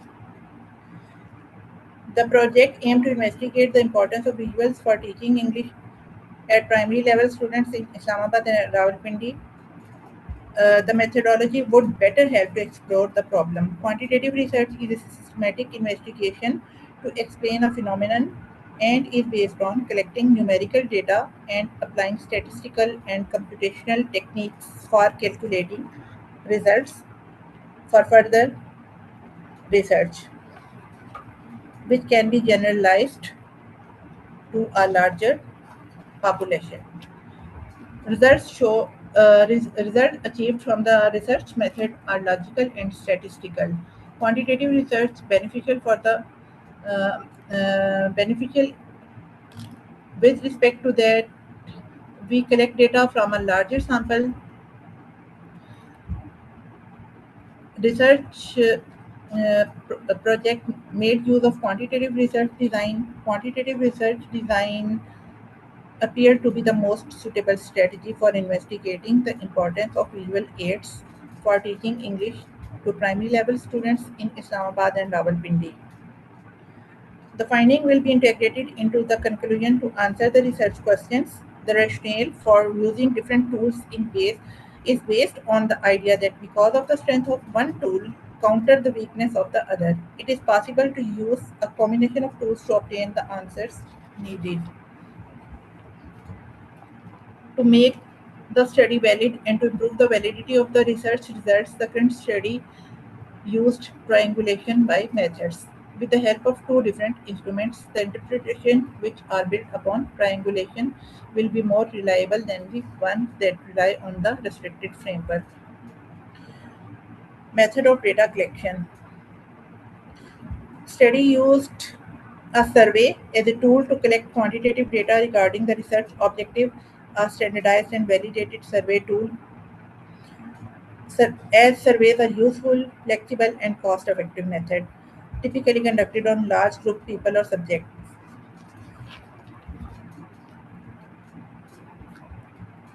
Furthermore, the survey approach can establish the provision of privacy to participants, objectivity, present unbiased results, and can generalize the findings. Study was conducted at 4 public and private sector schools in twin cities. Permission was granted to conduct research in these schools, so this research setting has provided a true representative sample for the study. One of the characteristics of good research is to pilot the questionnaire that is to be used in the study. The questionnaire of the study was pre-tested for reliability and content validity. Questionnaire was plotted on 8 teachers who were not involved in the research. This helped the researcher to find out if the questionnaire was rightly worded and whether it was easy to comprehend the questions. Piloting aids in gathering correct data. Study population. The primary level schools in twin cities were the prime focus of the study. Students and teachers who were targeted were from the twin cities. The ages of the students were between 9 to 10 years and were learning English as a second language. The students of this level were selected because in this age period they are more inclined towards visuals and their language proficiency is also not much. Therefore, research will be more useful if done on them. Primary level students and teachers teaching English constituted the population of the study. Segmentation and characteristics of the selected population are given in the table. Now, actually, the slides are not shown, so it is as I explained. This study is based on the students and teachers of primary schools in the Twin Cities, 150 primary level students and 40 teachers teaching English constituted sample of the study. The duration of the study was 6 months after the approval of the synopsis. Setting. The specific place where data collection takes place is called a research setting. The study was conducted at 4 schools. Sampling technique combination of random and purposive sampling was used to select the population. For teachers, a purposive selection was made, selecting those teachers who used visual learning aids and those who were not using visual aids. Random sampling method was used for selecting student participants for this study. The two tools used for collecting data were number one questionnaire and the second one randomized controlled trial. For the present study, a self-administered structured questionnaire was used to find out the impact of using visuals in teaching English. It was designed after a broad review of literature, consultation with subject specialists, and an ethical review committee. Data collection tools.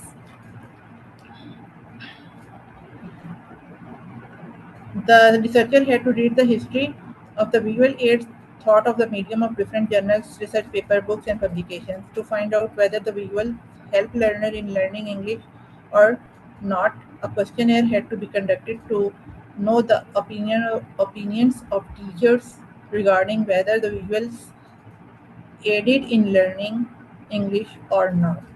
Teachers were selected randomly. Selection and development. Self-administered structured questionnaire was used to find out the impact of visuals on teaching English. It was designed after a broad review of literature, consultation, and review committee. The study began with a survey to find out teachers' perceptions and attitudes toward using visuals to teach English. This helped the researcher understand how teachers view visuals and whether they were helpful for primary school students.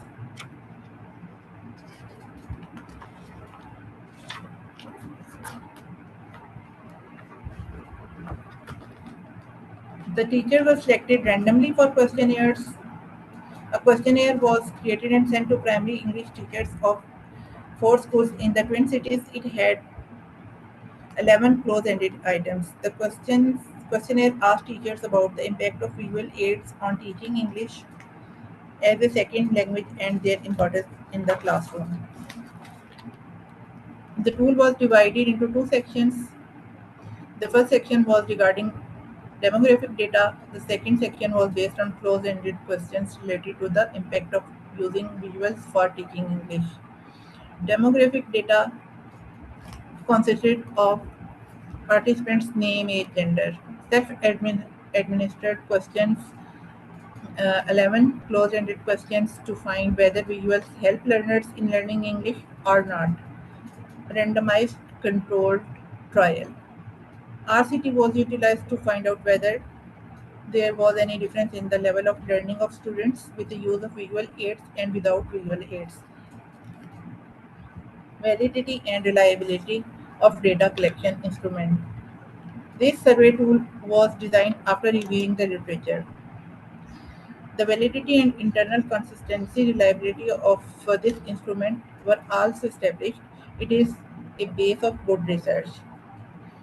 To check the validity of research finding, it is necessary to find out whether the data collected is based on accuracy or not by using different procedures and ways.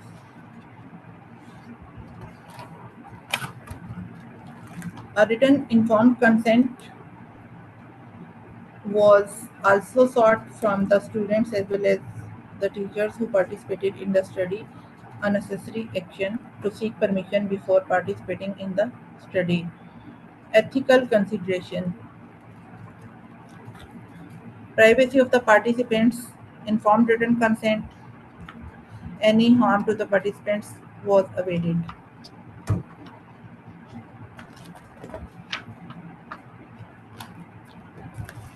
Data collection method. After introducing to the participant and explaining the purpose from all the selected participants, the questionnaire was distributed among selected participants with a brief explanation of all the relevant responses. Data analysis. A total of 40 completed questionnaires and observation checklists were collected, coordinated, evaluated. The collected data were fed into Statistical Package for Social Sciences (SPSS) version 22 to record, store, and evaluate collected data. All the independent and independent variables were imported and prepared for analysis. Descriptive statistics were used to compute frequencies, percentages, means, and standard deviations for quantitative variables. Paired sample t-test was used to test the hypothesis of the study. A p-value of less than 0.05 or equal was considered statistically significant.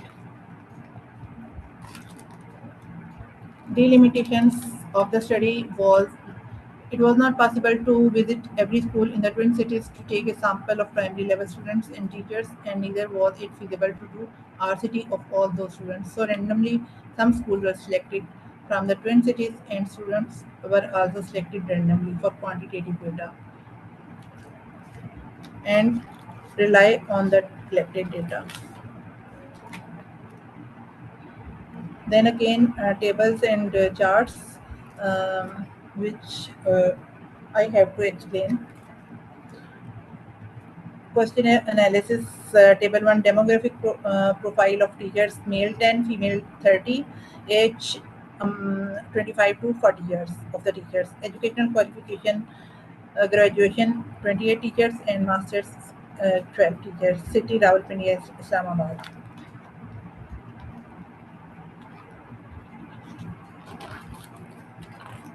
Response, number of teachers, 24 teachers responded yes and 16 teachers responded no.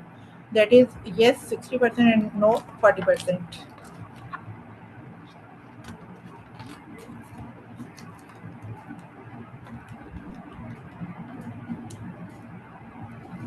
Question 1, do you use visual aids? Again, it is a pie chart, but the slides are not visible. So question 1, do you use visual aids for teaching English? 70% of the teachers' opinion that the visual aids should be used for teaching English.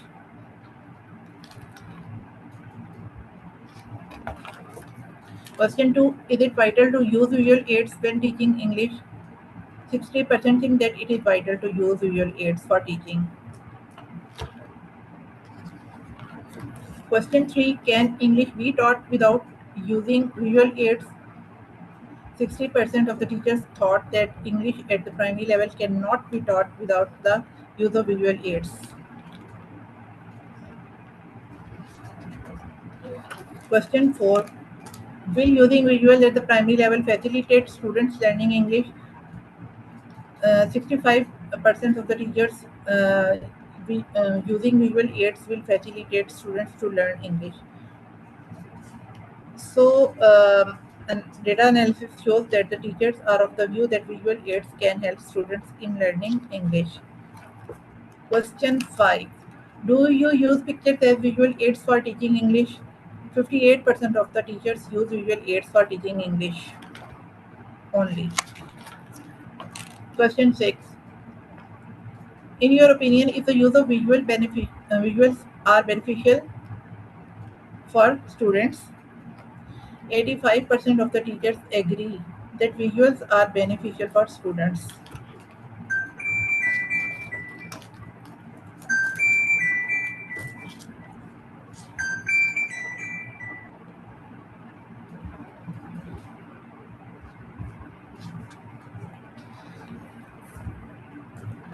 Question 7. Do you think that using visuals for teaching English motivates students?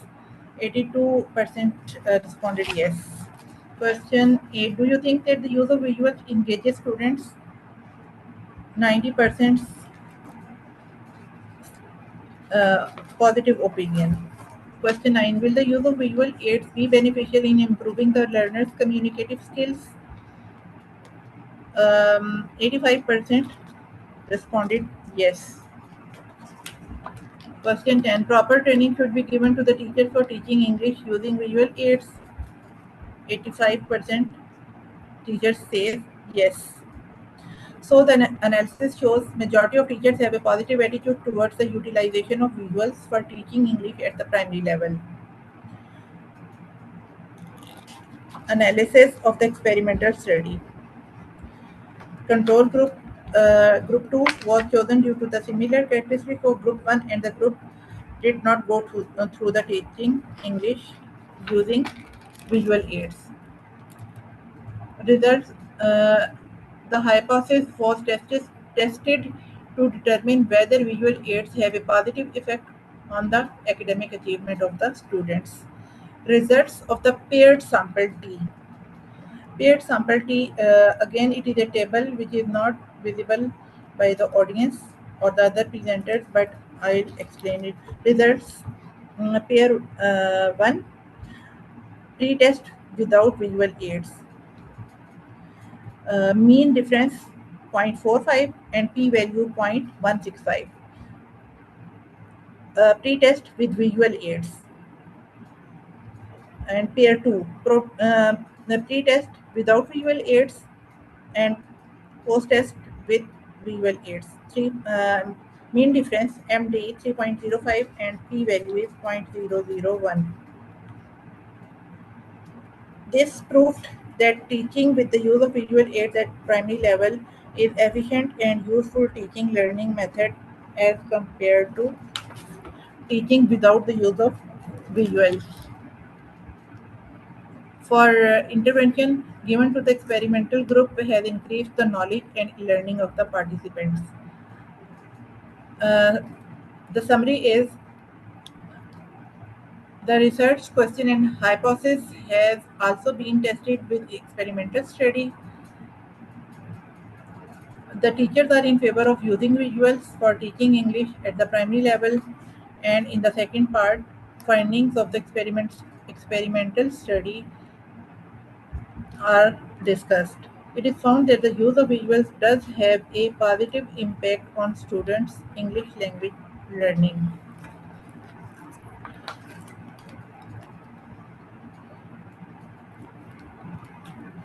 I hope you have done. Conclusion is the major objective of the study is to find out the effectiveness of visual aids in students' learning process at the primary level. It also tests the hypothesis using visual aids does have a positive effect on the academic achievement of the students. So the hypothesis is accepted. The study concludes that teaching with the use of visuals is more effective than the non-visual method. The significant difference has been observed in the learning between the scores of post-test of the teaching without visual aids and the teaching with visual aids. After being taught with the use of visuals, the participants of the experimental group performed better than those taught without the use of visuals. So the students learn better through the use of teaching with visuals as an instructional approach.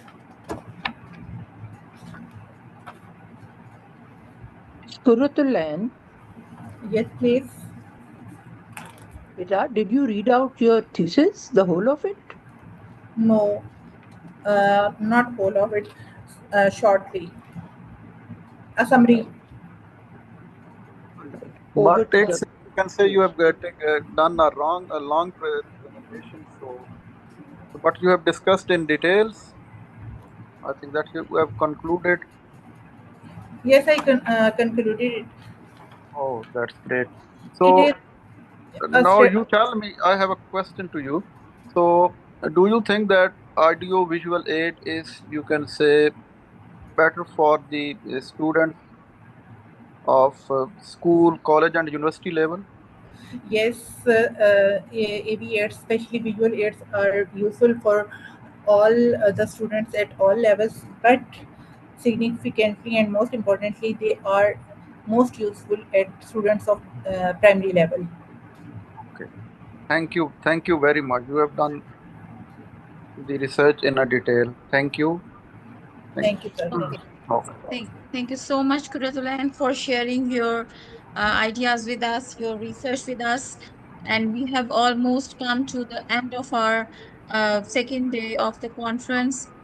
We are No, left with a very few presentations. But before that, I just want to share or just announce one thing that I have already shared in the chat box as well.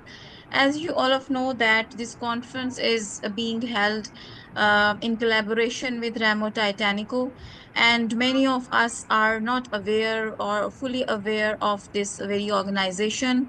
So in order to have an interactive session, I just ask you, all of you, to just stay with us, because at the end of the day two of the conference, the consultant of Ramo Titanico will be giving us a detailed, introduction of this very organization. Stay with us. And if Dr. Asif wants to add something to it. yes, and all educational consultants, they have to, you can say, present themselves to her, and uh, they must have an interactive session with them.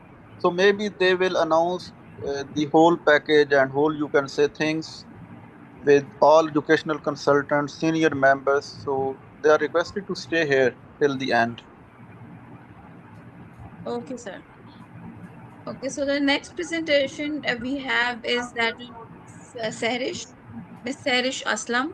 Miss Sarish, are you here with us? Yes, I am. Okay, so Miss Sarish is from Nust, Pakistan, and the topic of her presentation is sketching dissent, multimodal humor, and non-violent resistance in Pakistani comics. So, do you want me to share these slides? I have already shared. Is it Oh, visible? okay, yes, it is visible. All right. All right. Thank you so much, Dr. Huma, for giving me the chance to present my work. So you have already announced the title. So let me delve deeper into it. So why this study, the main rationale in the context of it. Basically, the existing research in Pakistani media, it focuses on traditional protest, street demonstrations, political activism, and formal journalism. However, the comics remain underexplored as a legitimate site of socio-political resistance and cultural critique. Therefore, the urgency is that Pakistan, it faces rising extremism, governance failure, and social inequality. These are the contexts which are marked by censorship and ideological contestation. So alternative narratives are urgently needed to foster civic engagement and counter radicalization.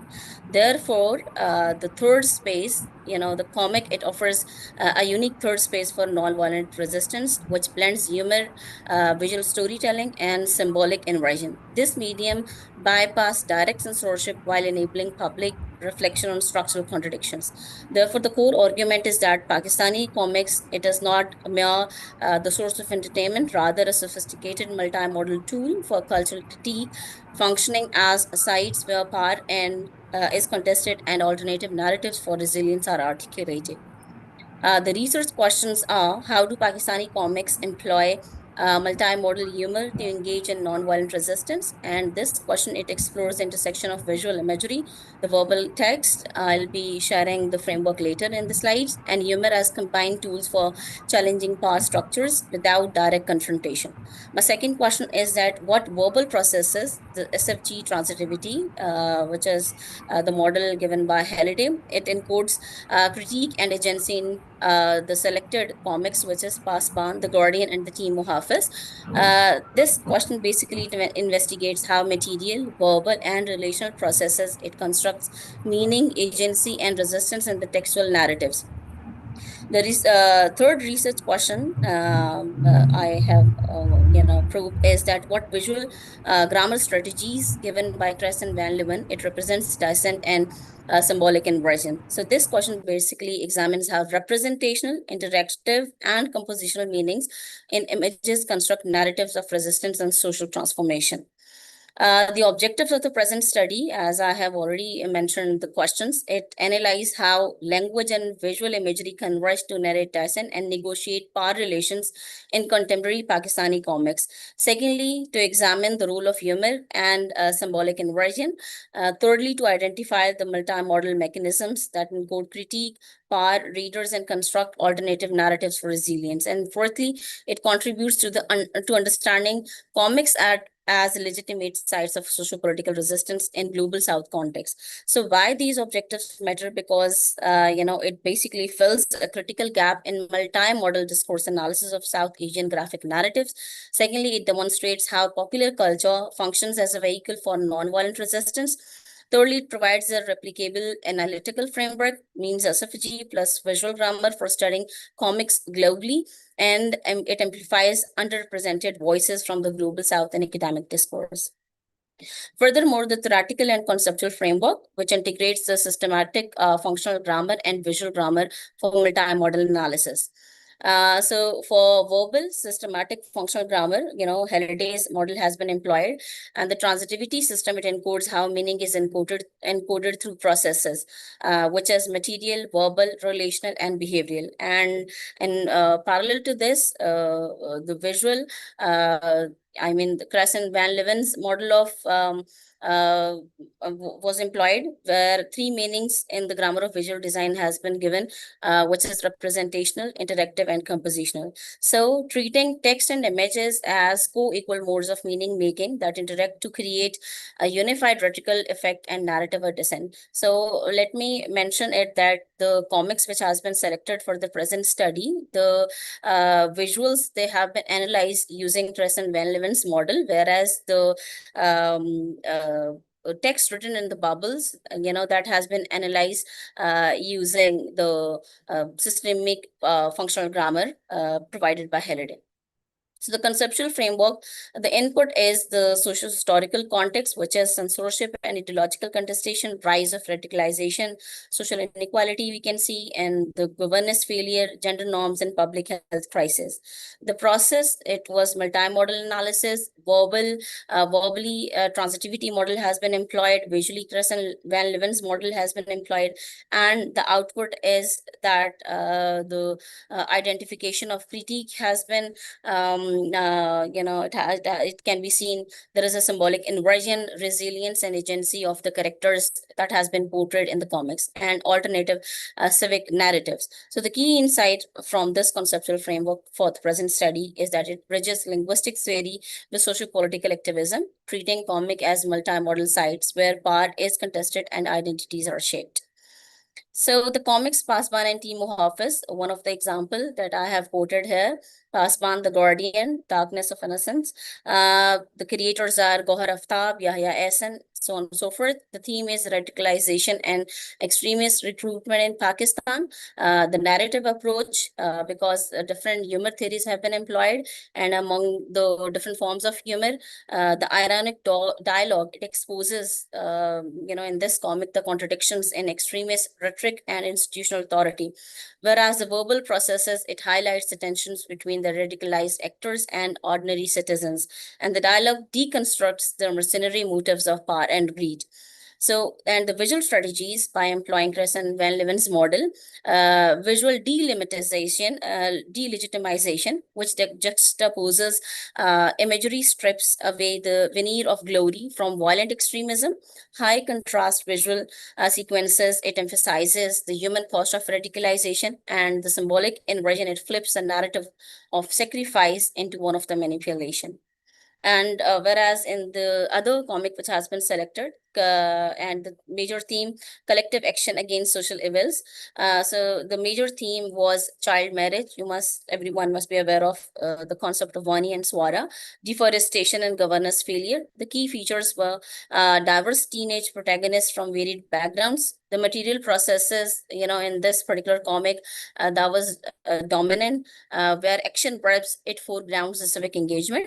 And in addition, the visual vectors, they create urgency and movement. As in language analysis process, I mean, the verb is the one that functions or that mentions or that illustrates the action. In visual, vector mentions the or describes the or talk about the movement of the characters, which further as a researcher I have interpreted and incorporated in the study. And it empowers verbal exchanges between protagonists. So the key distinction is that Pasban, it focuses on deconstructing extremism through irony, whereas Team Muhafiz, it frames resistance through collective civic engagement, emphasizing embodiment action over individual heroism. The methodology, again, I have already mentioned, but to focus more on it, it is qualitative approach, multi-modal discourse analysis, which allows unpacking the intricate interplay between text and image. Interpretive analysis, it situates within Pakistani socio-historical context, focusing on how specific mode it combinations and code critique and empower the reader. The primary data selection is, it has been selected issues from Pasban and Team Office that, addresses the major themes, on the basis of which these comics were selected: governance failure and institutional contradictions, radicalization and extremist recruitment, social evils that have been the main focus of the study, child marriage and deforestation, civic responsibility and collective youth agency. So the analytical tools have already been mentioned. The selection criteria was that text they were chosen for their high multi-modal density and explicit socio-political engagement, ensuring rich data for analyzing how comics function as resistance narratives. The findings are that, Pasban, it utilizes ironic dialogue to expose contradictions in extremist rhetoric and institutional authority, whereas the other one, it juxtaposes imagery, strips away from veneer of glory from violent extremism. Then verbal processes, it highlights the tension between radicalized actors and the citizens. And the other one, dialogue, it deconstructs the mercenary motives of power and greed. Humor, it provides safe mechanism for delegitimizing the radical ideologies. And visuals, it also in the other comic, it that shows that visual, it create emotional distance from extremist propaganda. So the key findings are that Pasban, it demonstrates the irony, not merely stylistic but strategic, rather serve as a strategical rhetorical tool that enables critique of sensitive topics like radicalization, institutional failure, in a context where direct confrontation carries significant risk. So for Team Muhafiz and collective agency, it frames resistance through dynamic visual sequencing, emphasizing collective engagement. The key findings are mentioned here. The material processes, it foregrounds embodied civic engagement. Visual vectors, it shows the strong diagonal lines that create movement and urgency. Empowering exchanges, verbal interactions between the characters, that shows that it constitutes the shared agency. Issue-based narrative, I mean, it abstract problems translated into tangible material struggles. The key findings are that these comics, they function as multi-modal sites. I am again reiterating, where alternative narratives of resilience and social transformation are actively articulated, demonstrating that resistance can be collective, embodied, and visually compelling. These are the comparative results in Pasban. the material process, it exposes violent actions, whereas in Team Muhafiz, it foregrounds the collective civic engagement. The verbal processes in Pasban, it deconstructs extremist dogma, whereas in Team Muhafiz, it articulates the social rights. For the relational metafunction, the relational meaning, for Team Pasban, it challenges institutional identity, and Team Muhafiz, it builds community identity, and it fosters the shared responsibility. So the integration of verbal and visual modes, it enables a non-violent resistance that is both intellectually engaging and visually compelling, sketching dissent that bypass censorship while maintaining powerful socio-political critique. And for non-violent resistance, theory of Jenny Sharp has been employed, who has provided 108 methods of non-violent resistance. And among all the categories, there is one of the form that he mentions, that art, songs, and cultural, such type of forms, they oppose the social ills peacefully. So as a researcher, I believe that comics is one of the medium that opposes social ills, peacefully and non-violently. So the conclusion, comics as the catalyst for transformation. Pakistani comics, they are far more than mere entertainment. It constitutes multimodal sites. And by situating these texts within the socio-historical context, the study demonstrates that how local narrative practices deploy multimodally to convey critique beyond traditional forms of protest. And the key takeaways from this presentation is that humor is a tool for nonviolent resistance, and there are various forms of humor as well, irony, satire, symbolic inversion to navigate censorship. And there are again different forms of symbolic inversion. One of the form is art, and the artists, they play a great role in educating the audience in the form of their work, such as comics. So convergence of SFG and visual grammar, reclaiming agency through collective action. So therefore, sketching dissent, it enables reflection on structural contradictions without direct confrontation. So the future directions could be that academicians, they explore reception among diverse demographics, longitudinal study on civic attitudes, could be creative, continue leveraging symbolic inversion and humor for sensitive socio-political topics.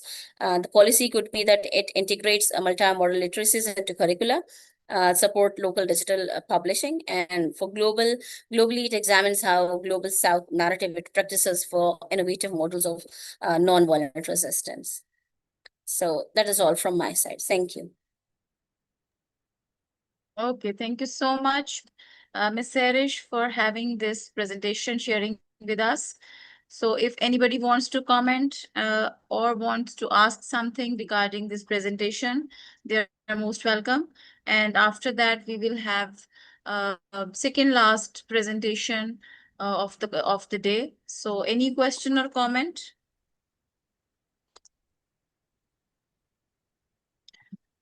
Okay, thank you so much. So the next presenter we have is Ms. Rabia Atif, and the topic of Ms. Rabia's presentation is algorithmic femininity and cyber patriarchy in Pakistani digital marriage culture, a post-human feminist reading of how it happened. Yes, Ms. Rabia, over to you. Yes, ma'am. Assalamu alaikum to all. Inshallah, I'm sharing my screen.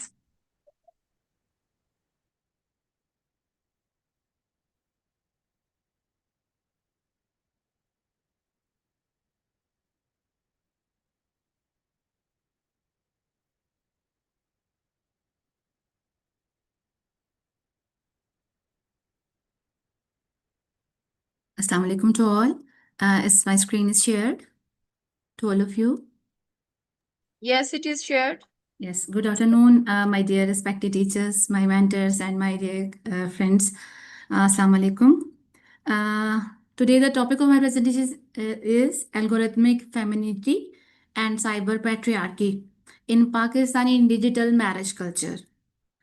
I was listening from yesterday, and I was thinking about that inshallah that topic will be quite different and quite amazing also.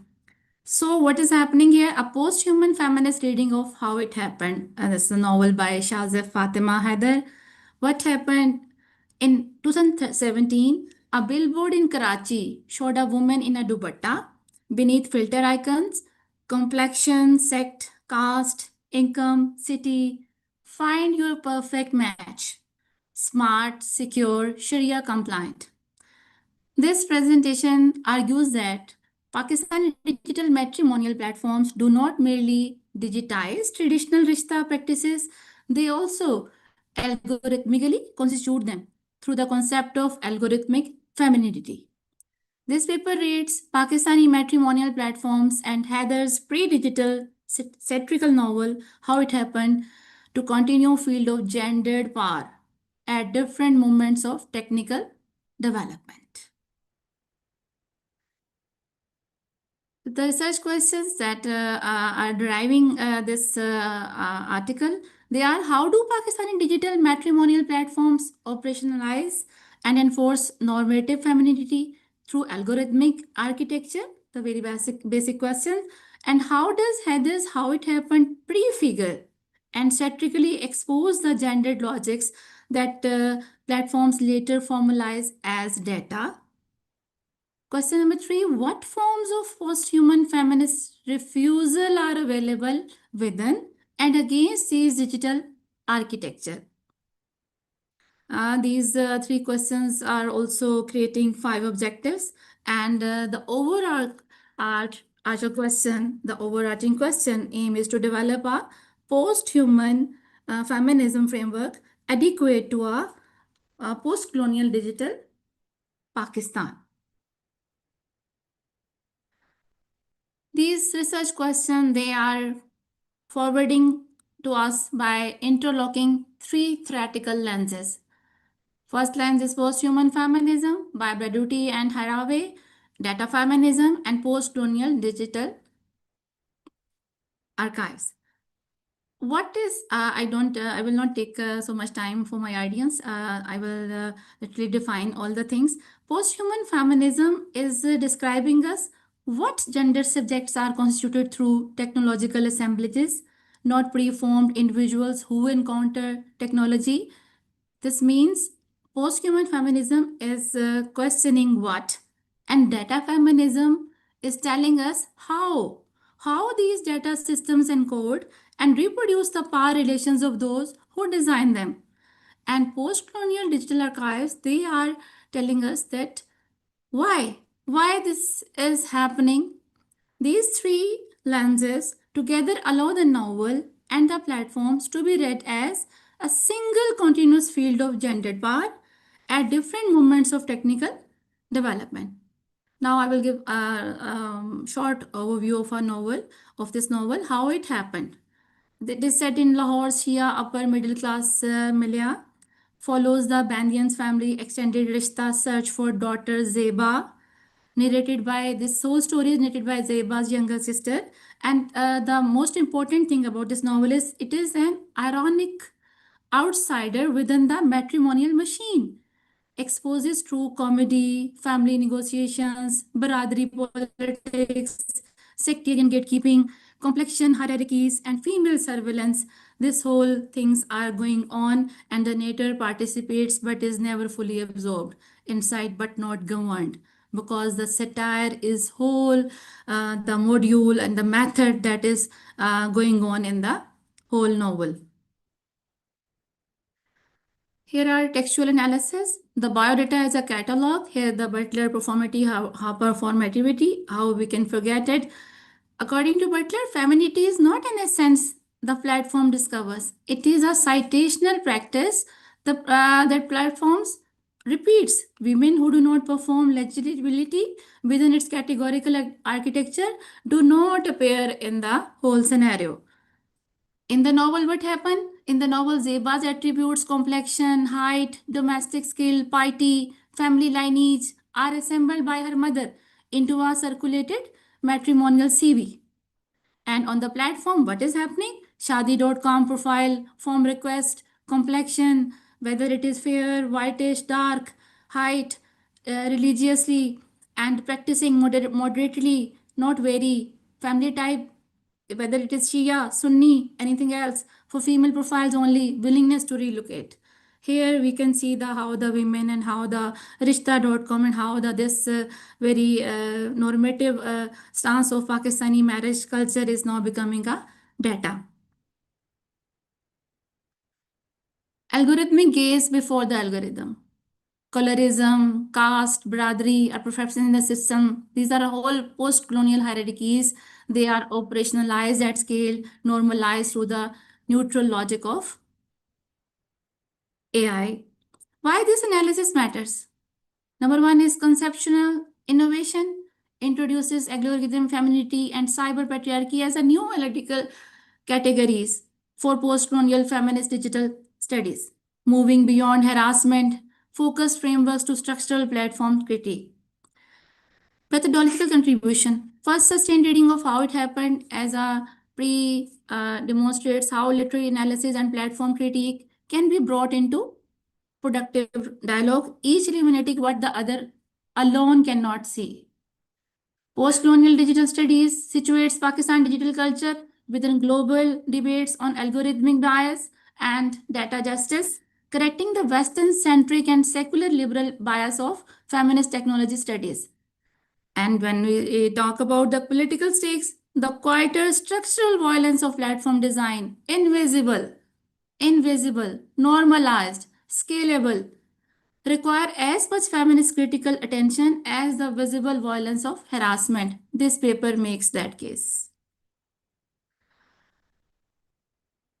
Now, how these research questions are addressed by the thematic analysis?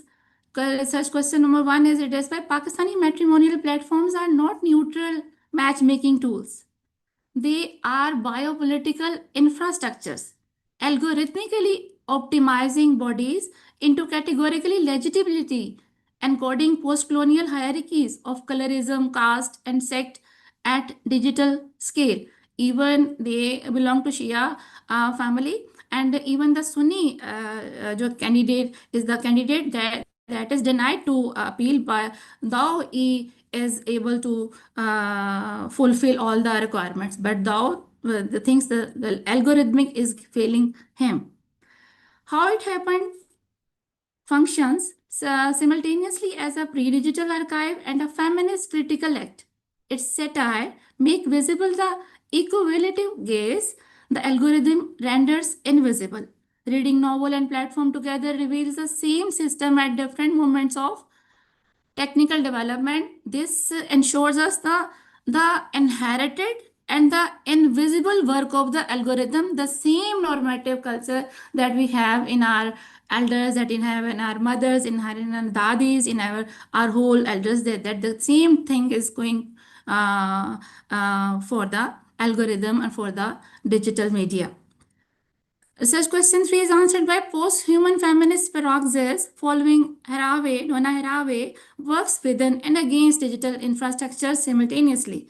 The narrator's ironic voice in the novel, women's tactical negotiations on platforms, and Pakistani famous digital movements all perform the inside and against the opposition. These platforms are already here. In the cracks and in the counter practices, they are also being shaped otherwise. This is where the post-human feminist paroxysm. And future directions, empirical research will be there, comparative platforms are there, feminist platform design, and for literary corpus, reading further Pakistani and South Asian literary texts are archives of pre-digital gendered norms.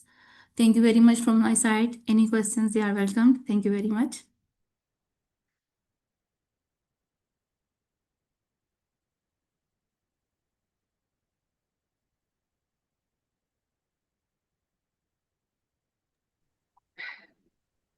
Thank you so much, Ms. Rabia Atif, for sharing your ideas with us. Since I has already told you that we are moving ahead towards the end of this session, but before that, we will also give proper time for the question answer session. If we have any for Ms.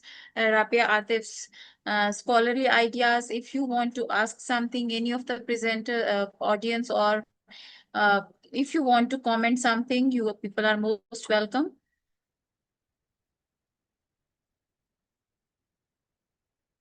Okay, thank you so much, Miss. Thank you so much, ma'am. So the Dr. last Uma, presenter. Dr. Naila, all of you. Yes, thank you very much. Okay, thank you. Okay, so far the next presentation is concerned. Actually, the presenter has shared the video with us, audio plus video. It's a 10 minutes video, and I would like to play that and over here. So we will have just another presentation. Just give me a minute or so. I'm just going to share this last presentation with you.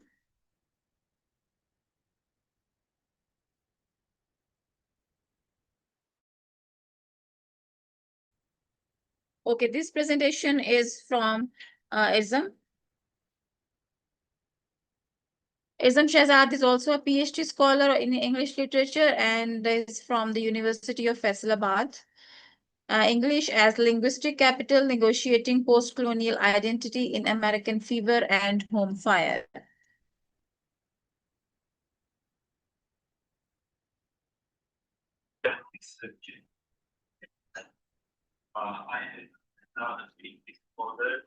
I'm audible. Hello. Yes, yes, sir. You are audible. Have you people done with the presentations or not? Yes, live presentations we have done with the live presentation, and it is the last one. This recording was shared by Mr. Irzam from University of Faisalabad, and it's going to be the Why? last. Can I join? Let me join it again because voice is not. Okay.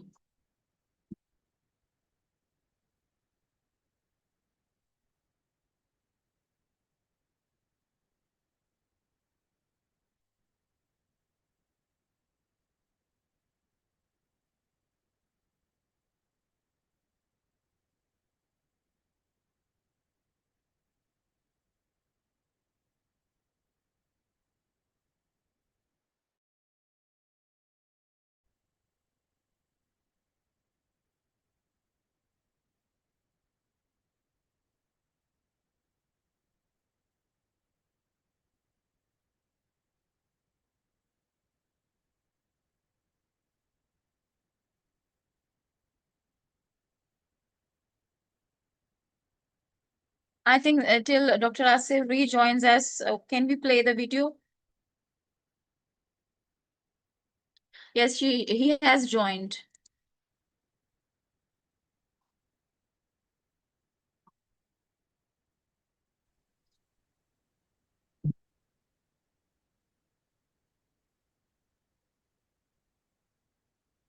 Yes, sir. Are you here? I'm here, but voice is so low. What's the But reason? your voice is all right. We can all listen you. So, but your voice is not, you can say, loud.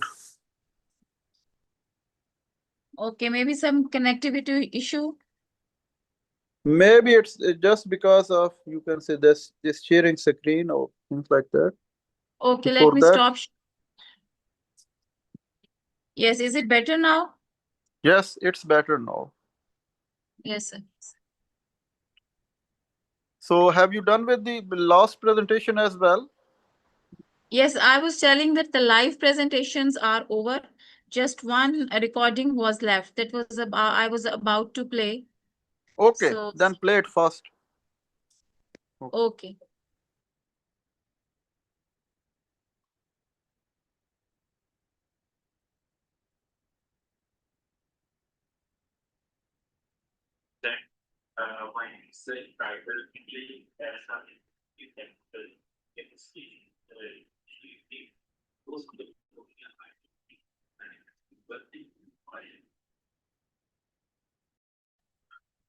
Ma'am, it is not audible.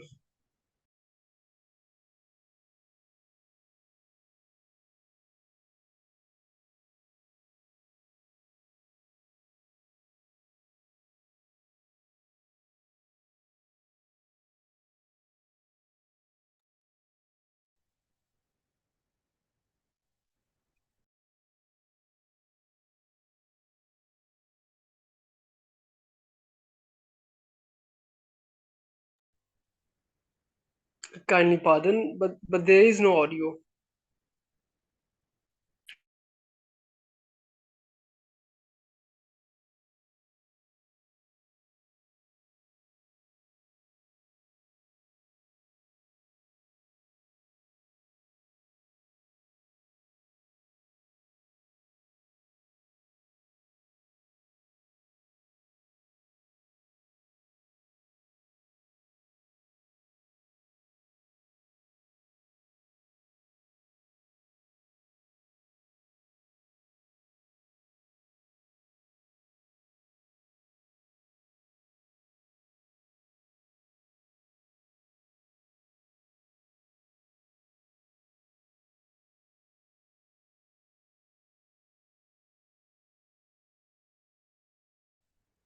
Is this presentation audible, or is there any problem with my computer or mobile?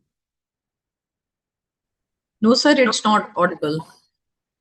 Then you can say show the all slides instead of taking too much times. Who has the control of these slides? All of you are able to hear the voice of the presentation or not? No, it's not audible. Not audible. Okay, so let's stop it, and we must move forward to our next. Although we don't have more presentations, but as I just told you earlier, that we will have an interactive session with consultant of Ramotitânico. But before that, I would like to invite Dr. Asif. He will share some important things with us on behalf of Ramotitânico. Over to you, sir. Thank you very much for inviting me. And first of all, I want to thank my colleagues, my, you can say, research partners, my mentors. So they have contributed a lot to make this event successful. First of all, the person with whom I have a long relationship of class fellow, brother, sister. So I'm very thankful to, first of all, Professor Dr. Nellarias. So I have many reservations on her because she has not given the proper time, much time to to make the things better, because she has much more tendency than anybody else to handle all these administrative, academic, and other activities. She is fabulous in her field. So I'm very thankful to Professor Dr. Nellarias. I'm also thankful to Professor Dr. Majol, Professor Dr. Irwan, Professor Dr. Azade, and Dr. Iman Khaldi. So, and I will not thanks to Vama, because Vama is much more efficient, and she is also our colleague. So I'm not thankful to her because she has to do much more work. So I am also, you can say, thankful to all of you on the behalf of Ramotitânico. So I'm equally thankful to my, you can say, two moderators, uh, Dr. Huma Ahmed and Dr. Muhammad Inam. So I'm very thankful to them because they have also worked hard. And at the same time, I have a complaint to Dr. Nellarias that she is the, you can say, member of core committee, and she must divide the role of, you can say, panelists and moderators into different parts, because these two people were striving very hard in these last 2 days. So first of all, I'm very thankful. And second thing is that you are the team of Ramotitânico and Academia-Humanities organization. And don't take it light to the Ramotitânico and Academia-Humanities, because it will connect you uh, with the whole world. Not only connect you academically, but it will connect you financially, you can say.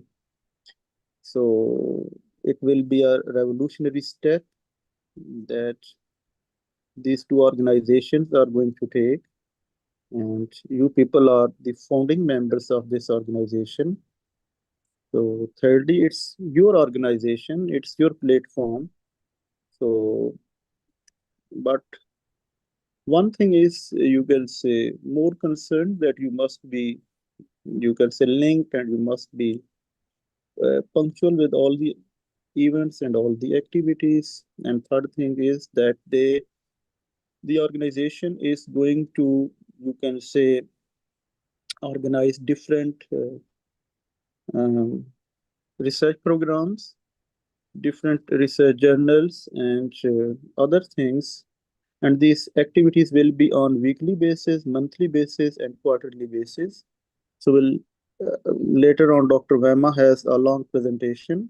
She is, you can say, the main consultant of Ramotitânico. She will give you a brief introduction of everything. So other committee members nominated me that you have most of the presenter. They are, some of them, they are my friends. So they asked me that you are the better person to represent the Ramotitânico on their behalf. So I'm talking to you with their behalf, and I am also your representative as well. If you have any concern, any, you can say, query toward organization, toward any event, so I will, you can say, represent you as well. So all of you, you can say, register your query except Dr. Nella Riaz, because she is also equally, you can say, important, and you can say, she can't, you can say, register because she is also, she has more authority than me. So that's all from my side, and I think that now Dr. Vema will present the things in a proper way. I think that she has a presentation as well. So listen her presentation, and after her presentation, the session will be open. So everybody can ask every question. Maybe after that, we will, when she will represent that which activities we are going to launch and what we are going to do. So then we will decide different roles of different people in those activities. So thank you very much. Dr. Vema,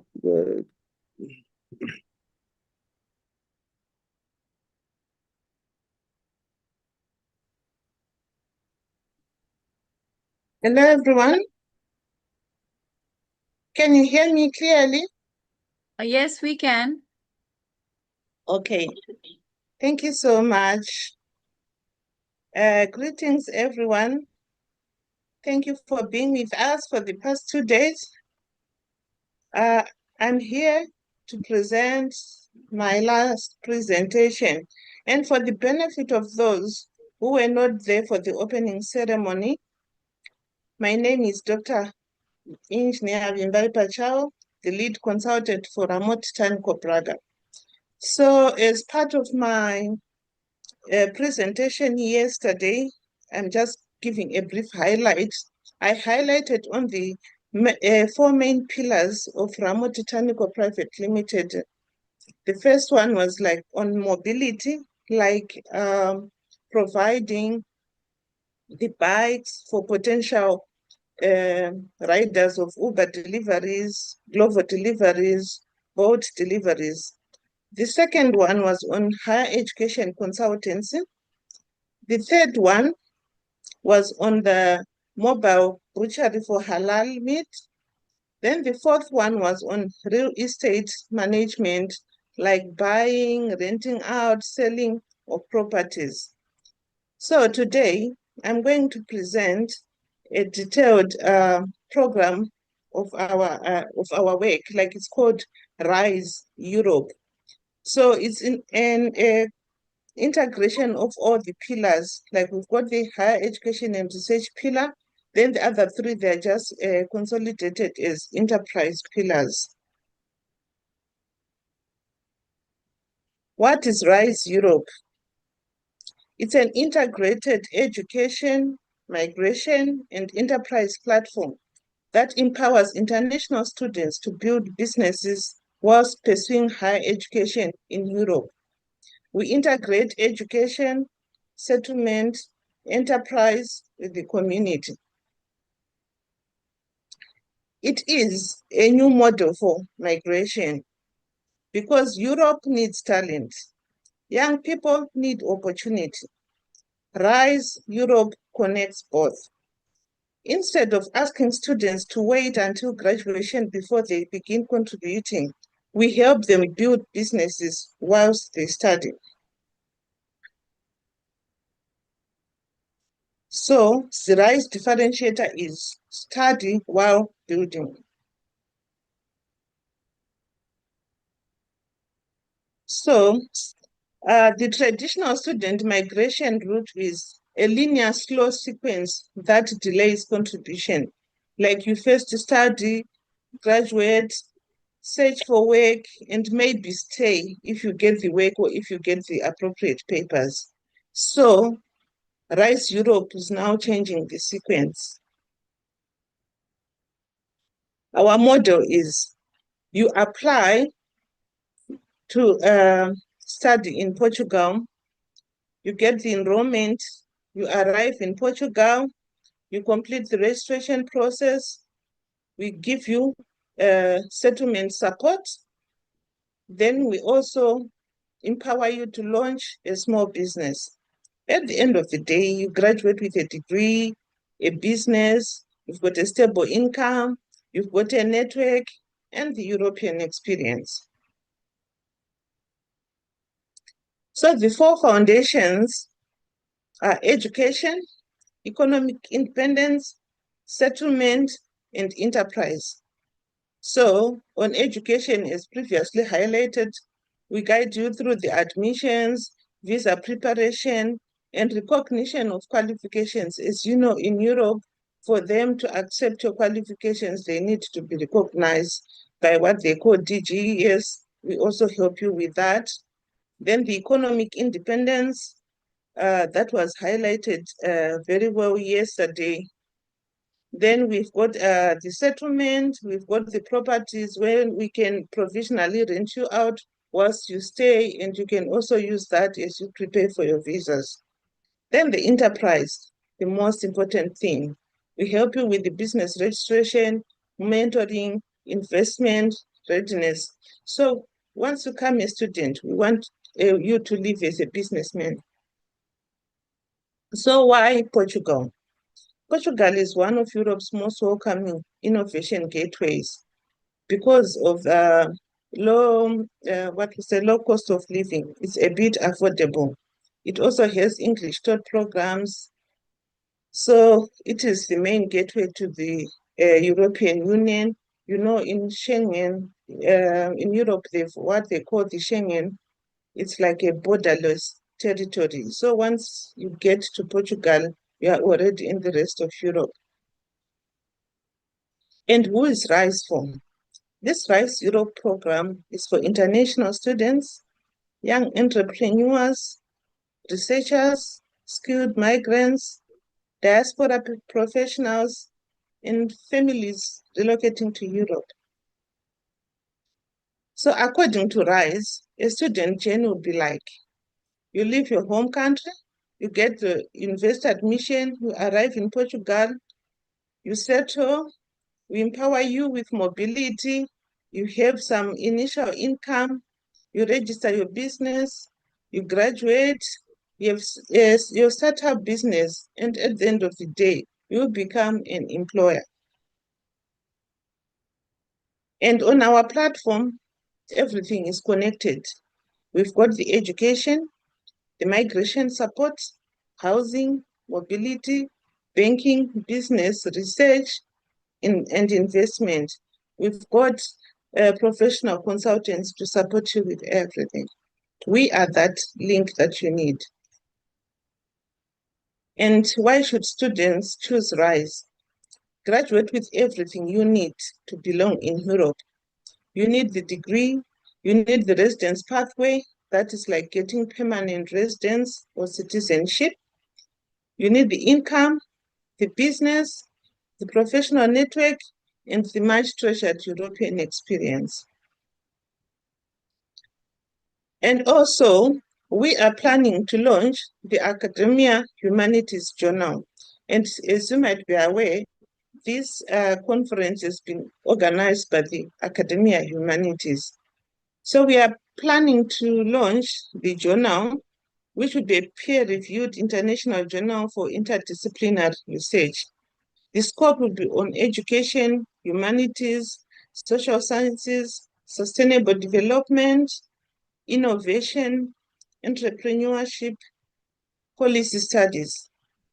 And the purpose is to promote quality research, amplify researchers from developing countries, encourage interdisciplinary collaboration, and to disseminate ideas with global relevance. So the motto is, every researcher deserves a platform where their ideas can influence society. We are also planning to hold international research conferences quarterly, and congratulations to us. We have managed to host this one successfully, and we thank you, all the participants, for making this a success. So we plan to have the quarterly international conferences based on our theme as previously highlighted. And the expected outcomes are international networking, publication opportunities, industrial partnerships, startup pitches, and research collaboration. We are also working on having a monthly research collaboration forum. This is already in progress. So it's basically a monthly research exchange where we'll be presenting ongoing research, finding collaborators, discussing funding opportunities, developing multidisciplinary projects, connecting universities and industry, building international research teams. We learn every day, we improve every day, and we want to be the best. We also have a consultants panel, and we usually have, and we plan to continue having a weekly regional educational consultants forum. So every week we are having a live operating rhythm. The purpose is to share recruitment updates, discuss university partnership, because we are trying to engage with the universities to give us a quota in their enrollments. Probably we can have 10 places per enrollment so that you can have a guaranteed result. We would also want to review student support, exchange best practices, plan outreach activities, coordinate regional programs. And the main outcome is a strong international network working together to expand educational opportunities across regions. So, in a nutshell, our program is to have a weekly regional educational consultants meeting, a monthly international research collaboration forum, a quarterly international research conference, a continuous Academia-Humanities research journal, and an annual Global Innovation and Entrepreneurship Summit. That's our calendar. So the point is, we at Ramotitânico, we say, don't just migrate, build, study, create, and belong. We are building more than a program. We are creating an international ecosystem where researchers, universities, industry, governments, and entrepreneurs collaborate continuously, learn together, research together, innovate together, and prosper together. And lastly, I would like to say congratulations to all participants. You have just contributed to our first publication of Academia-Humanities Journal, which will be made up of the conference proceedings. Thank you.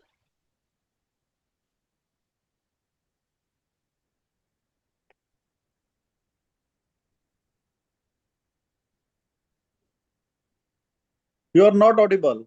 Continue. Okay, sorry. Yes.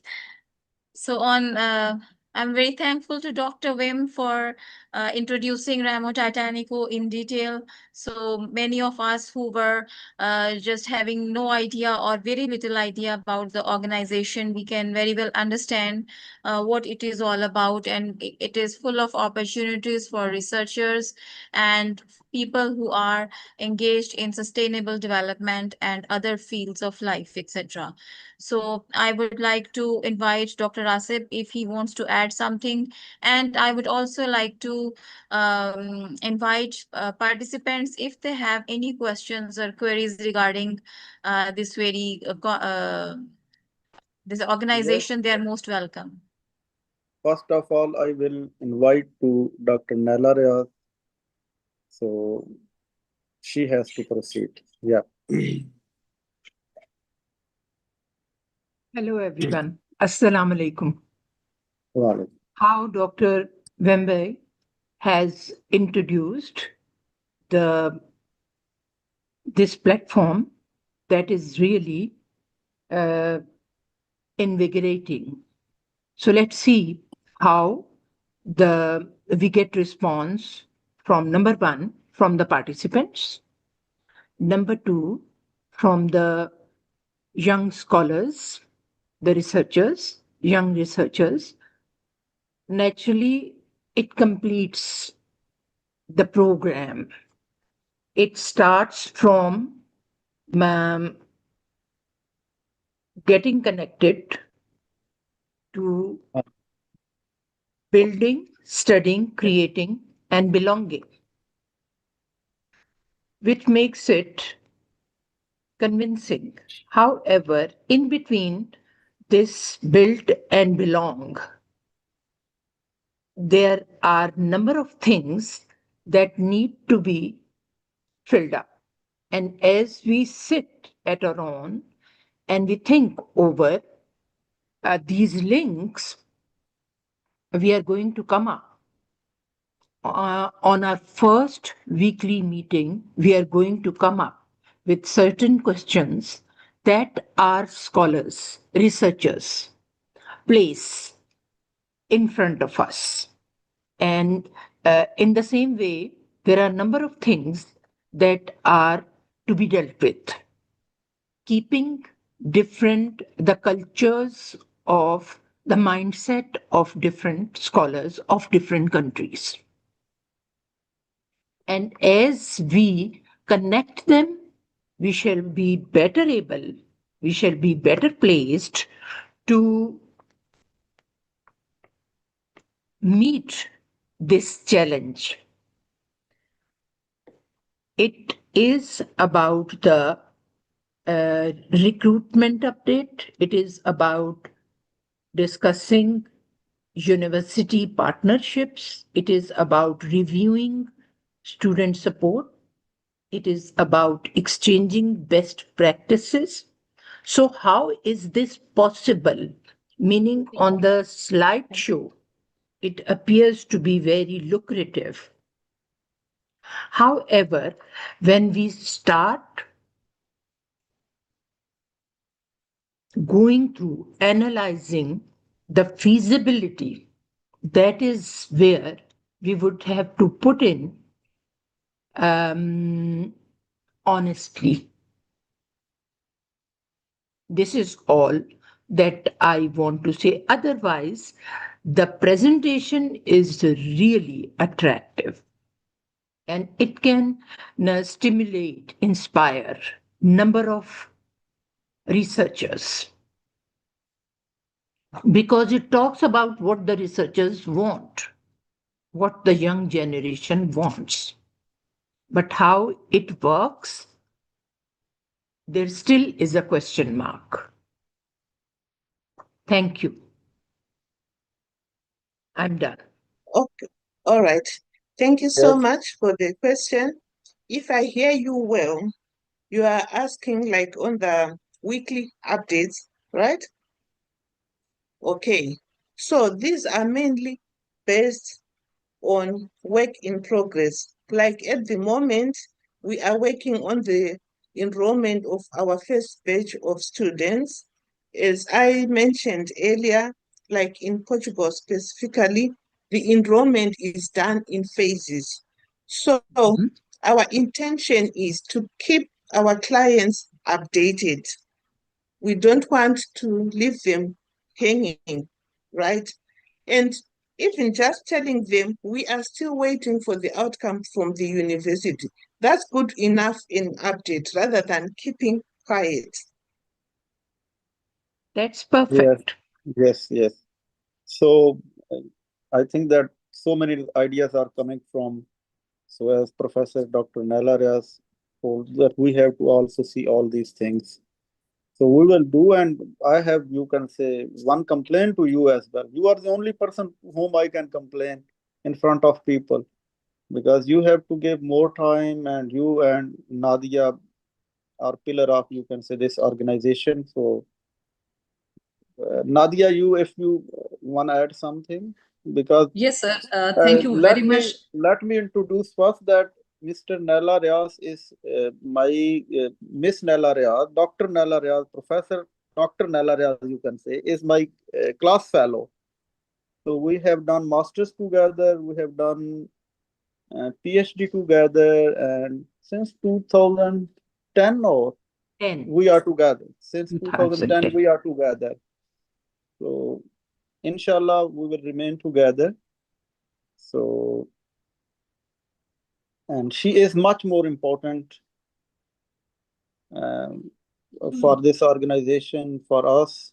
So she is the only person with whom I can fight, I can complain.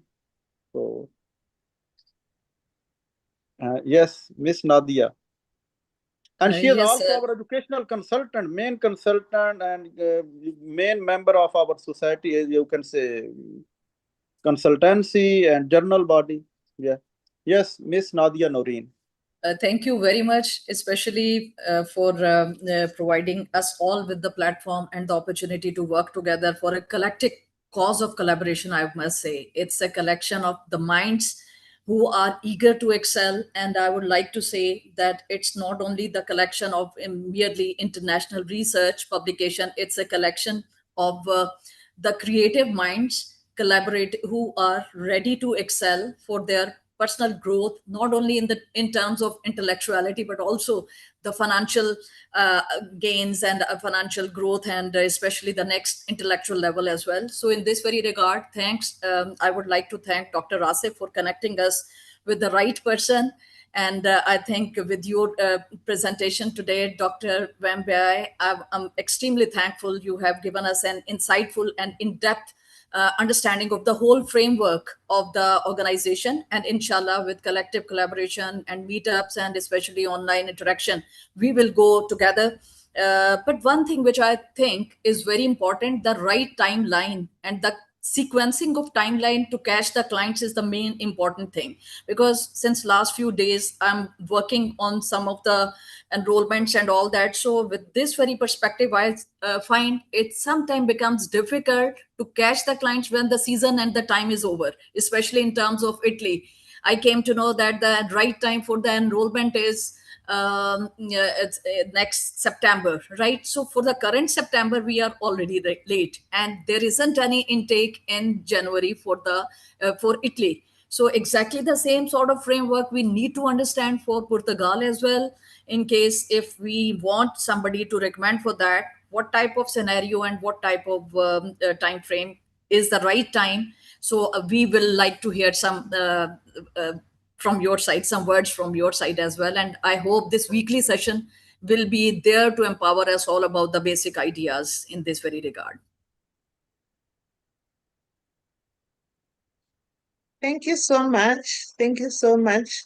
Yes, we'll be updating each other because, like for Portugal, the enrollment is more like ongoing. As I said earlier, there are 4 phases, and these usually run between February and July.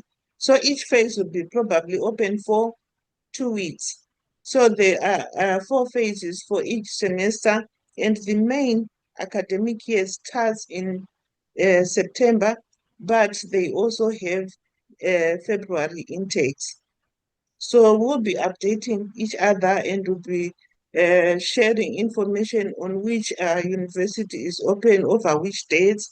Like currently, the current phase is closing around the 30th of June. Then the last one will open around the 15th of July up to the 3rd of August, something like that. So what we are mostly interested in when we say the weekly updates, it's our state of preparedness. Even before the phase starts, we need to have all our documentation ready so that we submit our application as the earliest bird. Thank you. And the good thing is, like if you are not successful in the first round, you can also submit in the second round. You can improve. So we always want to be like, we want to have more opportunities on our side. So as I mentioned earlier, our state of preparedness is very important, and we need like to work together, submit the things that are wanted on time. So they say lack of planning is more like failing to plan is planning to fail. So we want to remain the best. Failure is not our option at Ramotitânico. Thank you. Thank you so much. That's great. I think that this weekly meeting, will be between the organizers, educational consultants, Yes, if I'm right. So educational consultants will meet on weekly basis.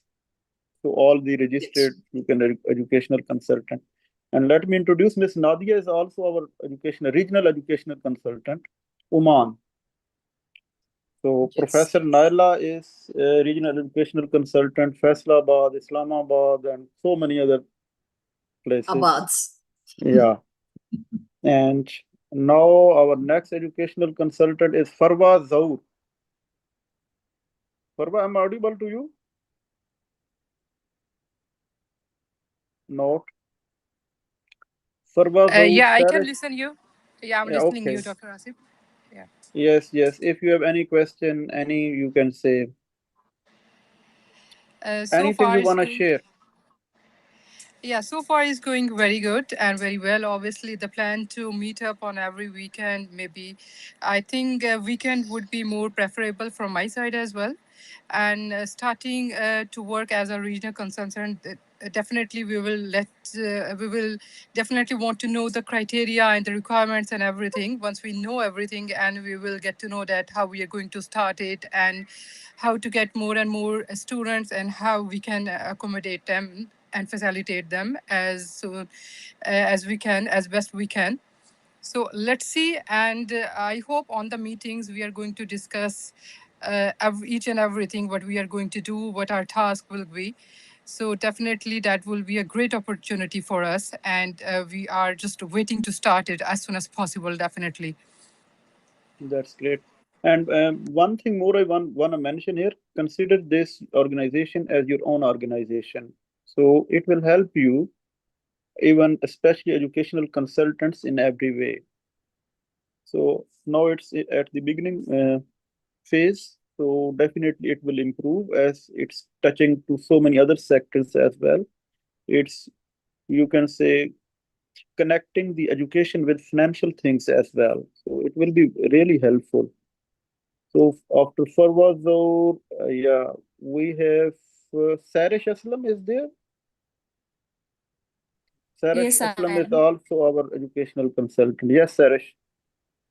Okay, I think, I mean, so far it's pretty clear. I'm looking forward to more meetings so that we can get more idea about work dynamics. And I'm excited to join. And also, let's see how it works, and let's see how I can, participate as an educational consultant. Yes, thank you. And now our two moderators, Dr. Huma Aman, he is also educational consultant.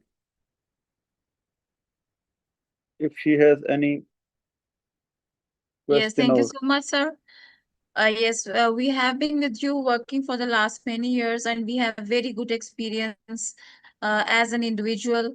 And I would like to tell that Dr. Asif has been one of my mentors as well. So under his guidance, we have been working in different fields, and especially the field of education. And I'm very much positive about it, that when we will just move together, we'll be able to do more and more, not only in the field of education, but all other fields that consists of construction, agriculture, transportation. Although as researchers and as students, we don't have much familiarity with the rest of the fields, but with the passage of time, I think we will have more valuable contributions as guided by Dr. Asif. So that's all from my side. And if Dr. Inam wants to add to something. Yes, Dr. Inam is also our educational consultant and main part of organization as well. Yes, Inam. Thank you, sir. I believe so far everything is going well. Hopefully, these weekly meetings they will, give us more opportunities to learn more about this organization and the direction it is moving forward. So I would like to congratulate all the people, all the presenters, especially the ones who have presented today, for making this event successful. And that's all from my side. Thank you, everyone. Thank you. Sir, I would like to remind you for the certificates for the presenters and for the participants as well. In case online, it can be online, because otherwise with the name, with the logo, it's going to be an indirect mode of advertisement for the organization as well. Yes, Yeah, definitely. Yes, we are definitely. working on this one, yes. And very soon we are going to have our website as well. And once it is completed, we will share it with all the consultants and members. And this website is going to help a lot in the promotion, and it will attract more and more people in future, I believe. And then some pages, social media pages like on Instagram and Facebook, we can create as well. Whatever the activities have been conducted in the form of pictures or the write-ups, it can be uploaded on regular basis. That's Yes, going to be another mode of. these two sessions were live streamed on Facebook and YouTube.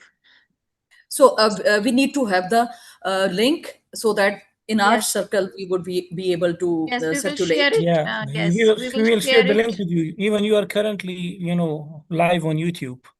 People can watch Yes. you.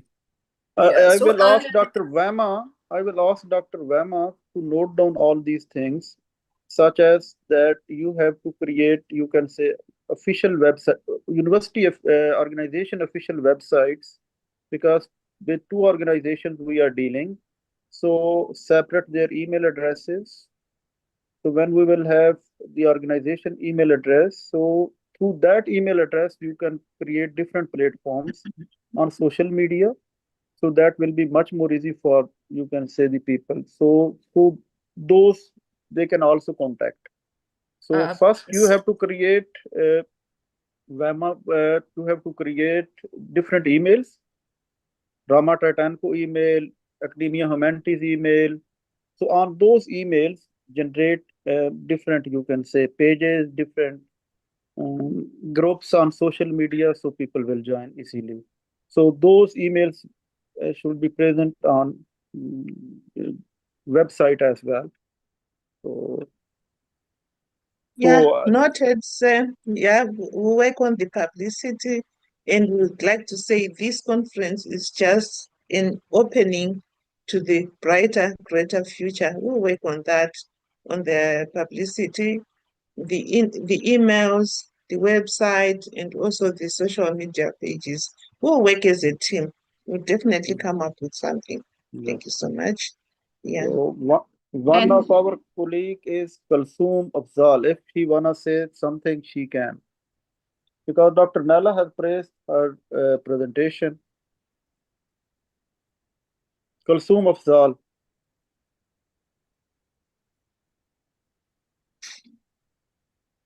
I think that she's not there. Yes, she is Yeah. here. Yes, Kalsoom. Yes, sir. If you want to ask something, you want to share something, you can.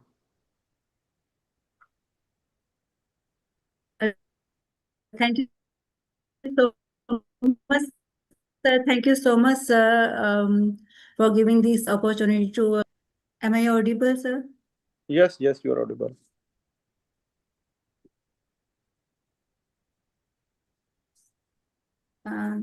Sir, I want to share my gratitude to this conference. So it was very informative and I really enjoyed it. And I'm very thankful to you for this opportunity that you provide us and provide us this platform. I'm highly grateful to you. Okay, thank you. Sir, I would like to add one thing because we need to, the consultants needs to have an other group in which, or at WhatsApp, in which frequent communication is possible. Sometimes because of the restrictions, we have to inbox the relevant person. If the consultants are added in a separate group, it will be more helpful and more facilitating. Yes, it must be. It must be. Yes, we will Thank you create. so much. And now I will ask Dr. Vema. Is he there? Dr. Vema? She's around. Yes, she's there. She's there? Yes. Yes, I'm around. If you will, you can say share your presentation with the colleagues where you have mentioned research journal, weekly, quarterly, and these things. Will you open up? You Will you wanted please open? me to share it now? Yeah, now. Okay, all right. Just a minute.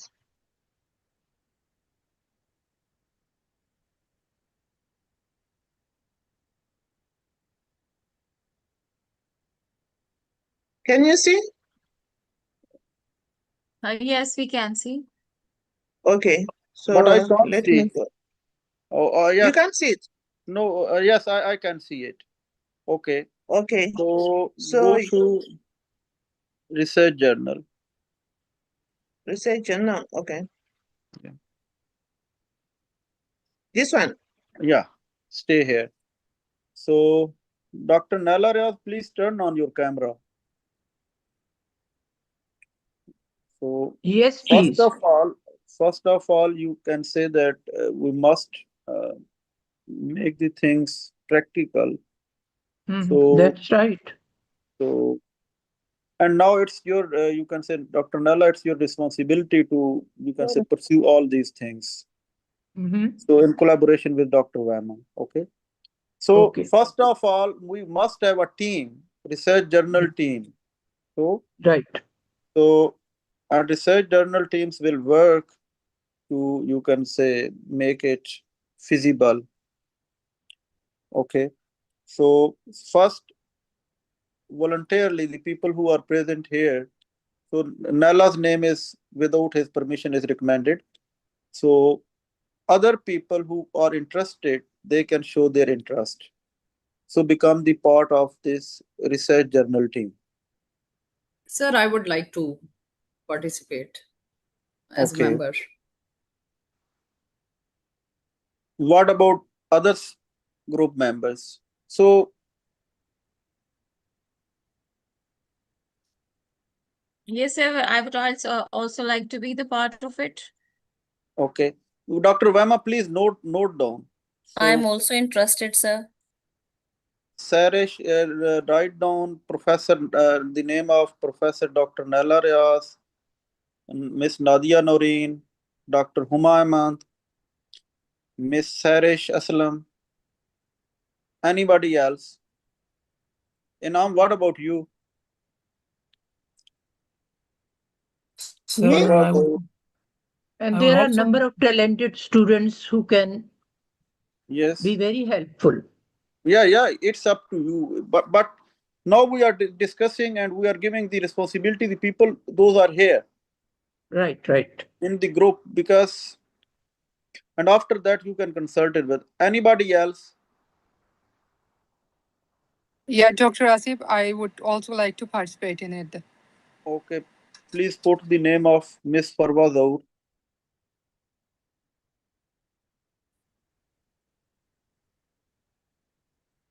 Okay, Anybody else? noted. So I've written in the chat, like all those who are interested, kindly confirm through an email so that we don't miss you out.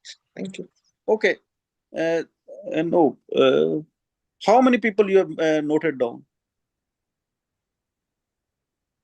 I think we have 3 so far. No. Name of. I'm writing the names. You're I'm writing? sending. Okay. Yeah, I'm All sending right, it in the Okay. box. Miss Nadia Noreen, will you please mention the names which we have just. Okay, Dr. Naila. Professor Dr. Naila. Naila Riyad. Yeah. That, Right, okay. Then, And then Nadia Noreen. Okay. And 2. then Dr. Huma. 3. And Sehrish Aslam, Miss Sehrish Aslam. Yes. And 4. Farwa, Miss Farwa Zahur. Yes. These are 5s. Okay. All females. All Why not females. Yes, some? all females. Symbol of female empowerment. Yeah, female empowerment. Empowered females. Okay. Now I will give Inam. You are not interested? Sir, I am interested. Why But you these haven't people will mentioned your kick me name? out. Now they will put your name at the bottom. Dr. Exactly. Exactly. That's what I said. They will kick me out. Okay. I No, can no. edit it. I have a request to make. Please put an H after my name. Nailah. H, right, okay. Naila. H And stand for higher. Dr. Inam. Okay, add it in the same message in order to avoid any sort of grievances. Thank you. So second thing is after these are the core members. These are the core members of research team. Core members. The later on the people we will add, they will not the core members. Okay. So we will not. Where is Dr. Rasib Mahmood? I'm not Exactly. member. The On same my question behalf, I you are was. the member. On my behalf, you are the member. He is the catalyst. Catalyst is the one which take parts in the function but is not visible or seen. He's the soul behind the whole activity. No, I'm not, because the whole organization, I'm just, you can say, representing them. So, and now the responsibility, I think, Professor Dr. Naila Riyad has to make it possible to this research journal functional within 1 month. Okay. So how it's, and you have to, you can say, collect different research. It's your responsibility. I will ask you.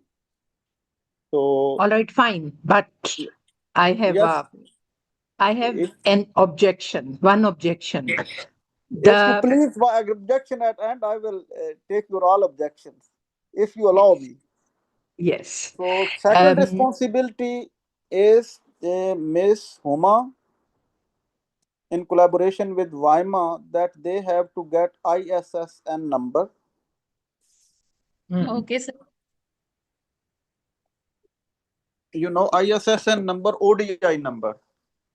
Right. Very right. Now, They have actually, to, you have catered to the question. Yes. that you have to get this number. So give me 1 minute, if someone is calling me. So you have to get this number.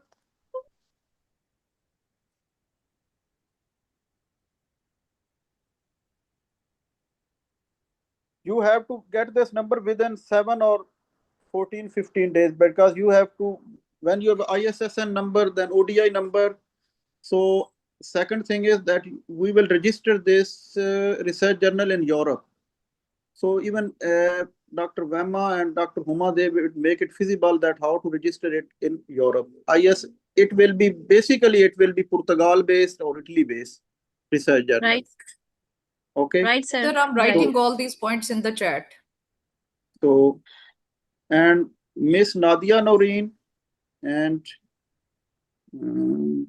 And the points must be noted before the chat disappears, because as we Yeah. leave this meeting, the chat would disappear. Yeah, I will So copy, paste, and share it in a document, and that could be shared in ODI the. and Miss Nadia Noreen and Inam, they will, you can say, Miss Nadia Noreen and Miss Farwa and Inam, they will, you can say, compile and designing all those things. Okay.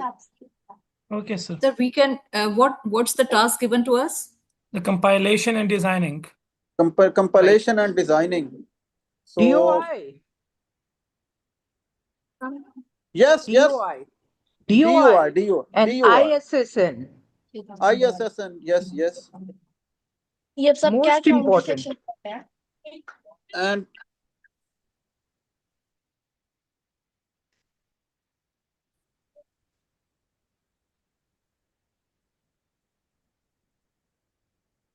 And Professor Nella, anything remaining?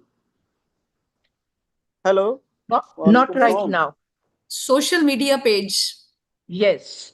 Social media page, and one more thing मैं for नीचे which I आ रहा हूँ. raised the hand. That is the abstract ठीक है, of ठीक. this conference. All the Yes. abstracts for this conference must have a visibility on all the pages, because the Abstract and titles, yes, the titles were so good that they would attract more researchers.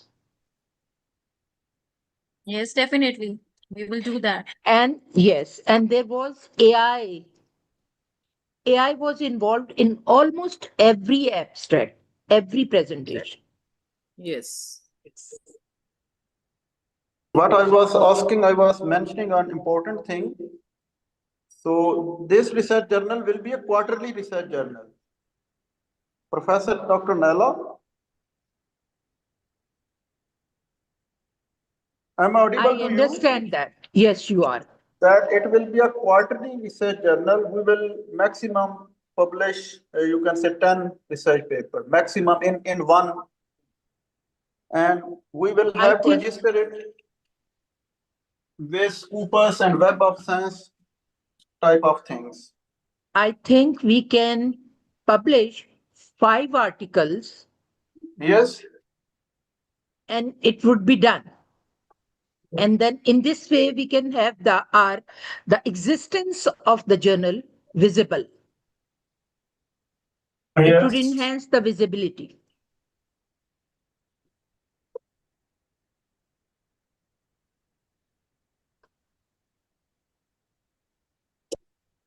And second thing is now it's, you can say, we have done all the things from OTI and ISSN number and uh, arrangement of the, you can say, research papers, their designing and everything. So I think that nothing is remaining. Sir, pictures of the participants, because it needs to be at least online published along with the introduction of the participants with the abstract. And Yes.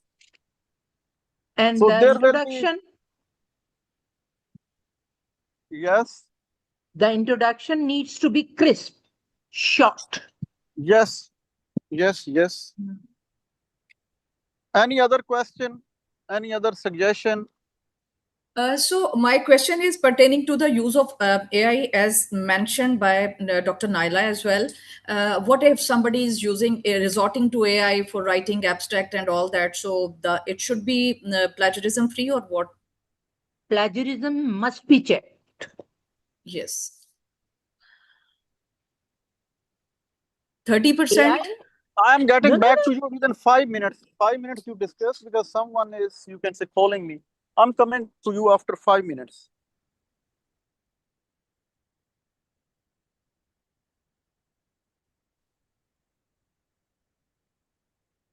I believe we should continue with our own discussion. Yes.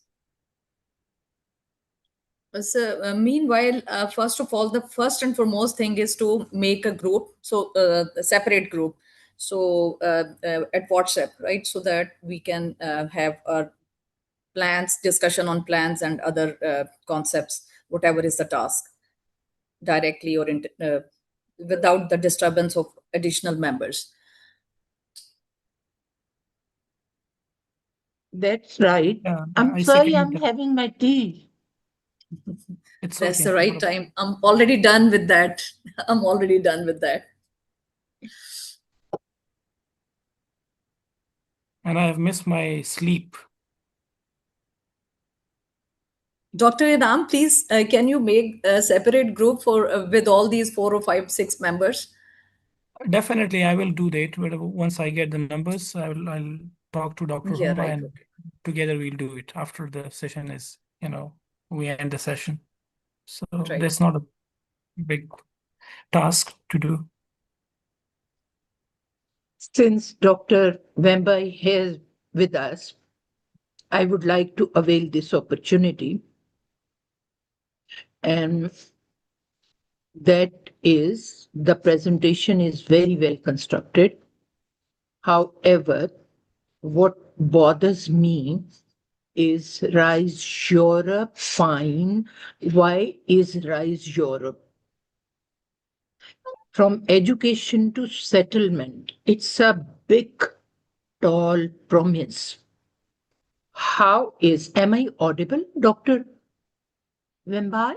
Yes. So how is that tall order going to be met? Because even if a single client is deprived of this settlement, there would be a hue and cry.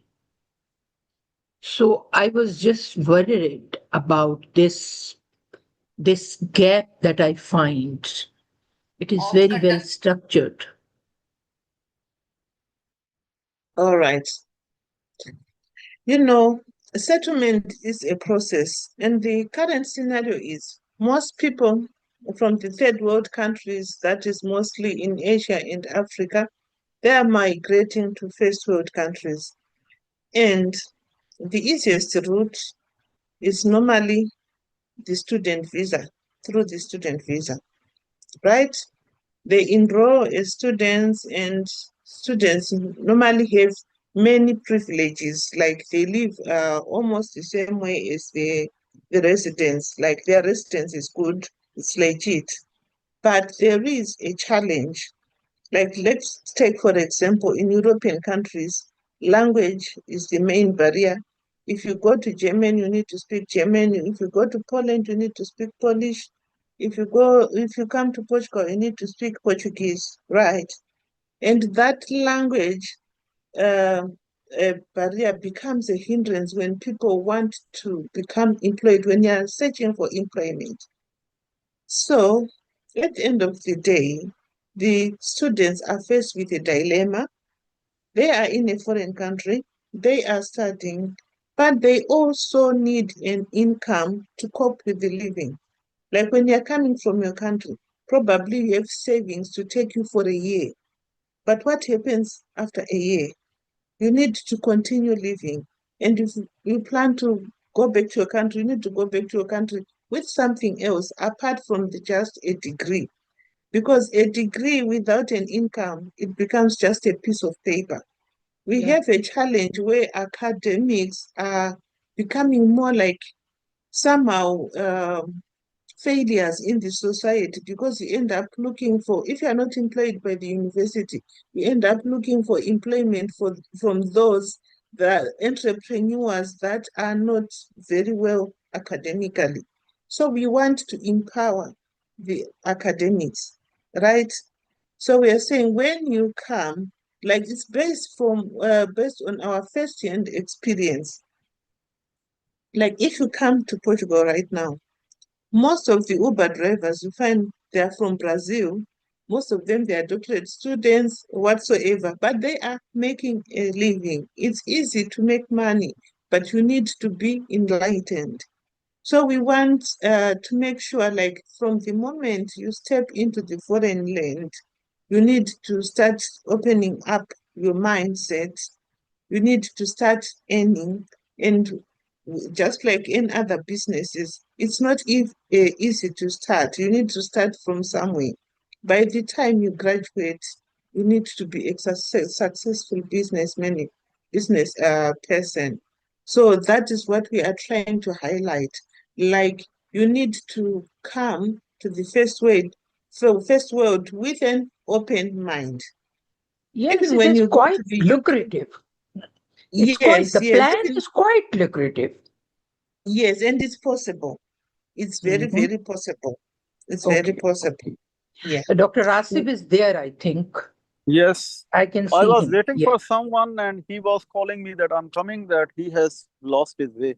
Okay, and we have done with the research, you can say, thing that within 7 to 15 days, these two, you can say, representatives, Rama and Uma, has to get the, you can say, ISSN number and other OTI.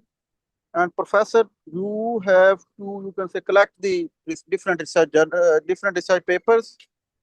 So make and compile it from the name of Academia-Humanities Research Journal. Okay. So research journal work has done, and you have to supervise all these things collectively as well. So okay, let's see. And what about the monthly research meetings? So Dr. Vema, what was the second point?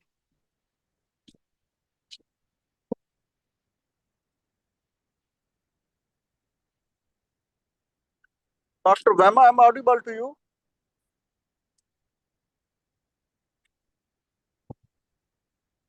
Yes.